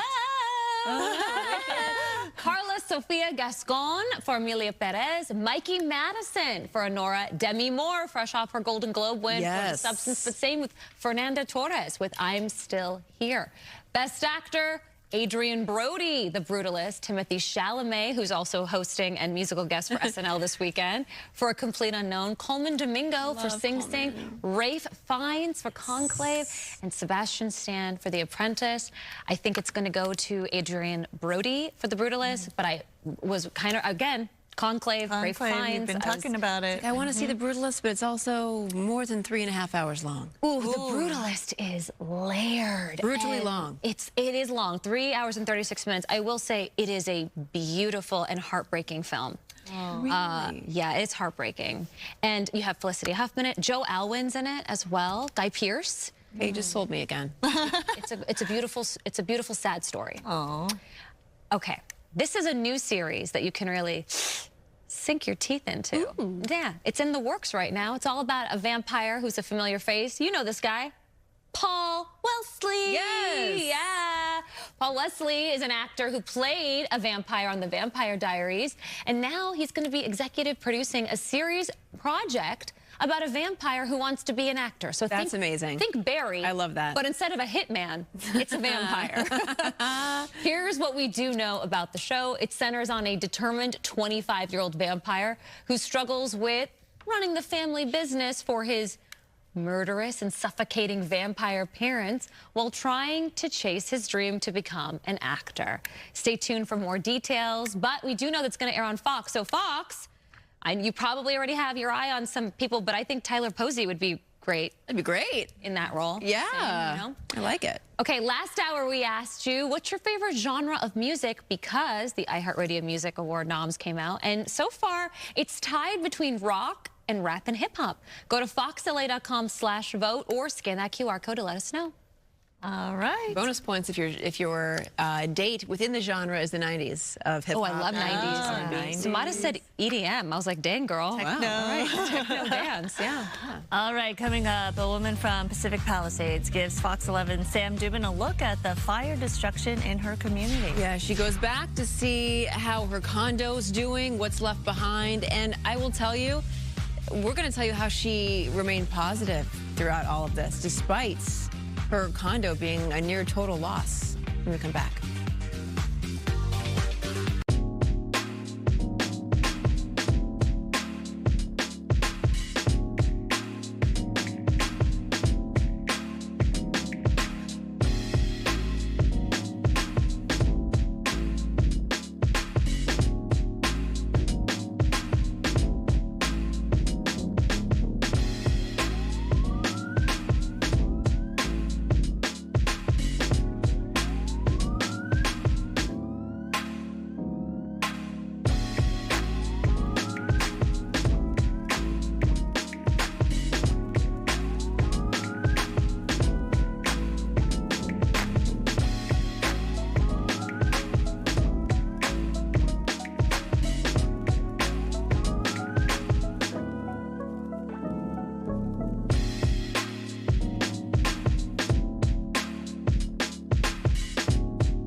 And welcome back. I'm meteorologist Samada Khan. This weather report sponsored by Pechanga Resort Casino. We continue to watch the fires. Unfortunately, we do have some breaking news. We have always talked about watch duty as being a go-to source, and right now it is our go-to source. We're getting word that there is an active fire, 2 acres currently burning near Lewis Road, and that is adjacent to the California State University Channel Islands. If you are now just tuning in, we are getting word that the campus is being evacuated, and there are evacuation orders and evacuation warnings in and around, again, the Laguna Fire, which is in the city of Camarillo. Again, Laguna Fire, 2 acres currently burning. If you live in the area, you may already be getting your alerts from your phone. Make sure you listen accordingly. This is a time, if you're in the evacuation warning area, to get your go bag ready. You should have all your important papers and ready to evacuate. If you are under the evacuation order, this means you have to leave now. There is an immediate threat to your life as well as property. Wind conditions in the area, we're picking up those wind speeds, a range of 15 to about 20 miles per hour. We have a large response from the fire department. Ventura County Fire is on top of that. And here's just a quick check of what we now know, according to this website, Ventura County Sheriff Emergency Services. Evacuation orders in place. There are 2 evacuation warnings. Again, 2 breaking news. This has just happened. And again, 2 acres currently burning in the Camarillo area. They're calling this the Laguna Fire. And again, it is adjacent to the California State University Channel Islands. If you are a student there, if you live in the area and you're getting those alerts and warnings, make sure you pay attention, evacuate when told to do so. And we're watching those winds. We've got red flag warnings and high wind conditions still in effect. Send it back over to you, ladies. And thank you, Samada. Yeah, 2 helicopters, at least 2 helicopters have been requested for aid there. Also, we have a crew on the way to give you some more information on that. But for right now, let's check in on the Palisades Fire. So residents in some of those evacuated zones, under the supervision of LAPD, of course, were allowed to re-enter their neighborhoods and learn what happened to their homes. It's really heartbreaking, and we followed Pacific Palisades resident Carly Paquette. She took photojournalist Sam Dubin along for a ride to see if there was anything left of her condo. Hi, Mom. Good morning. You know what zone you're in? My house got burned. It's gone. There's nothing. But there was a surfboard in the garage that we were hoping still survived. We live in Santa Monica, and this is our community, so I'm just here to help anybody in the Palisades that needs it. Everybody's been so nice. Like, when this first happened, just the outreach of kindness. Here we go. I'm not feeling optimistic, essentially preparing for the expected. I would love a pleasant surprise, but I'm not planning on it. I just need my surfboard, please. It's my only belonging. Yeah, hold on, okay? Okay.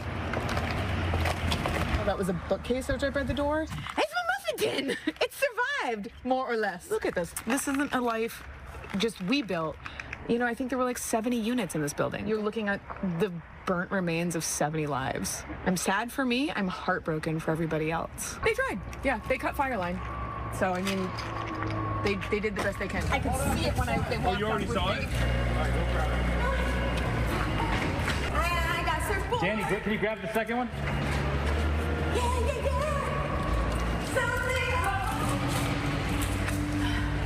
Cool. Thank you guys so much. Thank you guys so much.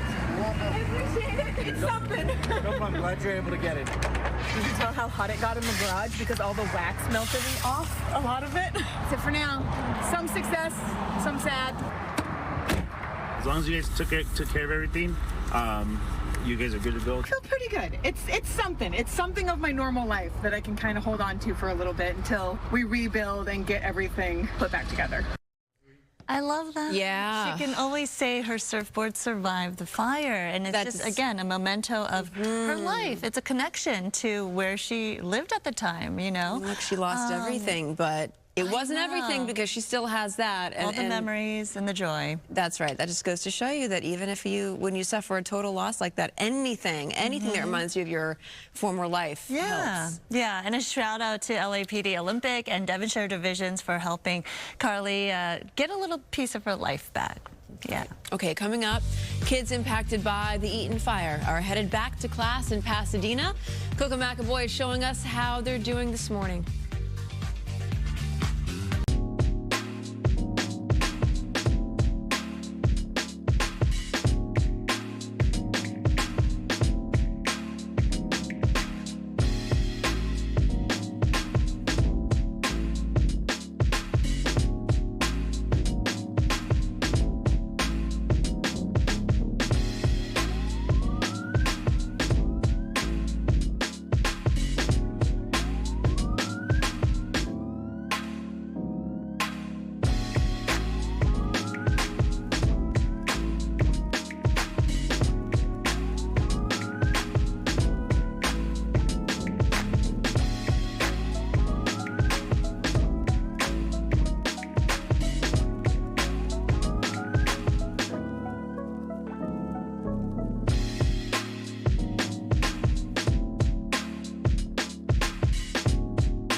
Welcome to Good Daily at 9:30. I'm Jen Lammers in for Roxia. And I'm Sandra Endo. We continue our team coverage of the fires burning across the Southland. At this hour, we do have breaking news.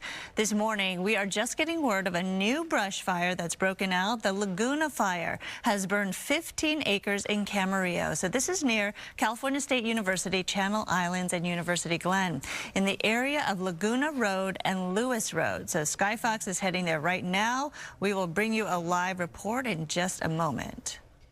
And we're also being told, so yeah, jump to 15 acres, potential for 30 to 40 acres, and resources are making good progress there. We're going to obviously keep you updated on how this changes, and hopefully for the better. But now over to Castaic, where the Hughes Fire has burned more than 10,000 acres. Thousands are under evacuation orders and warnings. Thousands are under those warnings, and Gigi Graciette is there live now with the very latest from Castaic. Gigi.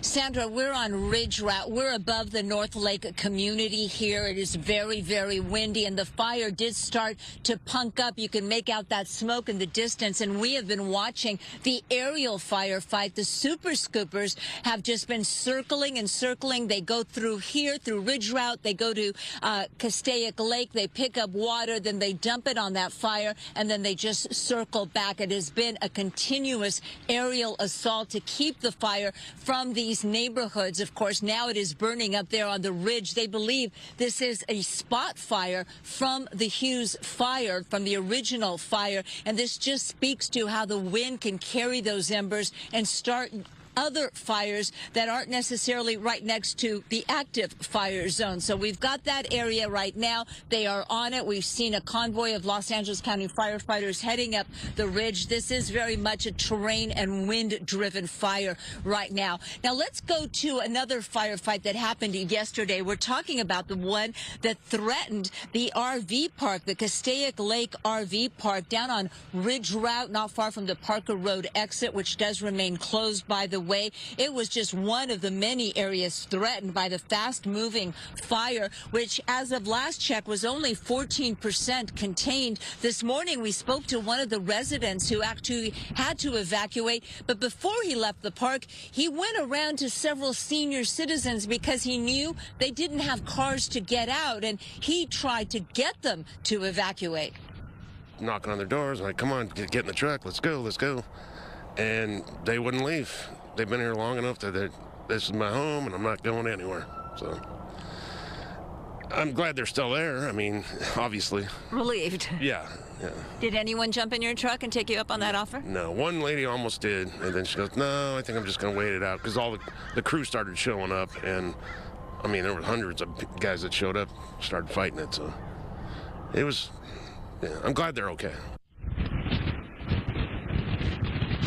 That firefight was intense. It was done on the air and from the ground, with an inmate camp crew being credited with being able to divert the fire away from that RV park. Now, again, we're on Ridge Route while the fire has started to spark up again. The super scoopers are on it. It is very windy here. The number one question, of course, we're getting is, when are those mandatory evacuation orders going to be lifted? Some of them have been lifted for the west side of the 5 freeway.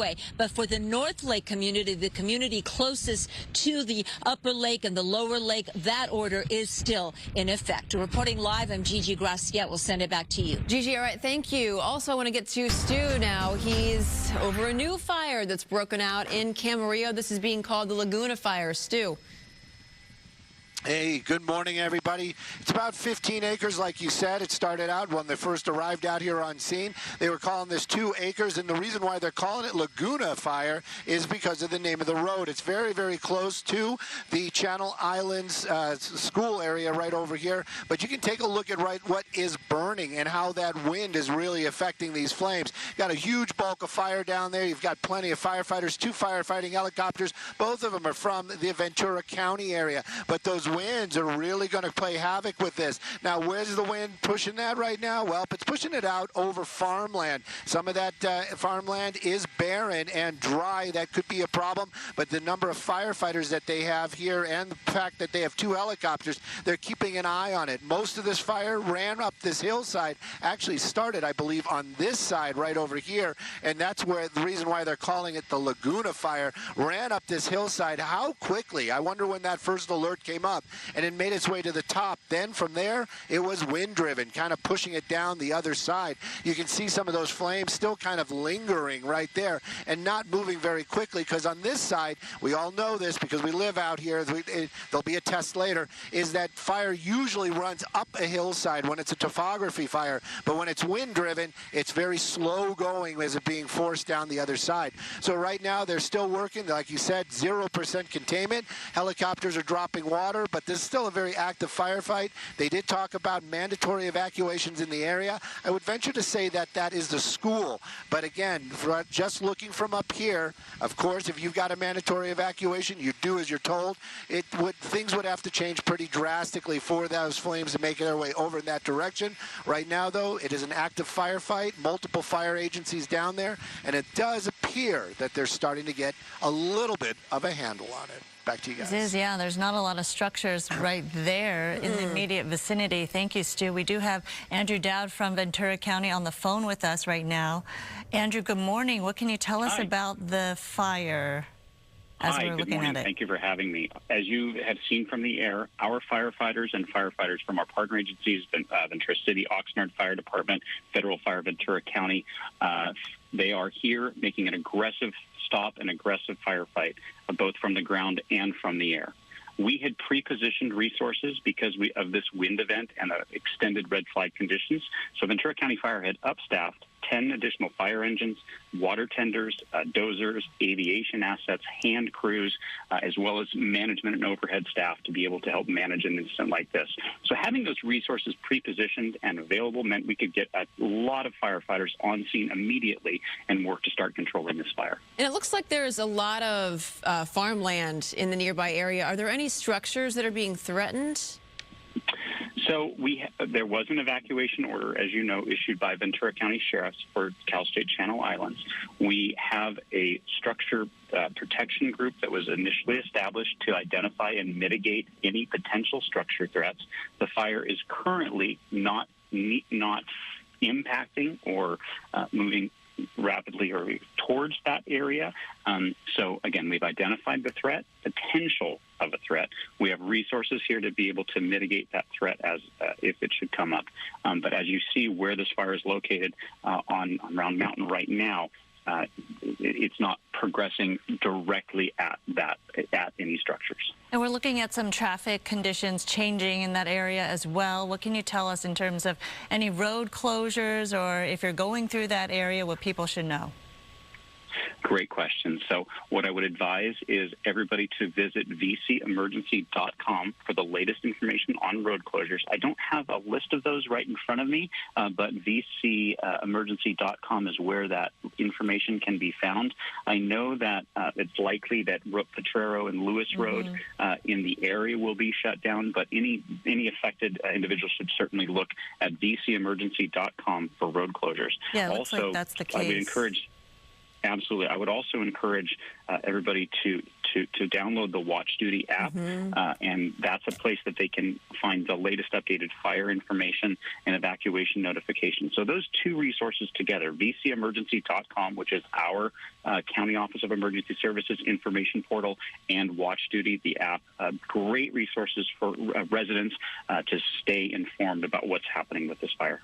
And do you know the timeline of this? I know that there were crews that were already, luckily enough, 10 crews that were already staged in that area because of this red flag warning, but the timeline of this and then when crews were able to actually get there on scene. I know that the fire was initially dispatched at about 8:36 in the morning. We had resources responding immediately, and I would say within a very short period of time, I don't know the exact number of minutes, but within, let's call it 15 to 20 or less, 15 to 20 minutes less, we had significant resources here. All of our resource needs are being met. All of our resource orders are being handled. So we have the right resources, skilled, dedicated firefighters aggressively working to bring this fire, as you've seen, both from the air and from the ground.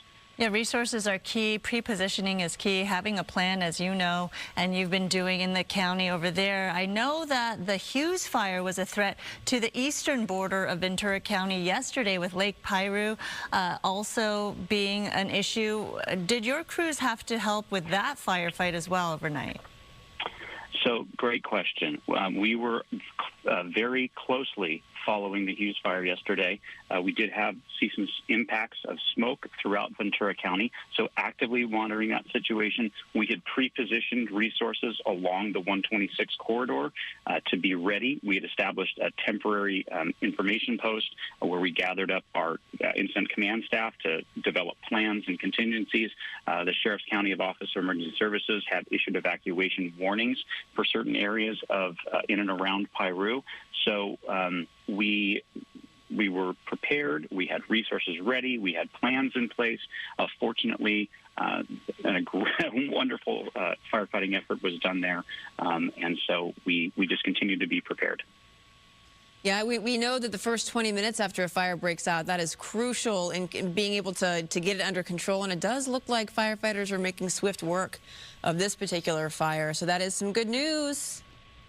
Absolutely. We're very proud of the work that the men and women of our fire agency and our partner agencies. We have Oxnard Fire Department on scene. We have Ventura City Fire Department on scene. Federal Fire Ventura County. We're coordinating with CAL FIRE on this incident. So it is the collaborative efforts of all of these men and women and all of our agencies and the hard work that they do that is really to be recognized and valued here.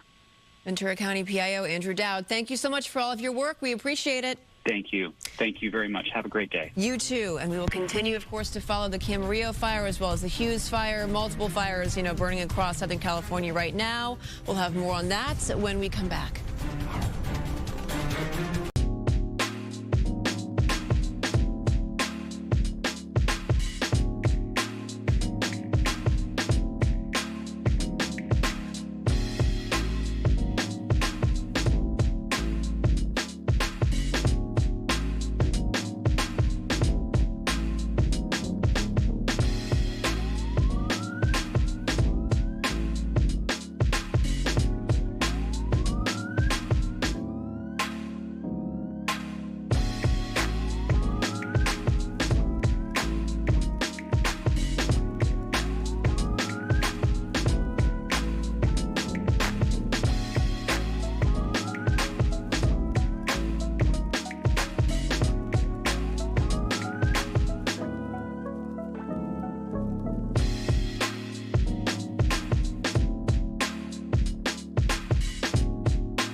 Welcome back to our continuing coverage over the Laguna fire right now. Sky Fox and Stu overhead. This is in Camarillo. Stu.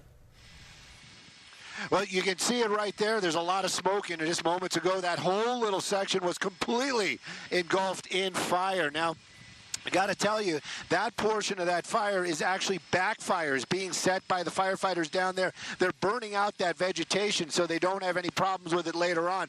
Probably about 20-mile-an-hour winds are what Sky Fox is dealing with. Got to mind, though, they put us up at 6,500 feet for those two helicopters dropping water down there. So we are the winds might be a little different, but you can really see that smoke and how it's moving and how quickly it is just kind of zipping along the ground down there. I'm going to bring up the map just real quick to give you guys an idea on some of these roads. There was a road closure, and they're just doing that so the vehicles don't get in the way of the water drops and or the firefighting activity. Old Lewis Road and Camarillo Road is where most of this is, right there at that corner. I venture to say that bigger road right there, that's going to be New Lewis Road, but you can see what it burned. It ran up that hillside right there, and then slowly, because of the winds, made its way down the other side. Now, we heard the PIO from Ventura Fire Department talk about all the efforts that are out here. There are multiple agencies down there, Ventura, Oxnard, and then also you heard CAL Cal Fire guys down there as well. They're pulling line. They actually brought out the dozer as well. So they are making sure that when this fire is out, it is going to be out for sure. Those embers, that's the biggest problem, especially with these winds. They don't want that to be picked up and carried around, but it is very spotty out here, meaning the fire is, you can see a couple of spots here, a couple of spots there, and all of that, that's what the helicopters are going to be doing from the air. They're going to find those hot spots, especially the ones that are hard to get to from the ground, like this one up on the hillside, and try to extinguish those. But you can see the number of firefighters down there and how they have this already surrounded. So I am hopeful that they're going to get this contained and mostly out in the next maybe half hour or so. But again, they're doing firefighting techniques down there like backfires to clear out some of that vegetation so they don't have any problems later on down the road. Yeah, I like what I'm seeing. It seems to be like there's a lot more smoke than fire. And that is certainly good news. And the fire that you mentioned is backfire. So you clear out that vegetation. It doesn't have a chance to spread. But that smoke, Samada, you can see it's moving pretty quickly. What are the winds like in that area right now? We are closely monitoring those wind conditions, and we're taking a look right now over where Stu is, and I'm going to get out of the way. This is Round Mountain, and to Stu's point, as we know, winds vary with the different elevations, so things are going to be a little stronger in the mountain ridge tops there, and as I pull out, we're going to give it an idea of how strong those winds have been blowing. Now, sustained winds have been right about 18 miles an hour, but we're looking at those gusts doubling that. Just north of there, about 44-mile-an-hour winds at right there at Camarillo Street, and this is an elevation at 57 feet, but we're looking at those strong winds coming out of the northeast. It's blowing away from the campus, so that's good news, but as we know, winds can be very unpredictable, and just east of the campus, California State University Channel Islands, which is under an evacuation order, we've got winds right around 36 miles an hour, and just to show you the difference, just a little east of there, right over the west end of the Santa Monica Mountains, wind gusts have now reached 64 miles an hour. And this, unfortunately, is in alignment with what we have been forecasting, the fact that winds have increased and strengthened. We have high wind warnings still in effect at this hour, and those high wind warnings for LA and Ventura County have been extended to 2 p.m. this afternoon before we will notice and experience those winds backing down.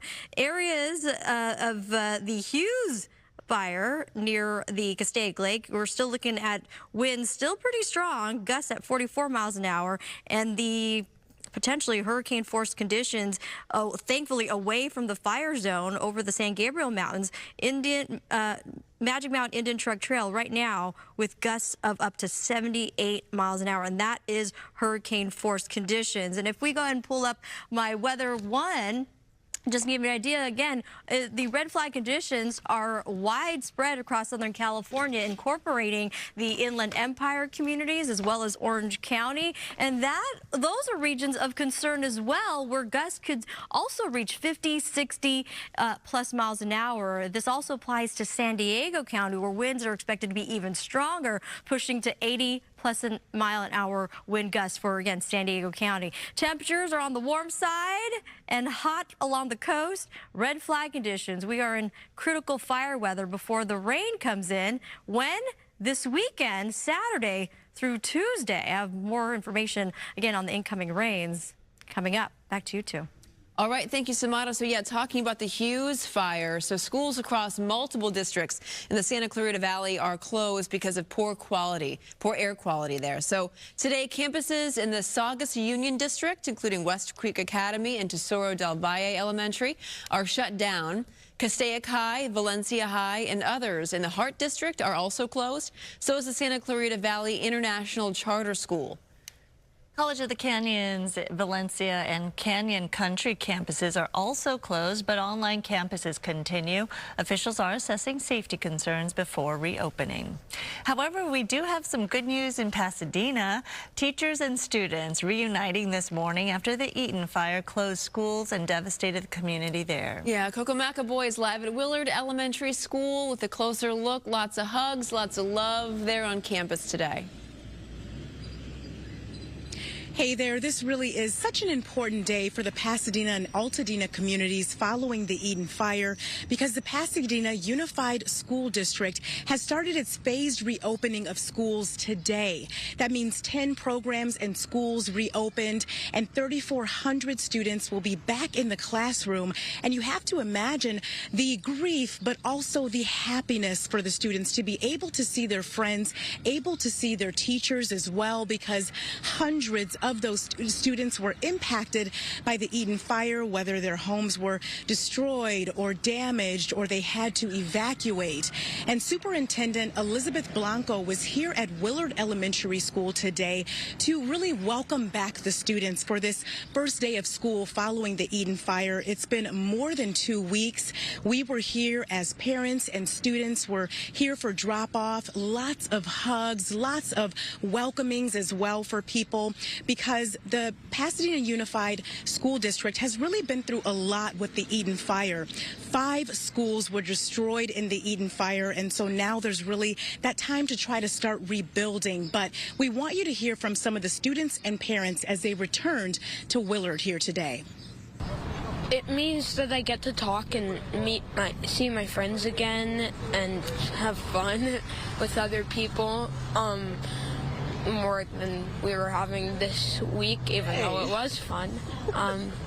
We had like a huge homeschool group. It's never going to be normal, but I'm so happy. It's a good community. Well, I'm glad that they are back in school so they can see their friends and have that social gathering again. And then that way, you know, they feel that everybody's safe and know that their friends are safe as well. At the same time, us as parents still praying for their safety and their friends and all the devastation that some of their friends may have encountered as well. Yes, and you know, a lot of parents have been telling us that, of course, nothing's really normal anymore. There won't be a normal following the Eaton Fire because it has really impacted the community here, but everyone's just so happy to be able to be back in school and really begin that healing process. I'll send it back to you. All the stories they'll be sharing in class will be so great. Yeah. You know. Change of pace and knowing that you're not walking alone and that feeling of loss. All right, coming up on 10 o'clock, we will be right back.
Ventura County, you got a brush fire going out here. This is in the Oxnard area. It's very close to Lewis Road and Camarillo Road. You can, Laguna and Lewis. And what you're seeing right here is actually going to be backfires, but it gives you an idea how quickly these flames rush up hillsides out here. They set these fires down by the road, a little bit of wind and that terrain. Those flames rip up the side of these hills. Now, why are they doing it? They want to clear that brush off of this hillside. They have plenty of helicopters in the air, and we actually saw a drop from Cal Fire doing a Phos-check drop just moments ago. So they are really trying to keep this area in check. Right now, that firefight's still very active, 15 acres and growing. I'm Stu in Skyfox. Back to y'all.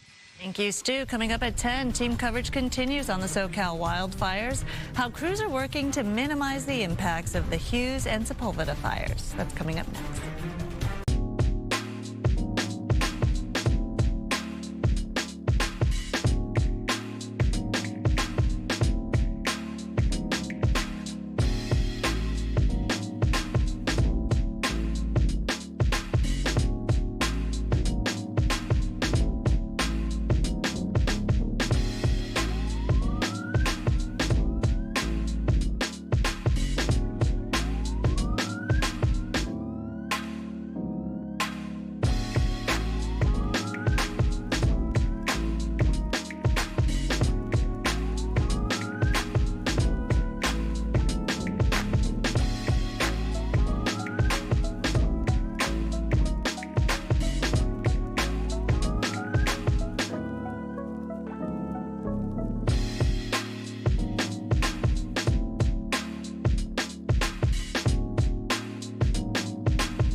Happening now, we are following breaking news in Camarillo, where a new brush fire broke out this morning. Yes, Stu is up in Skyfox. 15-acre fire here in Camarillo. Stu, what can you tell us?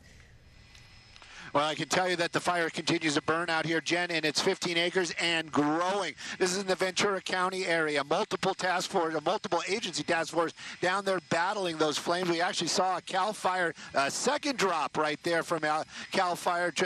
And I literally will say this on the air, and it's not any kind of slam. We know for a fact that that pilot is doing training day. He's literally training, learning to do those Phos-check drops. Little high, little wide, maybe too fast, but who am I to really call that. But we are keeping an eye on this fire, and this is a very serious situation. It's happening near the corner of Laguna and Lewis Road, and the flames are burning up here, and this is called Old Hill. And you can see what we've been watching on this side of the fire. Now, this fire did start naturally or somehow, and the fire department made their way out here. They called in the helicopters. They had 2 water-dropping helicopters. But then when the other crews got here, they were taking a look at the situation, and they started doing backfires, and that's what we're looking at on this side of the hill. This group down here, I believe they are part of the Ventura Fire Department, just by their yellow vehicles. We've been actually watching them do these backfires, but it gives you an idea how fast those flames will race up a hillside. When they set those little spot fires down there by the roadside,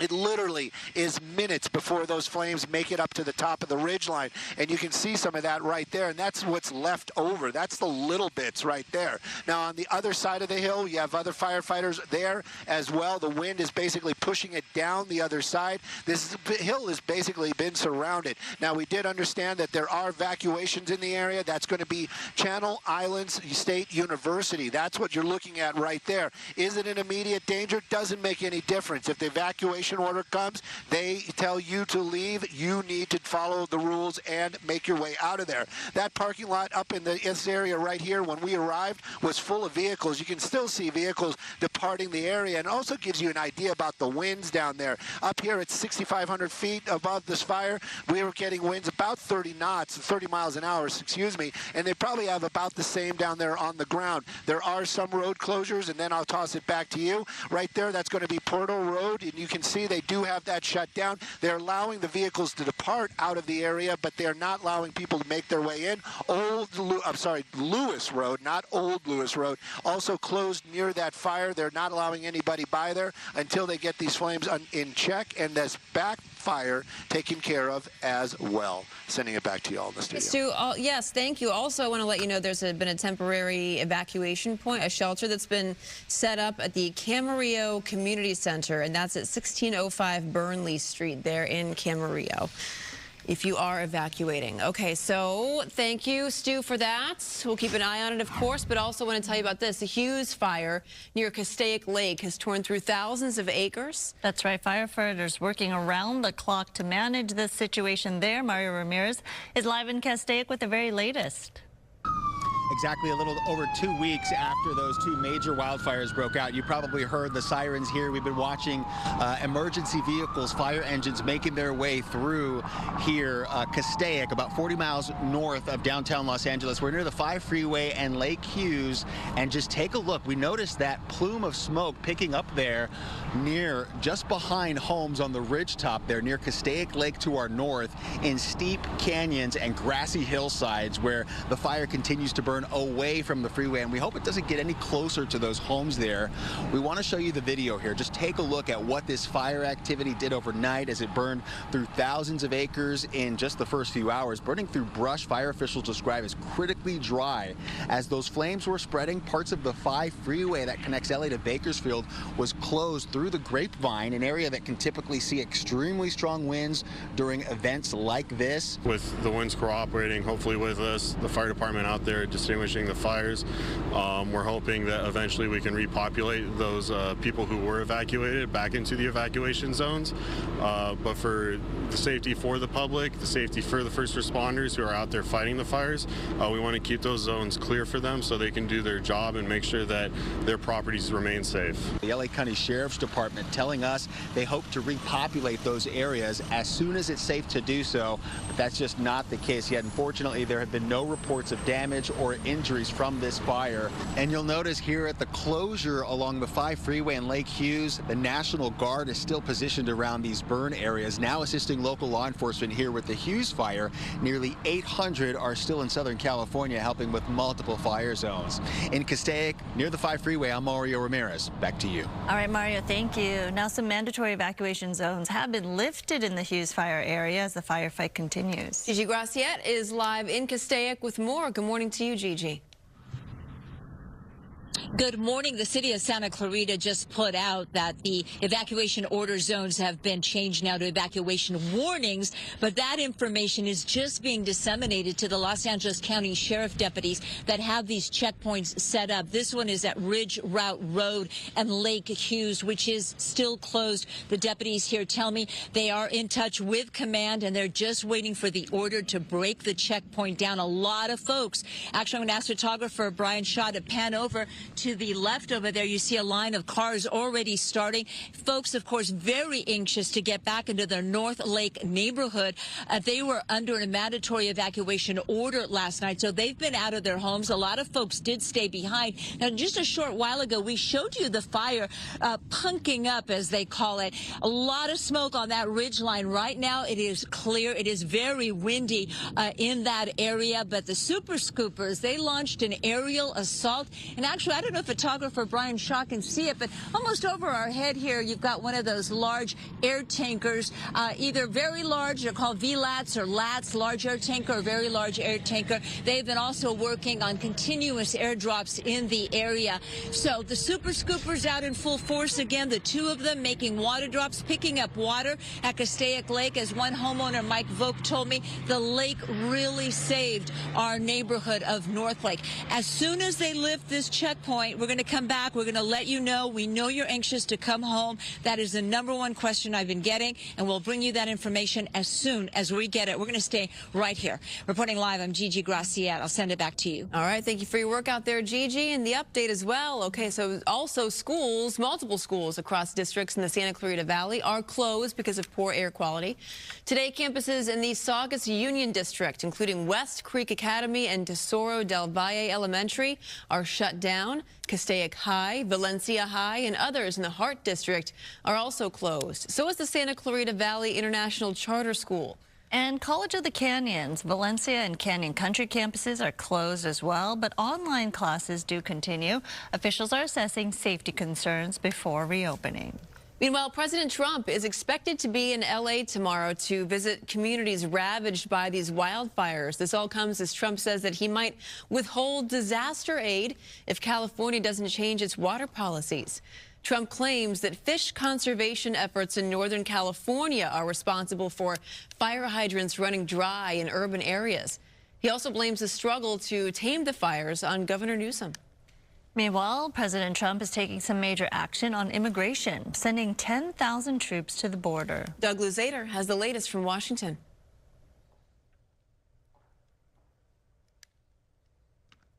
As expected, the president is moving very quickly on immigration, and in his first sit-down interview since taking office, he railed against Democrats who are already opposing his efforts.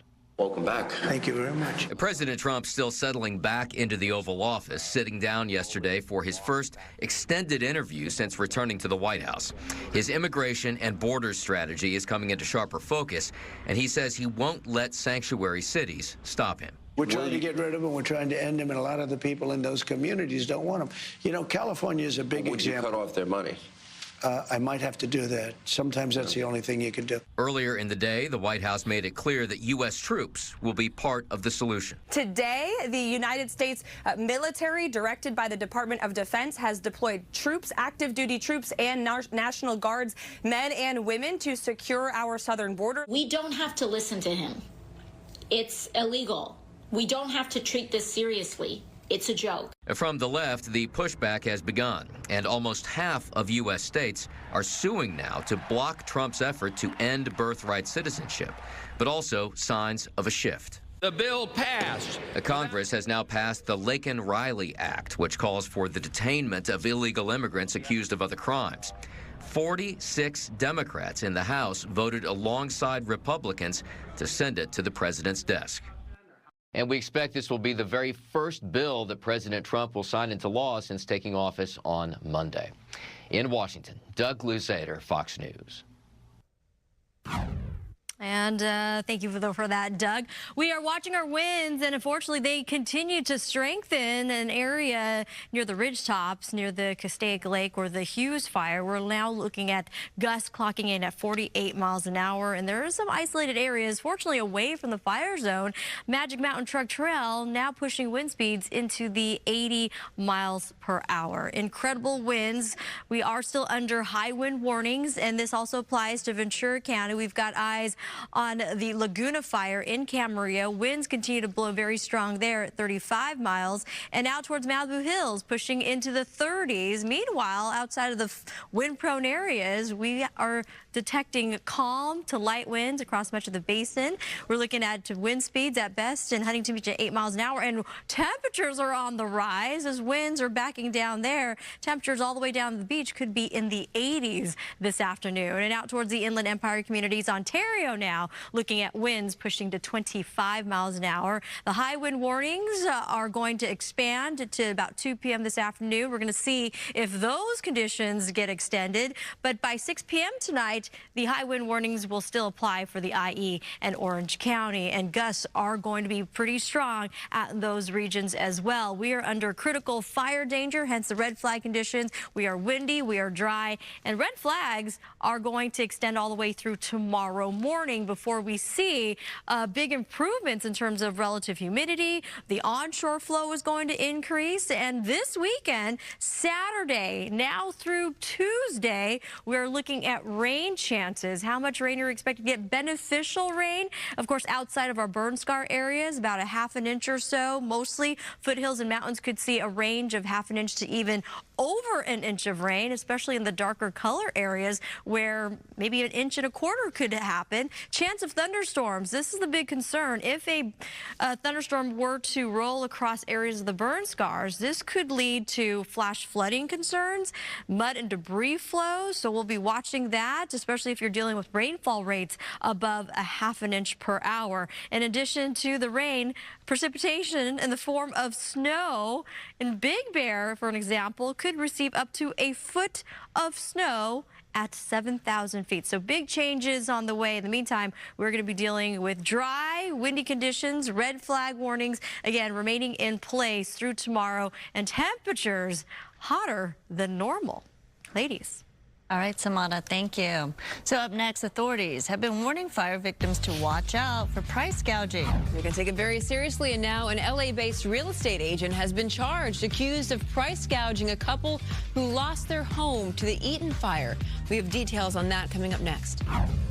Yeah, Good Daily Traffic is sponsored by Larry H. Parker. We wanted to remind folks to stay away from the fire zones as firefighters are, of course, battling the blazes. Now, the 405 is open in both directions, just a little slowing, but the Getty Center Drive off-ramp is closed, and near the Hughes Fire, the off-ramps only, Parker Road and Lake Hughes Road, are shut off, but the 5 corridor wide open at this hour. Here's a look at some other traffic hotspots. For over 50 years, Larry H. Parker has fought the insurance companies to recover over $2 billion in settlements for people just like you. And we only get paid when you win. Call the offices of Larry H. Parker. We'll fight for you.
following breaking news in Camarillo, where a new brush fire broke out this morning, and Stu is over the scene in Sky Fox. Stu. Sandra, we're keeping an eye on these flames, and so is a lot of firefighters that are down there on the ground. You got Oxnard Fire, Ventura County Fire, and then also some Cal Fire guys down there as well. We're keeping an eye on this line of fire that is running up the side of this hill. This is called Old Hill. This is by Lewis and Laguna out here in the Oxnard area. Now, this line of fire that you're seeing right there actually was set by these firefighters. Now, some people might be saying, why are they setting fires? What is it? That's actually a backfire. They are basically setting this brush on fire to burn this area out. They can control it right now, and they don't want to have any problems later on. But it gives you an idea how quickly these flames can run up the hillside, especially with 20 to 30 mile an hour winds down there. Look at that smoke just ripping through that shot. That's all because of those fires that were set. But let's get a wider shot. There's also evacuations here as well, and I'm very happy to say that pretty much everybody took that very seriously. That's going to be Channel Islands University right there. Now, they are under mandatory evacuation because of those flames. When Sky Fox first arrived out here, this parking lot almost filled with vehicles. There was hard to find parking spots. Now it is empty. And that also, you found out from the PIO from Ventura County Fire, who made that phone call to us earlier on, that's actually under the Sheriff's Department. They actually were the ones that made that decision. They saw that there was something nearby that fire. They didn't want to take any chances, and they made that evacuation order. And happily, look at that parking lot almost empty, means everybody took heed and left. That's one of the Ventura County helicopters right there. We understand that they're going to start releasing assets, meaning they're not going to do as many drops. The helicopter is going to go land over by Camarillo, but they are going to definitely keep an eye on it. Right now, backfires are what you're seeing. It was originally reported as 2 acres, jumped up to 15. But with these backfires, I would venture to say it's probably going to be closer to 100 when it's done. But with the fire department down there keeping an eye on it, I think it's going to be safe for the community. And it's also a good plan to get rid of all that vegetation that can so easily burn. Sending it back to you ladies in the studio. That's right. What made all the difference, the extra resources they had there in terms of more engine and manpower, as well as pre-positioning these crews out there to respond to anything should a fire break out. All right, great work out there, Ventura County Fire, keeping an eye on things there. All right, meanwhile, there's some good news to report from the Eaton Fire as well. Yesterday, LA County Fire delivered what they called their final update on the fire, unless the situation changes, of course. It's at 95% containment. Just more than 14,000 acres burned. More than 9,400 structures were destroyed. Another 1,000 were damaged, and repopulation efforts have been completed. California Attorney General Rob Bonta has announced criminal charges meantime against an LA-based real estate agent accused of price gouging a couple who lost their home to the Eaton Fire. In a news release, Bonta says the couple applied to rent a home in La Cañada, Flint Ridge, but after their application was received around January 11th, they were told the price increased by 38%.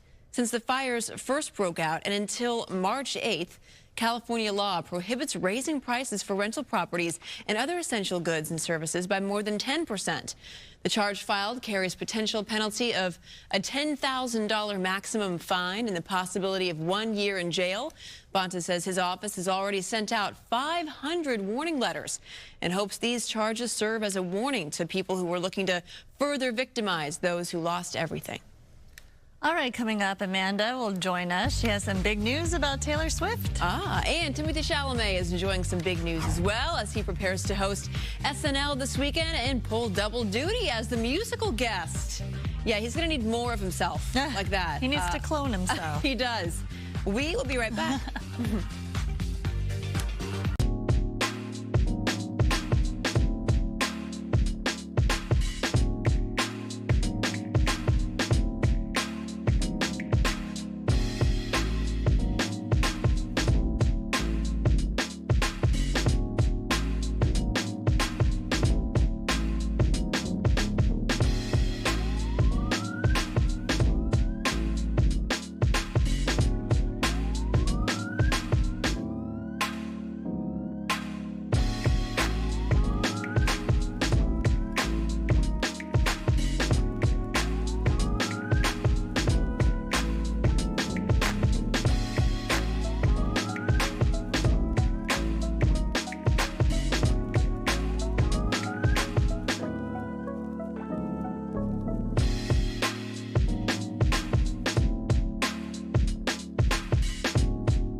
Ventura County, we're watching the fire out here. They're calling this the Laguna Fire. What is that firefighter doing? Well, he's setting backfires up here on that hillside. They want to get rid of all that vegetation, and so this doesn't happen again. Now, this is going to be at the corner of Laguna and Lewis out here in the Oxnard area. You can see those flames ripping up that hillside. Now, this fire did start as a brush fire. When the Ventura County Fire Department got out here originally, they called it 2 acres, quickly jumped to 15, is close by the Channel Islands University. They did do a mandatory evacuation there. We did see a lot of folks leave. Right now, they still have one helicopter in the air, plenty of firefighters on the ground. They are going to keep an eye on it, but they want to get rid of that vegetation before they leave this area and call this a knockdown. There are some road closures. Old Lewis Road and Lewis Road in that area are closed in both directions for the firefighting activity. I'm Stu up in Skyfox, and we're going to send it to Samara to talk about those winds.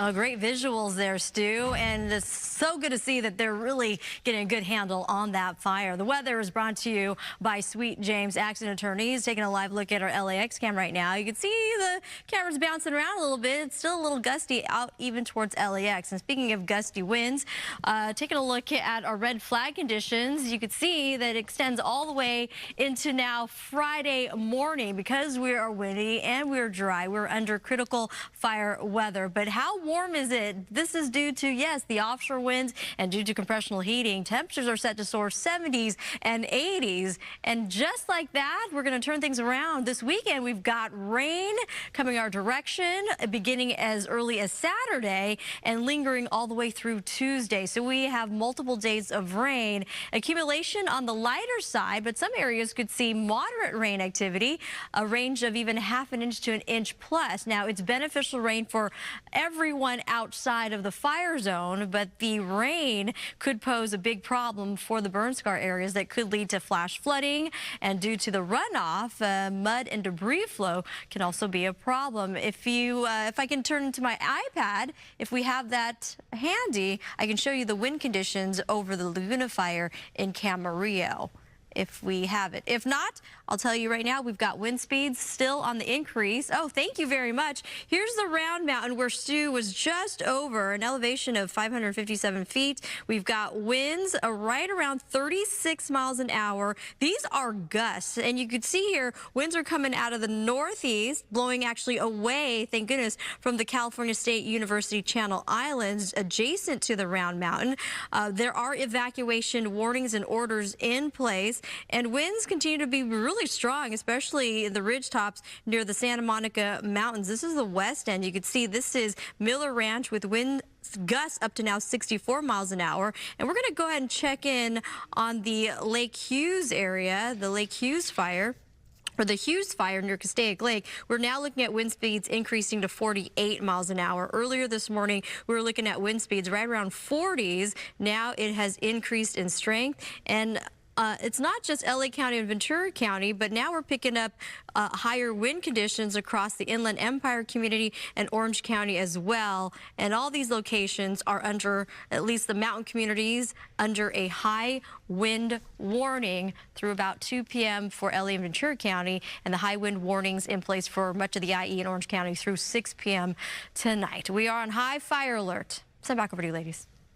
Yes, I mean, especially with the red flag warning still in effect, it's like you have to be hyper vigilant of everything. Yep. Okay. All right. Hi, ladies. We're looking at you right now. You are looking at me. So Timothée Chalamet is getting a lot of buzz for playing Bob Dylan, but he will be playing himself ×2 this Saturday night. So I brought in some help to cover with all the hosting duties. What's up? Hey. Stuff like meeting with the writers or working on my monologue. Oh, I'm supposed to be on Fallon right now. Timothée Chalamet!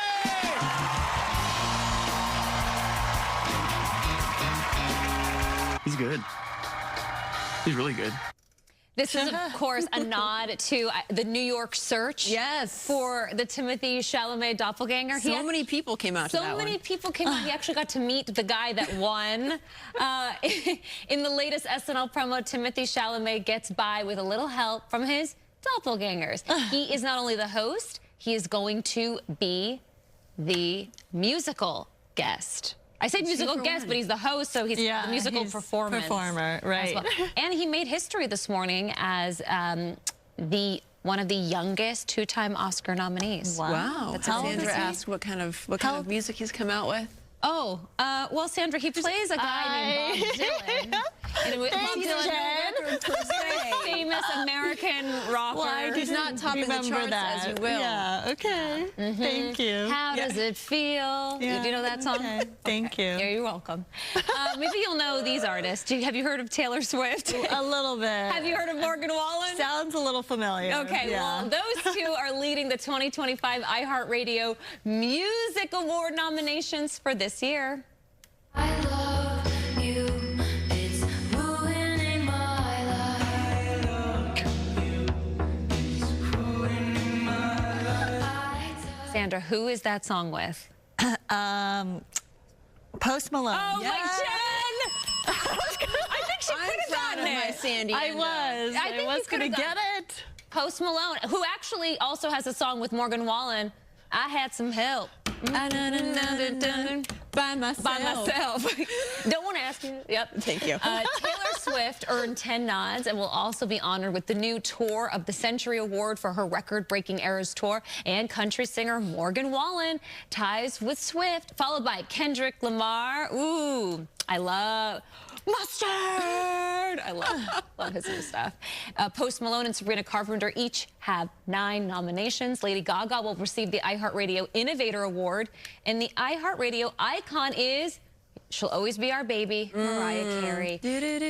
Oh. The iHeartRadio Music Awards air March 17th on Fox. So who do you think will be the luckiest that night? I mean, isn't it always Taylor Swift? Yeah. I don't know. I feel like she just wins everything always, all the time. Yeah. I mean, Taylor for sure. I think Sabrina Carpenter might win a good. I mean, we had Espresso and That's right. a lot of the good songs. Looking for You or something like that. Bedchem. My daughter listens to her all the time. Really? So, yeah. Do you know what they call her? Sabrina Carpenter? No. What? Well, she's like Polly Pocket. Oh, okay. She's only 5 feet? 5 feet, 5 feet. yeah. They say she's so like, She leaves quite an impression. Petite. She's a petito. All right, well, Amanda, thank you. Up next, we do have the latest on fire evacuees getting back to school. Good morning. Willard Elementary School and several other schools within the Pasadena Unified School District are reopening today following the Eaton Fire. You'll hear from parents and students coming up.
10:34, welcome back on this Thursday. And the Sepulveda Fire flared up late last night near the 405 and the Getty Center. Roberta Gonzalez has the details on the fire that charred 40 acres.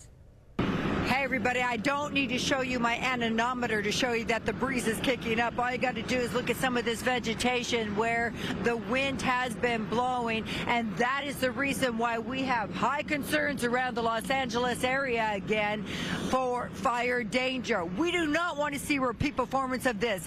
This is the Sepulveda Fire that broke out at 11 o'clock last night. It ended up charring 40 acres before the fire department declared this fire out.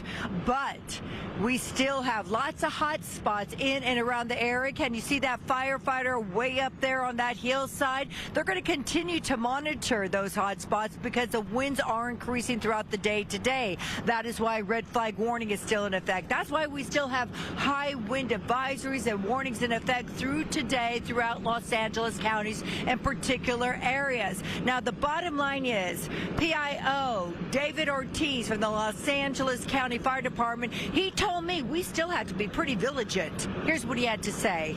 People being alert. People are on edge right now, and they're calling 911 as soon as they see a fire, and we respond in massive way because we recognize that the fire spread is very quick. We've had over a decade of drought in Southern California, and then 2 years ago we had some rains that brought up a fresh crop of grass, which ignites immediately.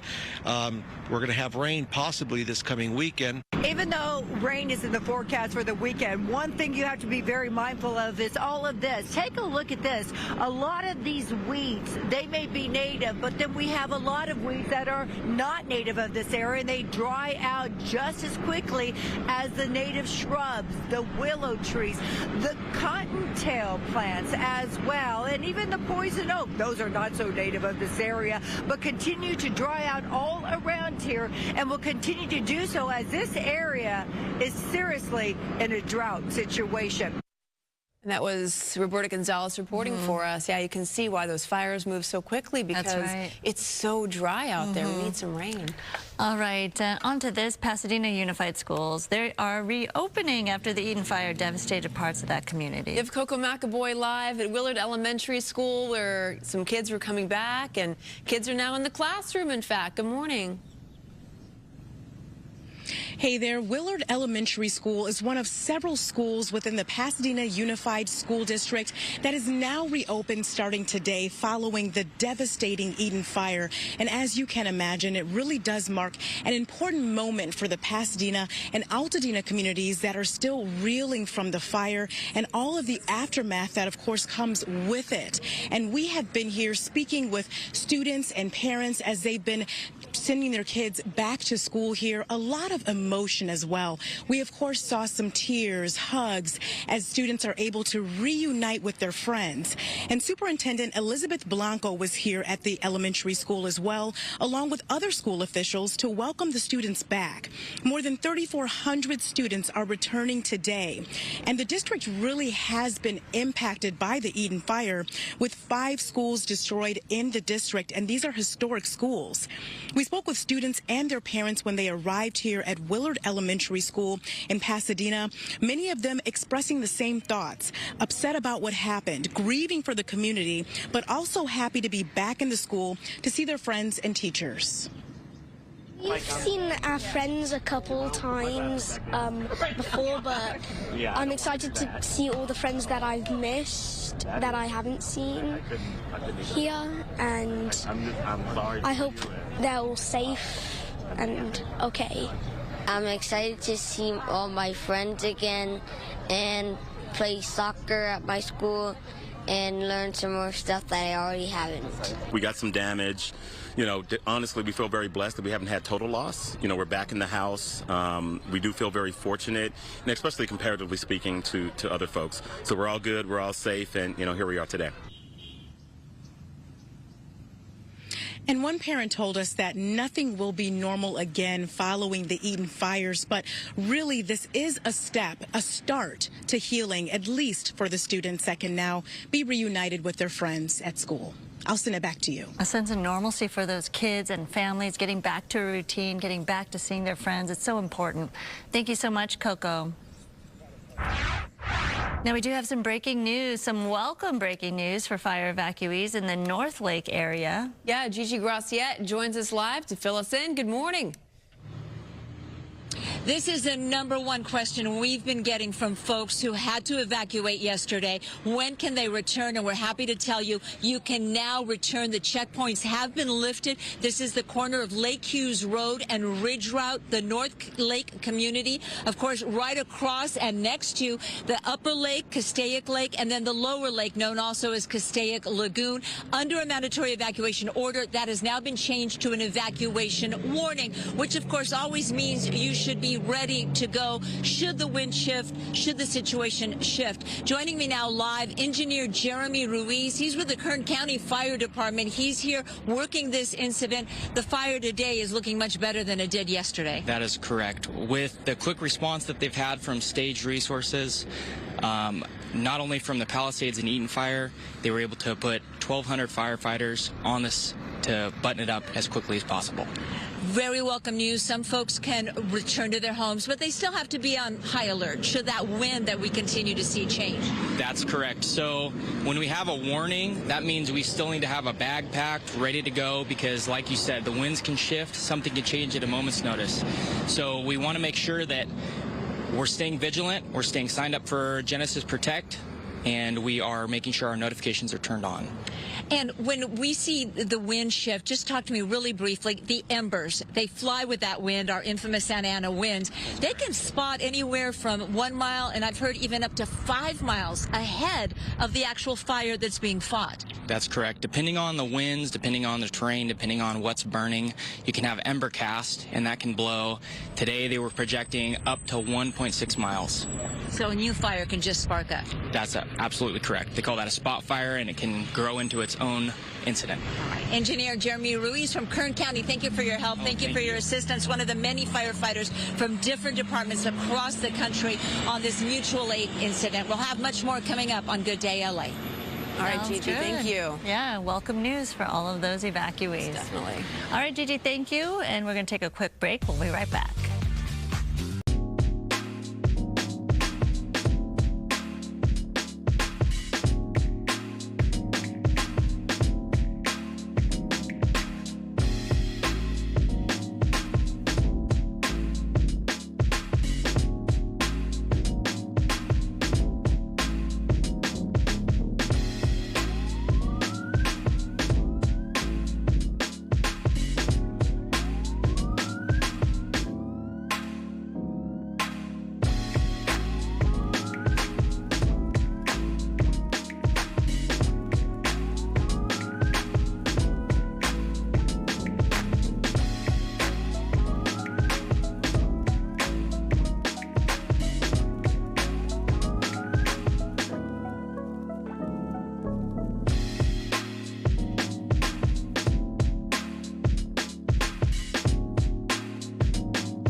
10:45, welcome back. With so much loss in so many communities, losing a home, a school, a sense of security, it's more important than ever before to talk to your kids, to find out how they're truly feeling, right? Yeah, it could be difficult, and one father is making it his mission to tell a story so other families won't have to experience his pain.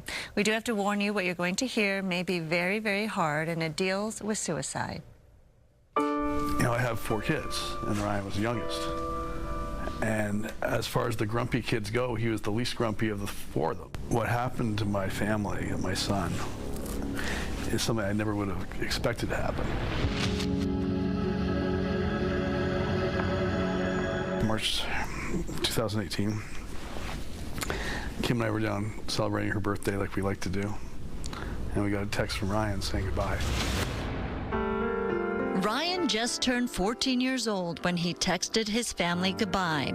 His parents were out of town celebrating a birthday, but rushed back to help Ryan. After sitting by his bedside in the hospital for 5 days, his father Jason knew it was too late. When I look back, I can see things, right? But not enough to make me think I really had a serious issue. I wish. He had started to get a little more grumpy. And knowing what I know now, I would have dug in a lot more into that. Too late to figure out why his son was withdrawing and was internally depressed. But he left a note in his father's desk drawer saying, "Tell my story," which is exactly what Jason is doing now. He says Ryan was a good kid with a cell phone like many 14-year-olds have today. But he says it's a dangerous portal to the world. What we do these days is say, here is your phone. It has access to the internet. Every bad thing you could ever imagine you can find on here. Good luck to you. Right. And then we don't check enough, and we don't talk enough. If I had Ryan next to me and we were looking at that same sky, all he's going to see is clouds. And there's nothing I can say to make your clouds go away. All I can do is ask about your clouds. 30 to 40% of kids are experiencing some kind of anxiety or depression levels. He doesn't blame social media or technology for Ryan's death, but says parents need to do more than ever before to focus on their kids. We have to be proactive with taking care of ourselves. We have to have the conversations with each other, with our children. We can turn it back. We can say, you know, put down your phone. Let's have a conversation. Let's have dinner together. Let's slow down this busy life together. Families used to have dinner together 5 nights a week, or 6 or 7 nights a week. The average family these days is coming and going and meeting and this and that and everything, and it has dinner maybe once or twice, and they all have their phones out. We have to change that. Jason has created a way to make it easier to get that conversation started with these cards called Tell My Story. Each one has a prompt to get into the heart of how kids are feeling. What's something I have done or said that made you feel stronger or more confident in yourself? So these cards are really designed for you to understand how your kids view you. Jason says having each child tell their own story can provide a window into how they're doing before it's too late to get perhaps the help they need. We have to recognize that the world's different. Like the whole, it'll be all right, just buck up, buddy, you're gonna be fine, worked when I was a kid, but it doesn't work the same way now. And because of what Ryan did, this is what I'm supposed to do. And I take it very seriously. In memory of Ryan, Ryan's legacy lives on, obviously, through his father, and it all starts with a simple conversation. Be connected with your family members. Know what they're doing, what they're interested in, especially when it comes to teens. I know that conversation can be tough to start sometimes. Sometimes you ask them how their day was, and good. Yeah, one-word answers. Right, but he's hoping that these cards, this little game you can play with your family, can help get that going. I mean, simple prompts like, if our family had a mascot, what would it be? see. I mean, that's fun. You know, like it's a unique game. questions that it wouldn't necessarily come up in conversation, but it can spark a conversation. That's right. And you could, of course, find out more information. Visit tellmystory.org for those cards or for just any piece of advice from the Reed family. What a great man. Yeah. He suffered unimaginable loss. No one should ever have to lose a child like that. And on top of that, he's doing what he can to help others and to make sure this doesn't happen to somebody else's family. Yep, it's his mission. Great story. We'll be right back.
Welcome back. So the Hughes Fire has threatened 3 detention centers in the Santa Clarita area. Haley Winslow caught up with some inmate firefighters who joined the front lines to stop the flames.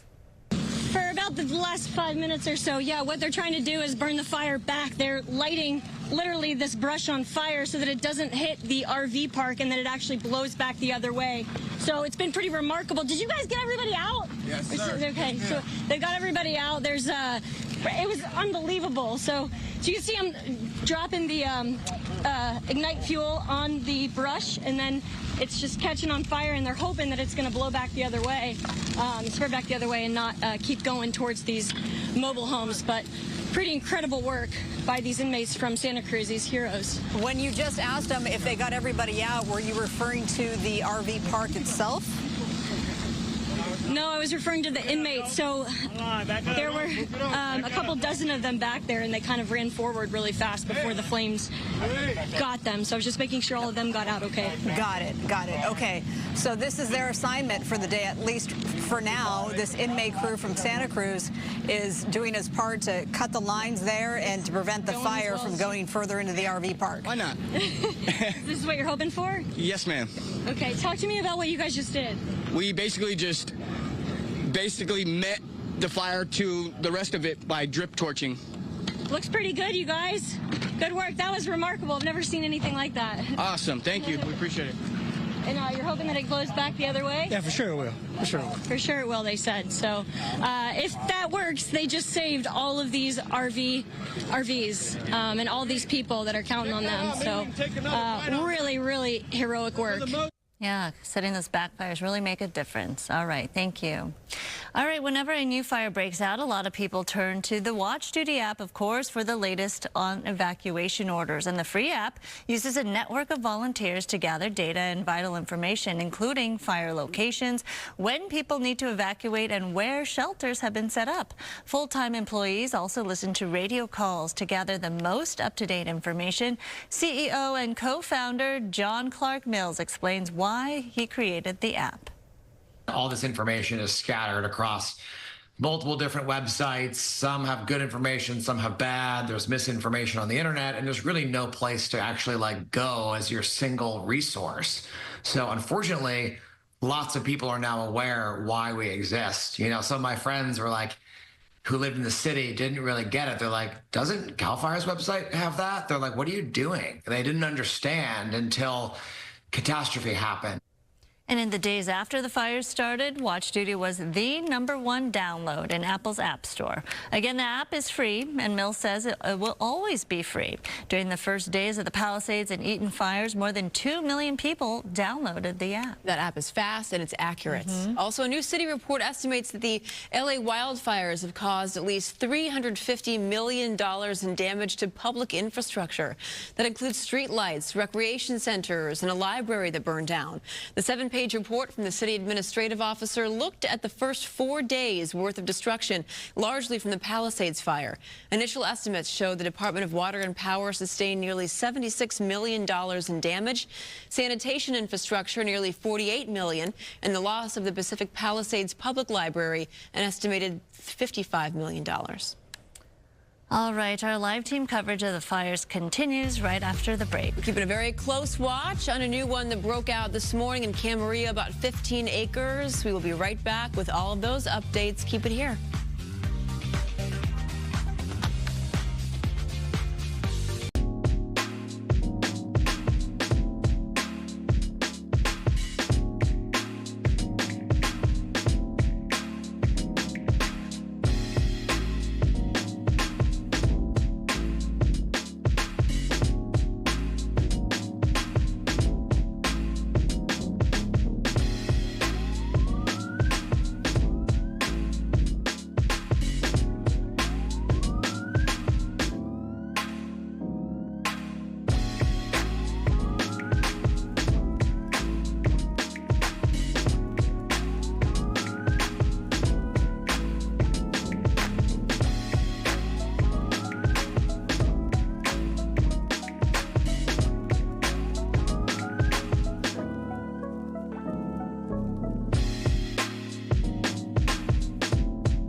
welcome to GDLA Plus. Thanks for joining us. We'll get you caught up with the fires we're covering for you today. The Hughes Fire continues to burn on the northeastern end of Castaic Lake. The fire has scorched more than 10,000 acres.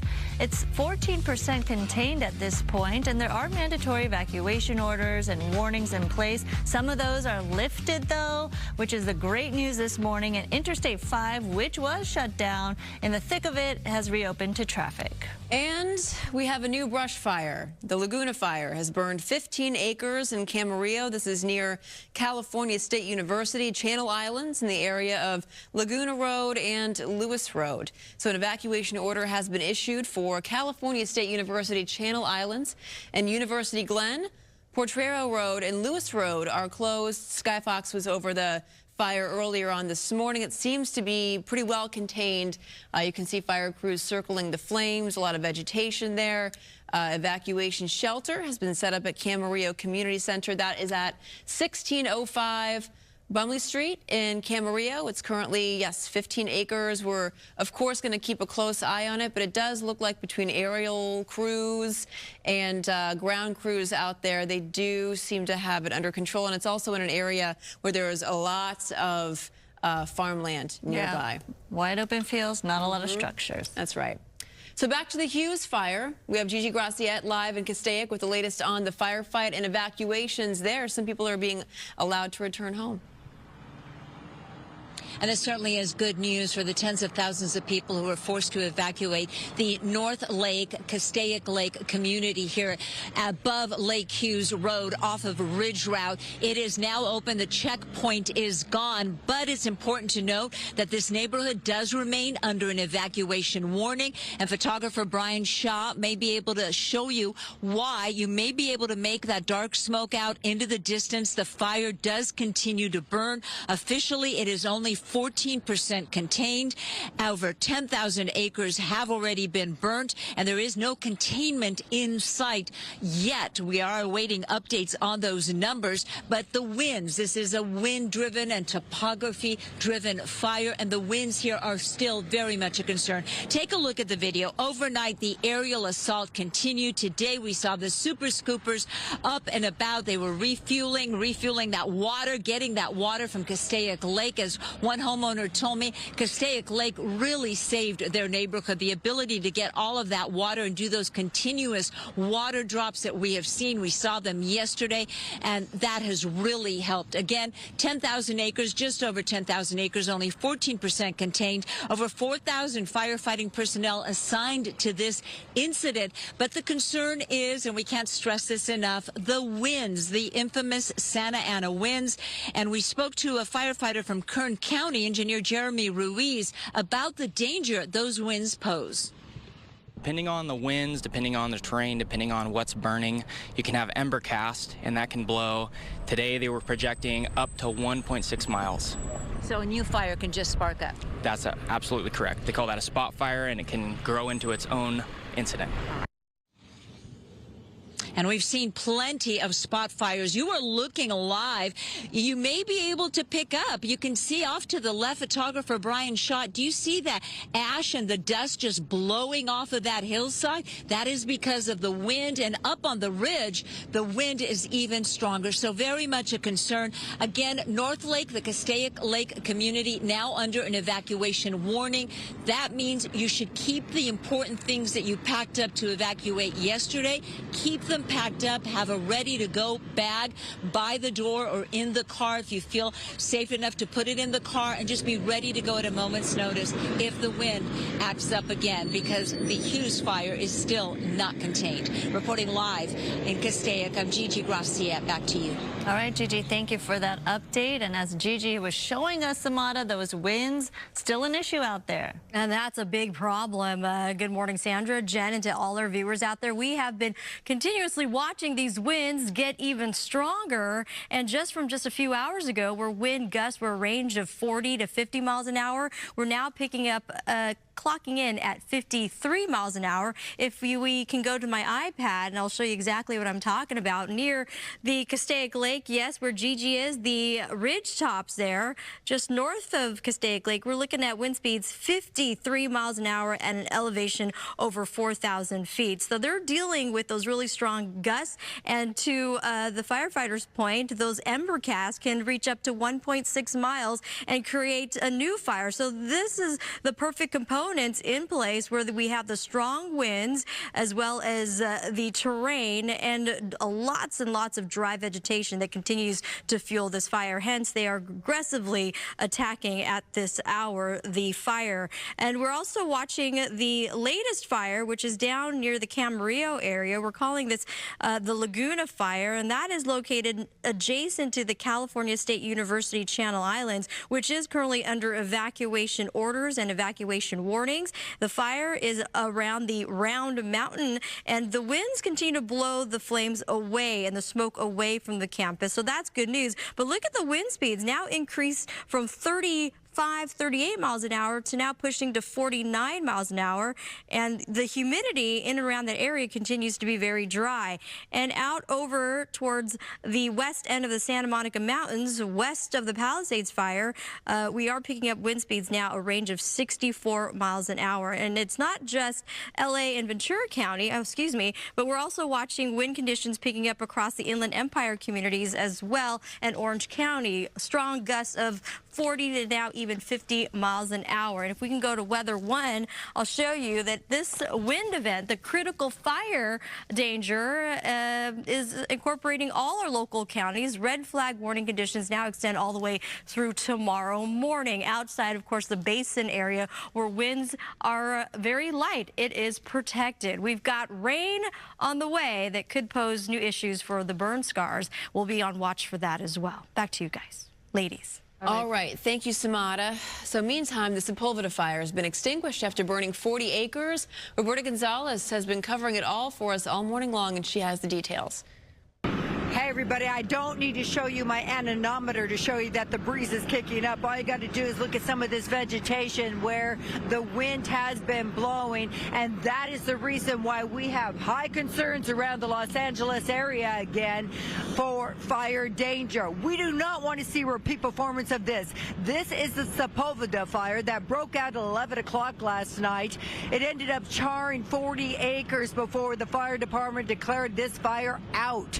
But we still have lots of hot spots in and around the area. Can you see that firefighter way up there on that hillside? They're going to continue to monitor those hot spots because the winds are increasing throughout the day today. That is why red flag warning is still in effect. That's why we still have high wind advisories and warnings in effect through today throughout Los Angeles counties and particular areas. Now, the bottom line is PIO David Ortiz from the Los Angeles County Fire Department, he told me we still have to be pretty vigilant. Here's what he had to say. People being alert. People are on edge right now, and they're calling 911 as soon as they see a fire, and we respond in massive way because we recognize that the fire spread is very quick. We've had it over a decade of drought in Southern California, and then 2 years ago we had some rains that brought up a fresh crop of grass, which ignites immediately. We're going to have rain possibly this coming weekend. Even though rain is in the forecast for the weekend, one thing you have to be very mindful of is all of this. Take a look at this. A lot of these weeds, they may be native, but then we have a lot of weeds that are not native of this area, and they dry out just as quickly as the native shrubs, the willow trees, the cottontail plants as well, and even the poison oak. Those are not so native of this area, but continue to dry out all around here and will continue to do so as this area is seriously in a drought situation. All right, Roberta Gonzalez reporting there. So some students and teachers are reuniting this morning after the Eaton Fire closed schools and devastated the community. Coco McAvoy is at Willard Elementary School in Pasadena with all of that. Coco. Good morning, and it really was a reunion for a lot of students who have missed their friends because they've been out of school for more than 2 weeks because of the Eaton Fire. And Willard Elementary School here in Pasadena is one of several schools that is reopening today within the Pasadena Unified School District following the Eaton Fire. Superintendent Elizabeth Blanco was here at the elementary school along with other school officials to welcome the students back. More than 3,400 students are returning today at the 10 different schools and programs that are open now. 5 schools were destroyed in the district from the Eaton Fire. We spoke with students and their parents when they arrived here at Willard Elementary School in Pasadena. Many of them expressing the same thoughts, upset about what happened, grieving for the community, but also happy to be back in the school to see their friends and teachers. It means that I get to talk and see my friends again and have fun with other people more than we were having this week, even though it was fun. We had like a huge homeschool group. It's never going to be normal, but I'm so happy. It's a good community. Well, I'm glad that they are back in school so they can see their friends and have that social gathering again. And then that way, you know, they feel that everybody's safe and know that their friends are safe as well. At the same time, us as parents still praying for their safety and their friends and all the devastation that some of their friends may have encountered as well. And that's really the big thing that we kept hearing from a lot of students and their parents as well, is that they want to just make sure that their friends are okay and safe because of the Eaton Fire. And another concern is still the air quality, of course, but I talked with school officials and they said they're working very closely with the health department to make sure that the kids are safe while they're here at school. I'll send it back to you. Thank you. I love hearing stories of things kind of getting back to normal in those devastated communities. All right, coming up, in light of the wildfires, the National Association of Music Merchants trade show is raising money. Bob will show us how it's supporting the fire relief.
Welcome back. Taking a live look at the Superdome in New Orleans. Oh, a little snow on the edge there. And on the roof, they got that rare snowfall in Louisiana. All right. The big National Association of Music Merchants trade show is happening in Anaheim, and this year, organizers are using the event to help raise money for wildfire victims. Bob DeCastro is there with more. Music has the power to heal, and NAM, the National Association of Music Merchants, is wrapping their arms around the fire victims. There is a way that you can help. They've established a fund and a foundation. We'll tell you about that in just a moment, but this is a really big event going on here in Anaheim, bringing together some of the most iconic brands. This is Marshall. They are from London. They make amps, and I've got Peter here to tell us a little bit more about this is kind of a return to NAM for you guys. Yeah, we are back finally after 5 years of pause from NAM, and we're super excited to be back. A lot of things going on in the last 5 years, and finally we're back with some really exciting product to launch. And you know, we also got a chance to support the local community of musicians and guitarists specifically. Yeah, I love that. All right, switch places here with Steph here, because Steph is going to show us what's new here this year that you're showing to the public. Yeah. What is it? What are we looking at right here? So new here this year are our new pedal collection. So we've got 5 new pedals launching this year that are all emulated and modelled off our vintage portfolio catalogue. So each one of the pedals is built to sound like one of the amps you've got here, and you can throw it in front of any amp you want to make that amp sound like the overdrive of a JCM 900 or a JVM at the bottom. You kind of mix it up yourself, although you don't want to blast anyone else. That's not for home use, right? I mean, it's just. I mean, yeah, as long as you're cool with your neighbours, it's for home use. And then, so this is our Studio 900. So the Studio 900 is a 20-watt version of its big brother that you've just seen over on the left. This amp is 20 watts down to 5 watt, 1 watt, which is perfect for playing in clubs, but also perfect for playing at home at volumes that your neighbours will still like you by the end of it. Right. It's lightweight, easy, compact travel. The parents love that. You can turn it down if you want to. Exactly. So we're here for everyone. Marshall's been around for 60 years. You have some of the most iconic musicians using your amps, and this is kind of a throwback, right? Marshall went a little bit retro with the way these particular amps look and sound. Yeah, what we tried to do with it is we've taken amps from the vintage portfolio collection and we've made them modern. We've listened to the feedback from players, and we've made sure that each of the products that we brought out this year really speak to what the modern musician is looking for. Mm-hmm. So 2 extra products we've got launching. We have a modified JCM 800, which is one of our flagship amps, and on the stage, left-hand side, you've got the modified 1959. The modified 1959 is an amp that, to get it to sound great, your neighbours will not like you playing that at home. That's an amp for stadiums and arenas. You were telling me some of the most iconic guitar players played with these types of amps. So let's see, Eddie Van Halen, Jimi Hendrix, Tom Morello, the list goes on. Yeah. And now we've got Steve up there. He's ready to play us out. So namfoundation.org. I'm going to put it there right on your screen if you'd like to help out. NAM has dedicated $50,000 to help the fire victims, and you can also donate as well. All right. Take it away, Steve.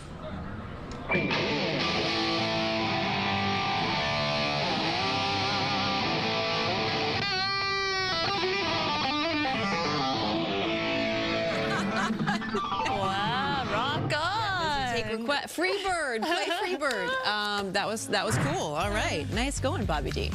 Coming up, after being delayed by wildfires, this year's Oscar nominations have finally been revealed, and Amanda's going to be here to break it all down for us. There were quite a few snubs, Sandra. Oh, that's right. And Fox 11 Los Angeles is now on the Fox Local app, available through Apple TV, Amazon Fire TV, Roku, and Google Android TV. Fox Local is your free connected TV app where you can stream all your favorite Fox 11 newscasts and Good Day LA, so download it today.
Green Parrots at the Green Parrot in Key West.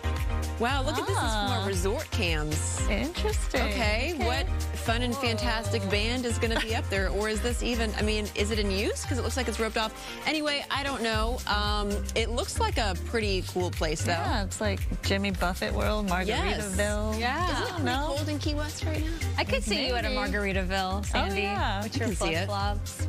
Like a margarita. It's a good time. Well, extra lime, please. Before the weekends, we got to give a nod to those who got nods for the Oscars. It is a big nomination week, of course, with iHeartRadio Music Awards, and now the Academy Awards. You want to see a list of the 2025 contenders? Let's do it. Let's do it. Okay, let's start with Best Picture. We've got Anora, The Brutalist, A Complete Unknown, Conclave, Dune Part 2, Emilia Perez, I'm Still Here, Nickel Boys, The Substance, and Wicked.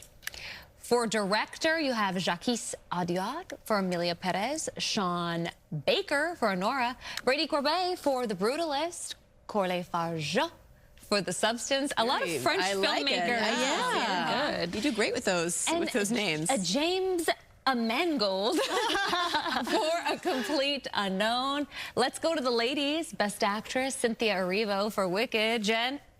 There you go. Carla Sofia Gascon. Thank you so much. For Emilia Perez. Mikey Madison for Anora. Demi Moore for The Substance, fresh off of her Golden Globe win. And also, fresh off her win, Fernanda Torres for I'm Still Here. Best Actor, you've got Adrian Brody for The Brutalist. Timothy Chalamet, A Complete Unknown. Coleman Domingo for Sing Sing. Ray Fiennes for Conclave. And Sebastian Stan for The Apprentice. There's a few people that were upset about some upsets. There was no nomination for Selena Gomez for Best Supporting Actress. There was no nomination for Angelina Jolie for Maria or for Nicole Kidman for Baby Girl. Right. And the one that kind of stung for me was there was no nomination for John M. Chu for Wicked. Right. The film's been so celebrated this year. So celebrated, also nominated for Best Picture. Best Picture. And then Cynthia Erivo and Ariana Grande. Best And then without the director? Without the director. Yeah. That's odd. Especially because he brought his own vision to the project. He is truly a visionary. So, you know, and we were holding out hope because he did not get a Golden Globe nomination. So we thought, well, for the Oscars. Didn't quite get that. Well, speaking of movies, this one's fun. Kids and parents are excited for the upcoming movie Dog Man, and there's a special pop-up coming before it hits theaters. Green, red, green? Wait, aren't dogs colorblind? What if we sew the dog's head onto the man's body? Dog Man! Cute. Dog Man! I said Ethan would like that. He would. And Little Duke, probably. Yeah, of course. The movie opens Thursday, January 30th, but there's going to be a pop-up in Hollywood where you can explore PD's secret lab and uncover its mysteries and more. The family-friendly interactive adventure is only available for a limited time. It's this Saturday and Sunday at, okay, you want to write this down, Ovation Hollywood at 6801 Hollywood Boulevard on the second floor by, speaking of Oscars, the Dolby Theater. And the best part, everybody, it's free. So grab the kids and grab a parking spot and go. This is a yummy little story. This week, our friends, hi Cynthia, at Fox Deportes helped bring a Taco Tuesday to a local fire station thanks to Guerrero's Cuisine. Talk about a cuisine collaboration. Our friends at LAFD Station 88 ate great in the 818 thanks to Guerrero's Cuisine, who brought the made-to-order tacos. Yummy, hot and fresh.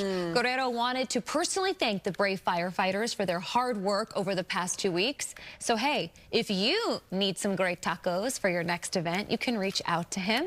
Let's put his information on the screen.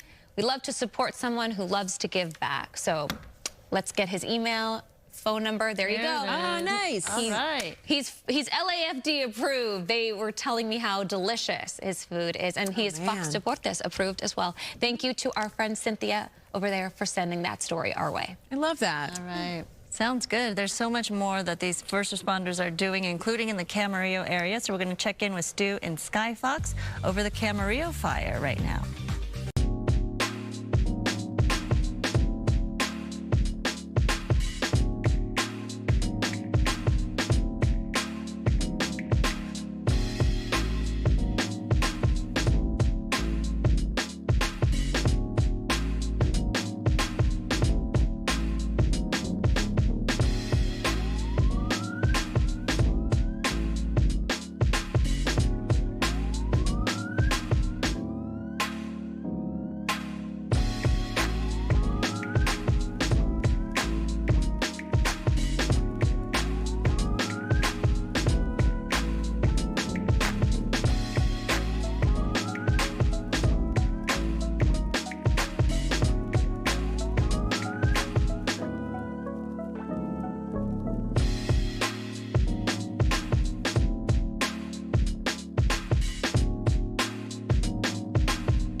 Welcome back to DDLA Plus. We're taking a live look from Skyfox over the fire in Camarillo. Stu, looks all out. Great. Yeah, it is, and a great work from all of that Ventura Fire Department, and that would be Ventura County, Oxnard, and also Cal Fire. They were all down there. Now, they are still working on hot spots, and you can see it is pretty much out. We don't see any active fire at all. A little bit of smoke, and that actually might just be ash moving around from the winds down there. We made it out to Camarillo Airport, and I can tell you, factually, it is windy. That is an official report. I don't do weather, usually, and as you can tell, I mean, it was gusting 50 miles an hour. That is not a joke. That is legit. Skyfox took off and made our way back over here, and you can see those firefighters on the top of the hill now. We're going to put out some of those hot spots. One of the fire helicopters, one of the Firehawks from Ventura County, still out here doing some drops. But as far as the actual Lagoon Fire, that's what they named it from the name of the street, Laguna Fire. That's named it from one of the streets that's nearby this hill out here in the Oxnard area. Now officially they are saying they're still working on the hot spots, but I can tell you they've got this thing pretty much contained, and I venture to say it will not pop up once again. Sending it back to y'all in the studio. All right, certainly good news there, Stu. Thank you. And of course, one app proved to be a lifeline for LA residents trying to stay connected and get information on the wildfires over the past couple of weeks. Most people didn't know about the Watch Duty app until 2 weeks ago. Araxia spoke with the app's creator to learn more about how they make real-time updates possible. I'm just, you know, Boy Scout techie nerd who moved into the woods and started to deal with fire on my doorstep on several occasions. So although I'm maybe the architect of this thing, I mean, these radio operators who are volunteers and employees were doing this well before I existed. It was just my idea to band them all together and build them an application to have them collaborate in real time. So your own experience kind of created this idea. What about your experience, and why did you decide this would be a useful tool? As many people in LA unfortunately found out during the Eaton Palisades and even the Kenneth and some strange fires that were going on, is that all this information is scattered across multiple different websites. Some have good information, some have bad. There's misinformation on the internet, and there's really no place to actually go as your single resource. So unfortunately, lots of people are now aware why we exist. You know, some of my friends were like, who lived in the city, didn't really get it. They're like, doesn't Cal Fire's website have that? They're like, what are you doing? And they didn't understand until catastrophe happened, and now they all violently know why I do what I do. Have you been tracking? I'm curious how many more people were coming to you for this information? Yeah, we had about 2.5 million new users in about 7 days, it looks like. The magic comes from the radio operators and reporters who are listening to first responder radio communication from the fire ground. And that's really what our news feed is for, right? So you can see all this activity happening that we're hearing from incident commanders and other people who are on the fire ground dispatching engines, equipment, machinery, you know, apparatus as they call it. And so that's really what's interesting. Our other sources are very public and easy to find, like fire perimeters and other things that end up going in our maps, but those are outdated. They're slow, I should say. So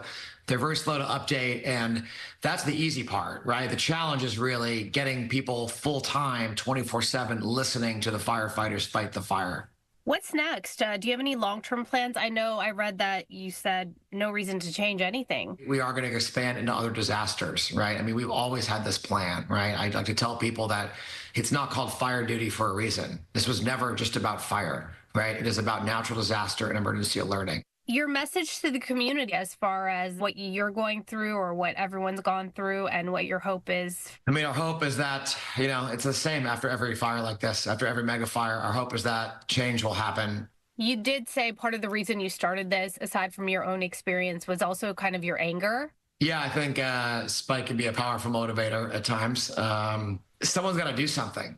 And so it's important that, you know, I practice what I preach and take responsibility for my, you know, my community and my surroundings. You know, beyond watch duty, you know, in my forest, I thin my forest. I do prescribed burns. I've done home hardening. I built sprinkler arrays. I have redundant power systems. I have cameras everywhere. I have ways that I can trigger my water remotely, and I can survive a wildfire because I'm not leaving.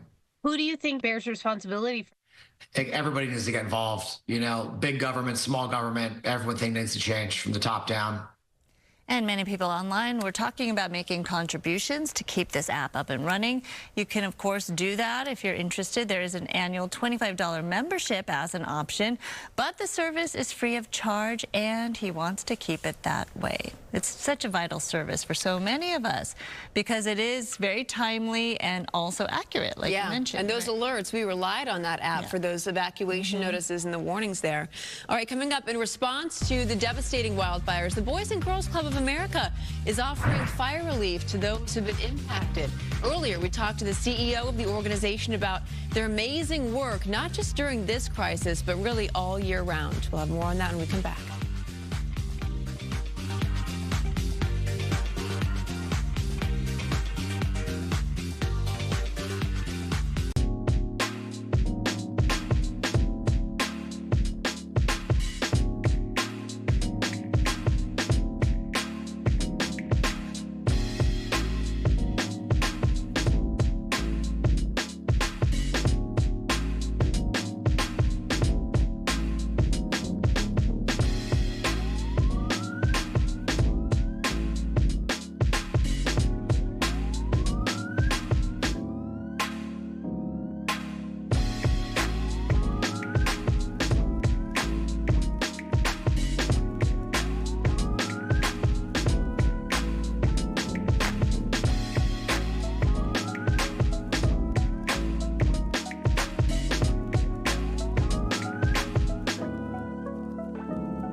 Snow, bomb cyclone, bombogenesis, things you only hear on the East Coast. And we're taking a live look right now at a crystal clear New York City. How beautiful. Don't I want to lived fool there. you, We though. both of us lived there for a minute. It's right? 29 degrees, though. It sure is. It sure is. It looks pretty, but it makes me very happy to be living out here on the West Coast, best coast. That's right. Okay, so many people are coming together to help those whose lives have just been absolutely turned upside down because of these devastating wildfires. So a lot of organizations are also doing their part, and that includes the Boys and Girls Club of America. Across Los Angeles County, 20 Boys and Girls Club organizations operate more than 200 club sites, and each one is critical as they offer relief and support to families who've been impacted. Earlier this morning, we talked to Jim Clark. He's the CEO of the Boys and Girls Clubs of America about all the work that's being done. First and foremost, our condolences, my condolences to those that have lost loved ones through this disaster, and those that have lost everything, their homes, their cars, their personal belongings, you know, it's really difficult. And to your point, that's where Boys and Girls Clubs step in. They're an anchor in these communities, and they provide a safe place, some normalcy, a routine for kids so that parents who are trying to deal with it, their insurance, they have to work, they have a great place where kids can go. So our clubs have stepped up. They're open during the day so parents can leave their kids there. Schools, some are reopening, some haven't. They're open during the day, so kids have a place to go. This is really a critical time. It's interesting. So, I'm happy that you guys have opened your doors to people who might not be able to go to school right away. A lot of these kids have lost their homes altogether, and they've lost their school, which is their second home, so to speak. Meantime, life is moving on. Parents still have to go to work. That's right. And it's great that you guys are offering that place to just take the workload off of parents a little bit. There's the material help that you offer, and then there's the immaterial help. Right. Talk about some of the mental health components of this. Yeah, absolutely. You know, our staff, and I'm here to say thank you. Thank you, and to recognize our staff and volunteers who are doing incredible things right now. And when you think about that, really in terms of what you're talking about, they are there, even despite having to navigate some of their own challenges, losing their own homes, and challenges with their families and their personal lives. They're opening the doors so that kids and families have a place to go.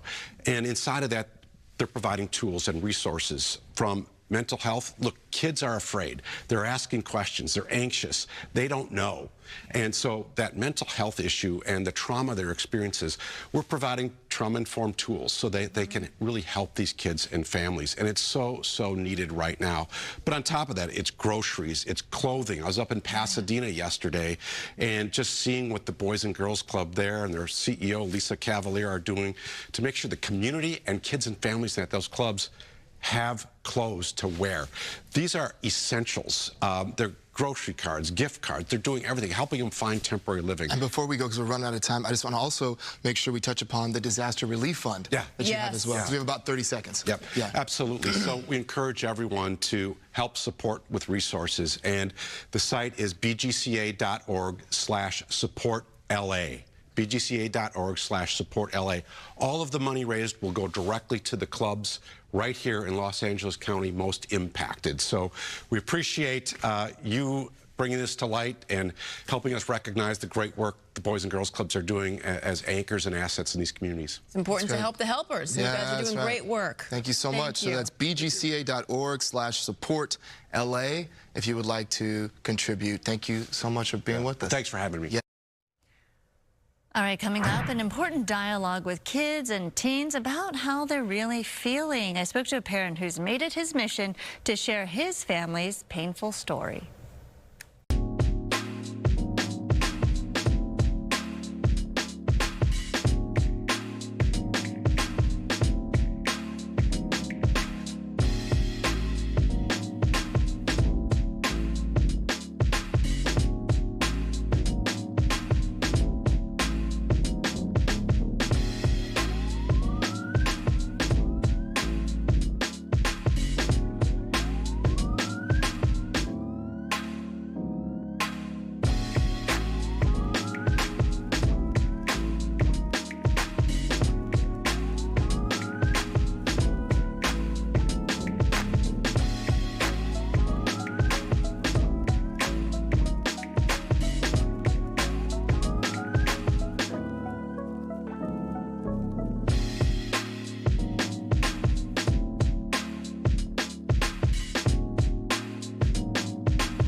Welcome back. With so much loss in many communities, losing a home, a school, a sense of security, it's more important than ever before to talk to your kids about how they're truly feeling. One father is making it his mission to tell his story so other families won't have to experience his pain. We do have to warn you, what you're going to hear may be difficult, and it deals with suicide. It's a story of a Marietta family and how the loss of their 14-year-old son, Ryan, is now leading to meaningful conversation that can hopefully save lives. You know, I have 4 kids, and Ryan was the youngest. And as far as the grumpy kids go, he was the least grumpy of the 4 of them. What happened to my family and my son is something I never would have expected to happen. March 2018, Kim and I were down celebrating her birthday like we like to do, and we got a text from Ryan saying goodbye. Ryan just turned 14 years old when he texted his family goodbye. His parents were out of town celebrating a birthday, but rushed back to help Ryan. After sitting by his bedside in the hospital for 5 days, his father Jason knew it was too late. When I look back, I can see things, right? But not enough to make me think I really had a serious issue. I wish. He had started to get a little more grumpy. And knowing what I know now, I would have dug in a lot more into that. Too late to figure out why his son was withdrawing and was internally depressed. But he left a note in his father's desk drawer saying, "Tell my story," which is exactly what Jason is doing now. He says Ryan was a good kid with a cell phone like many 14-year-olds have today. But he says it's a dangerous portal to the world. What we do these days is say, here is your phone. It has access to the internet. Every bad thing you could ever imagine you can find on here. Good luck to you. Right. And then we don't check enough, and we don't talk enough. If I had Ryan next to me and we were looking at that same sky, all he's gonna see is clouds. And there's nothing I can say to make your clouds go away. All I can do is ask about your clouds. 30 to 40% of kids are experiencing some kind of anxiety or depression levels. He doesn't blame social media or technology for Ryan's death, but says parents need to do more than ever before to focus on their kids. We have to be proactive with taking care of ourselves. We have to have the conversations with each other, with our children. We can turn it back. We can say, you know, put down your phone. Let's have a conversation. Let's have dinner together. Let's slow down this busy life together. Families used to have dinner together 5 nights a week, or 6 or 7 nights a week. The average family these days is coming and going and meeting and this and that and everything, and has dinner maybe once or twice, and they all have their phones out. We have to change that. Jason has created a way to make it easier to get that conversation started with these cards called Tell My Story. Each one has a prompt to get into the heart of how kids are feeling. What's something I have done or said that made you feel stronger or more confident in yourself? So these cards are really designed for you to understand how your kids view you. Jason says having each child tell their own story can provide a window into how they're doing before it's too late to get perhaps the help they need. We have to recognize that the world's different. Like the whole, it'll be all right, just buck up, buddy, you're gonna be fine, worked when I was a kid, but it doesn't work the same way now. And because of what Ryan did, this is what I'm supposed to do. And I take it very seriously. Yeah, it's important to have those conversations, whether they're lighthearted or tough ones, just to have a connection with your child, with your teen, to have them open up and to get more information on these conversation starters, this game that he has created. Go to tellmystory.org. It'll help every family, I think, who really needs to just have that moment to put down your phone and talk to each other. And look at each other in the eye, too, That's right. you know?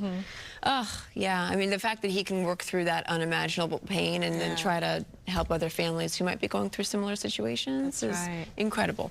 Okay, so turning now to this. The Hughes Fire has threatened 3 LA County detention centers in the Santa Clarita Valley. So our Haley Winslow caught up with some inmate firefighters who joined the front lines to stop the flames.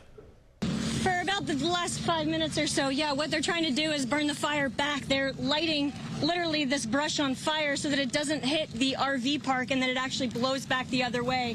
So it's been pretty remarkable. Did you guys get everybody out? Yes, sir. Okay, so they've got everybody out. There's it was unbelievable. So you can see them dropping the ignite fuel on the brush, and then it's just catching on fire, and they're hoping that it's going to blow back the other way, spread back the other way, and not keep going towards these mobile homes. But pretty incredible work by these inmates from Santa Cruz, these heroes. When you just asked them if they got everybody out, were you referring to the RV park itself?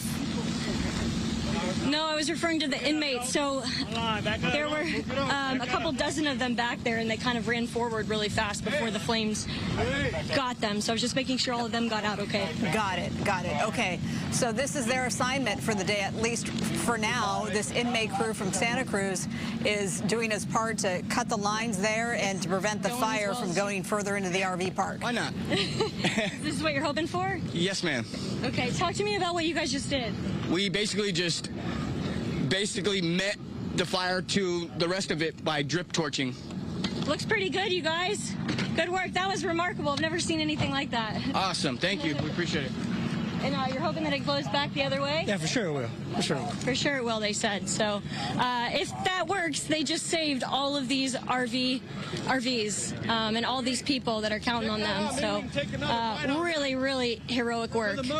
And that's exactly what they did. They did save that RV park, so hats off to all the firefighters out there, the inmate firefighters doing great work out there. And meantime, as the flames spread in the Hughes Fire, families raced to grab their belongings. We heard from a mother and a daughter near Castaic Lake who were forced to evacuate. Take a look. My neighbor and I had just walked around the lake, and I had just been home 2 or 3 minutes when she texted me, and I said, no, we just walked around the lake. There was nothing there. And I went outside. I looked down the street. I didn't see anything, and I went to the backyard, and then that's when I saw the smoke. And yeah, it was fast. I can't imagine going back to the neighborhood and not seeing my house there. And that fire was so quick to explode and to get out of control. I mean, it was only, what, 2 hours? That's right. We saw it explode from like 50 acres to 500 yesterday. And then to 5,000. And then to 5,000, right? Yes. Right. So they said the police officers helped guide everybody in that neighborhood to safety. And thankfully, no structures burned. No structures, so she didn't have to go back to find her house gone. So clearly good news for a lot of people who are now able to go back to that area as well. So North Lake Hills, I believe that evacuation zone is lifted and people can go back. That's right. Great news this morning. All right, we're going to take a quick break and we'll be right back. Whoa, Chicago, it's cold. Ooh, oh gosh. Icy Lake. That looks there. cold. That looks so cold.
Welcome back. All right, take a look at this. A house in Jacksonville Beach is getting famous for all the wrong reasons. You can see it's built on just a small sliver of land. Well, the owner's neighbor kept asking him to sell his awkwardly sized yard to one of them. Instead of doing that, he built a 10-foot wide house just to prove that he could. Wow. It's also over 19 feet tall, so the house blocks the sun from the neighbor's yards. The owner says the home is the perfect size for him. So, what's one of the most spiteful things you've done in life? Can it top this? I don't think so. May this level of petty never find me. I mean, No, never. But it's a cute house. It is a cute house. What's the most spiteful thing? You know, when you're put on the spot and you can't think of it, but, you know, there's some... Spite? So, was going through a breakup in New York, and right before we lived together, so right before I left, I threw a couple of articles of clothing underneath the bed. Oh, yes. Yes. Yep. Female articles of clothing. Yes. A little hide and go seek, shall we? So, you know, once he moved on, the next person would see that and get a little suspicious. Oh, yeah. That's a good one, Jen. It's a little You've devious. never done like a little trick after getting broken up with? Like one time this guy did me dirty, like dirtier than laundry, and I took shoe polish because he put dog poop under my car handles. Underneath your what? Under my car handles. Wait, he did that to you? Under my car handles. So I got white shoe polish on our lunch break at the local drugstore and put a big box over his window. And so you have to like really scrub that off to drive. Wow. I would be in jail if someone did something like that to me. What kind of men are you guys dating? Or this was Ooh, I have another one. Oh my God! One more thing. Now that we're thinking about boring. Keep going. I like this. We had these prank wars, me and my our neighbors, whenever I was in college, and I got a fish from the supermarket. Oh gosh. And I put the fish underneath his pillowcase. Ew! That is disgusting. The fish was not on ice, so yeah. Wow. And then he had a girl over that night, and it was a rotten situation. It's just little high school pranks, except don't let your dad find out that someone put dog poop under your car. I will never upset you guys. I want to stay on your good side. He worked at the grocery store, and I told my dad, and my dad took me to his grocery store where he worked, and my dad went up to him, and he got so scared. My dad goes, "Hey, whatever this is, it ends now." Nice. No more anything under my car door handle. You do not want to mess with Papa Salas. No, I saw him at your wedding. You do not want to mess with him. I don't want to mess with you guys either. That's right. That's the moral of the story. That's right. Yeah. Don't mess with my girls. Yep. Okay, tonight on Fox 11, it's the perfect pair of comedies. Animal Control at 9 o'clock and Going Dutch at 9:30. And to celebrate, they delivered a perfect pair to us, and Amanda has them. And Saul, thank you for helping me bring them. This is our Saul. He is our stage manager here. Pair of clogs. Wait, these are let me get my cloggles. Yeah. Cloggles? Wait a second. Those are made out of chocolate? First I want to say, yes. Watch So there's a surprise in them. You have to smash them to find out what's inside. So that is why, oh my gosh, Amanda's... What is that? No, what is that? Ew, what is it? Gummy? Oh, it's army men. It's gummy. Is it gummy people? It's gummy people. Oh my gosh. Wow. Oh, gummies. Okay, can I eat it? Yeah. It looks kind of... Sandra, do you want in on this? I want some chocolate. Okay, The here. gummy green guys are... Here, anybody want to eat or... Lauren? Hey, those are my size. I was planning to wear those. Is it chocolate? Is it milk chocolate? All right. Oh my god. Oh, yeah. Thank you. This chocolate is actually really good. The gummies are good. Yeah. Oh, is that it for us? Okay. It is 7 o'clock. We do begin with some breaking news. A pursuit ending with a standoff in Bellflower. Let's go over to Stu in Skyfox with the latest on the update there. Good morning. Hey, good morning, Jen. Good morning, everybody. This is going to happen. The standoff is actually here on Palm Street. It's going to be the 9800 block of Palm Street. Suspect is going to be in that, what we call an attached shed behind this apartment building. You saw the sheriff's helicopter fly over just a moment ago. How did he get there? Well, we got some tape to show you. This guy was jumping over fences and running at incredible speeds. A lot of acrobatic incidents going on, running across rooftops like you just saw right there, and then actually was trying to hide behind some stuff, but then he decided, oh, I'm going to keep moving, and then he ran and ran and ran, and then made his way over here to this location. Now, he made his way into what we saw was an open door. Very concerned for anybody out here in Skyfox, because we were worried that he was getting inside a home or something down there, but it turns out that it's an attached type of shed or storage unit behind this small apartment building. Now, Skyfox, Dylan at the tiller today, that's going to be the pilot of Skyfox, got a hold of the sheriff's ship and told him where we saw this suspect last, and we never saw him leave there. So right now, deputies are actually out here door knocking. We saw him just moments ago, getting some of those residents or talking to the residents, seeing if there's any other way in or out of that spot. Right now, though, we understand that there is a canine coming down to this location. That's going to be one of their police dogs, and in this case, maybe a deputy dog. But he's going to make his way back there, and hopefully that suspect's going to give up before he gets bitten. But deputies definitely saw some movement. That door pops open every now and then, so they know that suspect's in there. As it stands, nobody's been injured. But again, this started as a pursuit of a motorcycle suspect.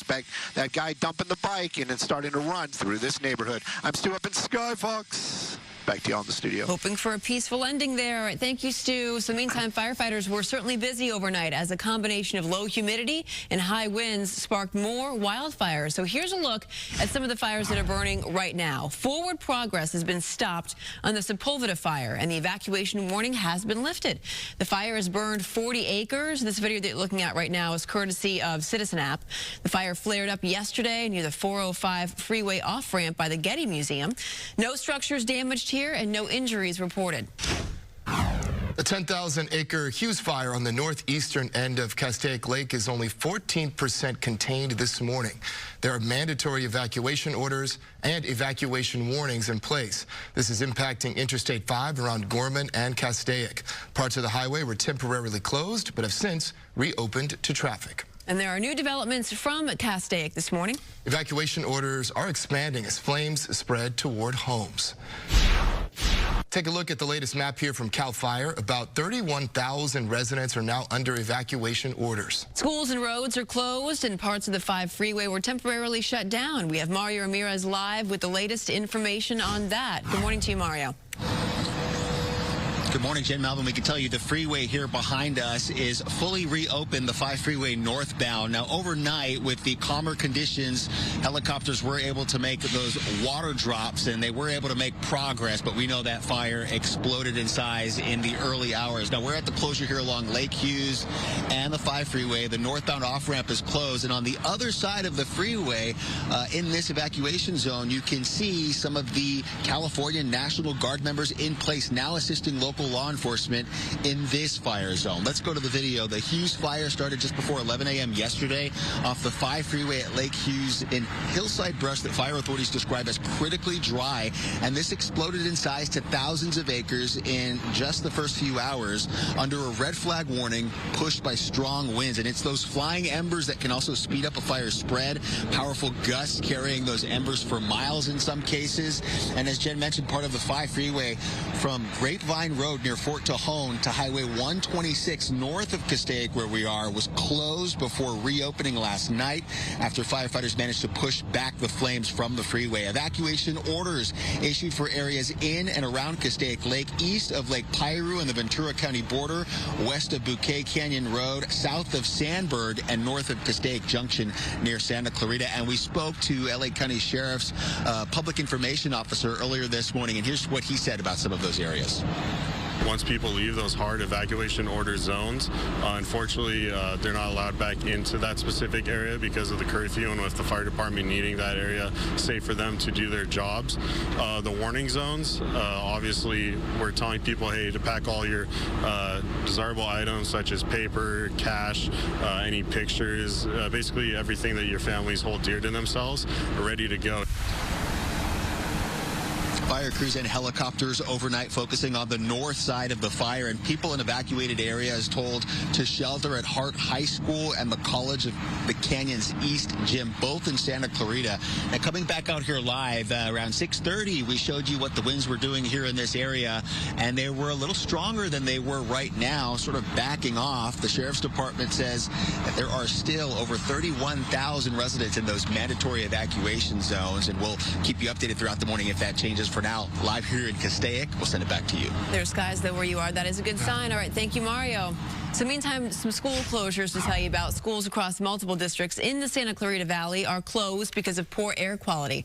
Today, campuses in the Saugus Union District, including West Creek Academy and Tesoro del Valle Elementary,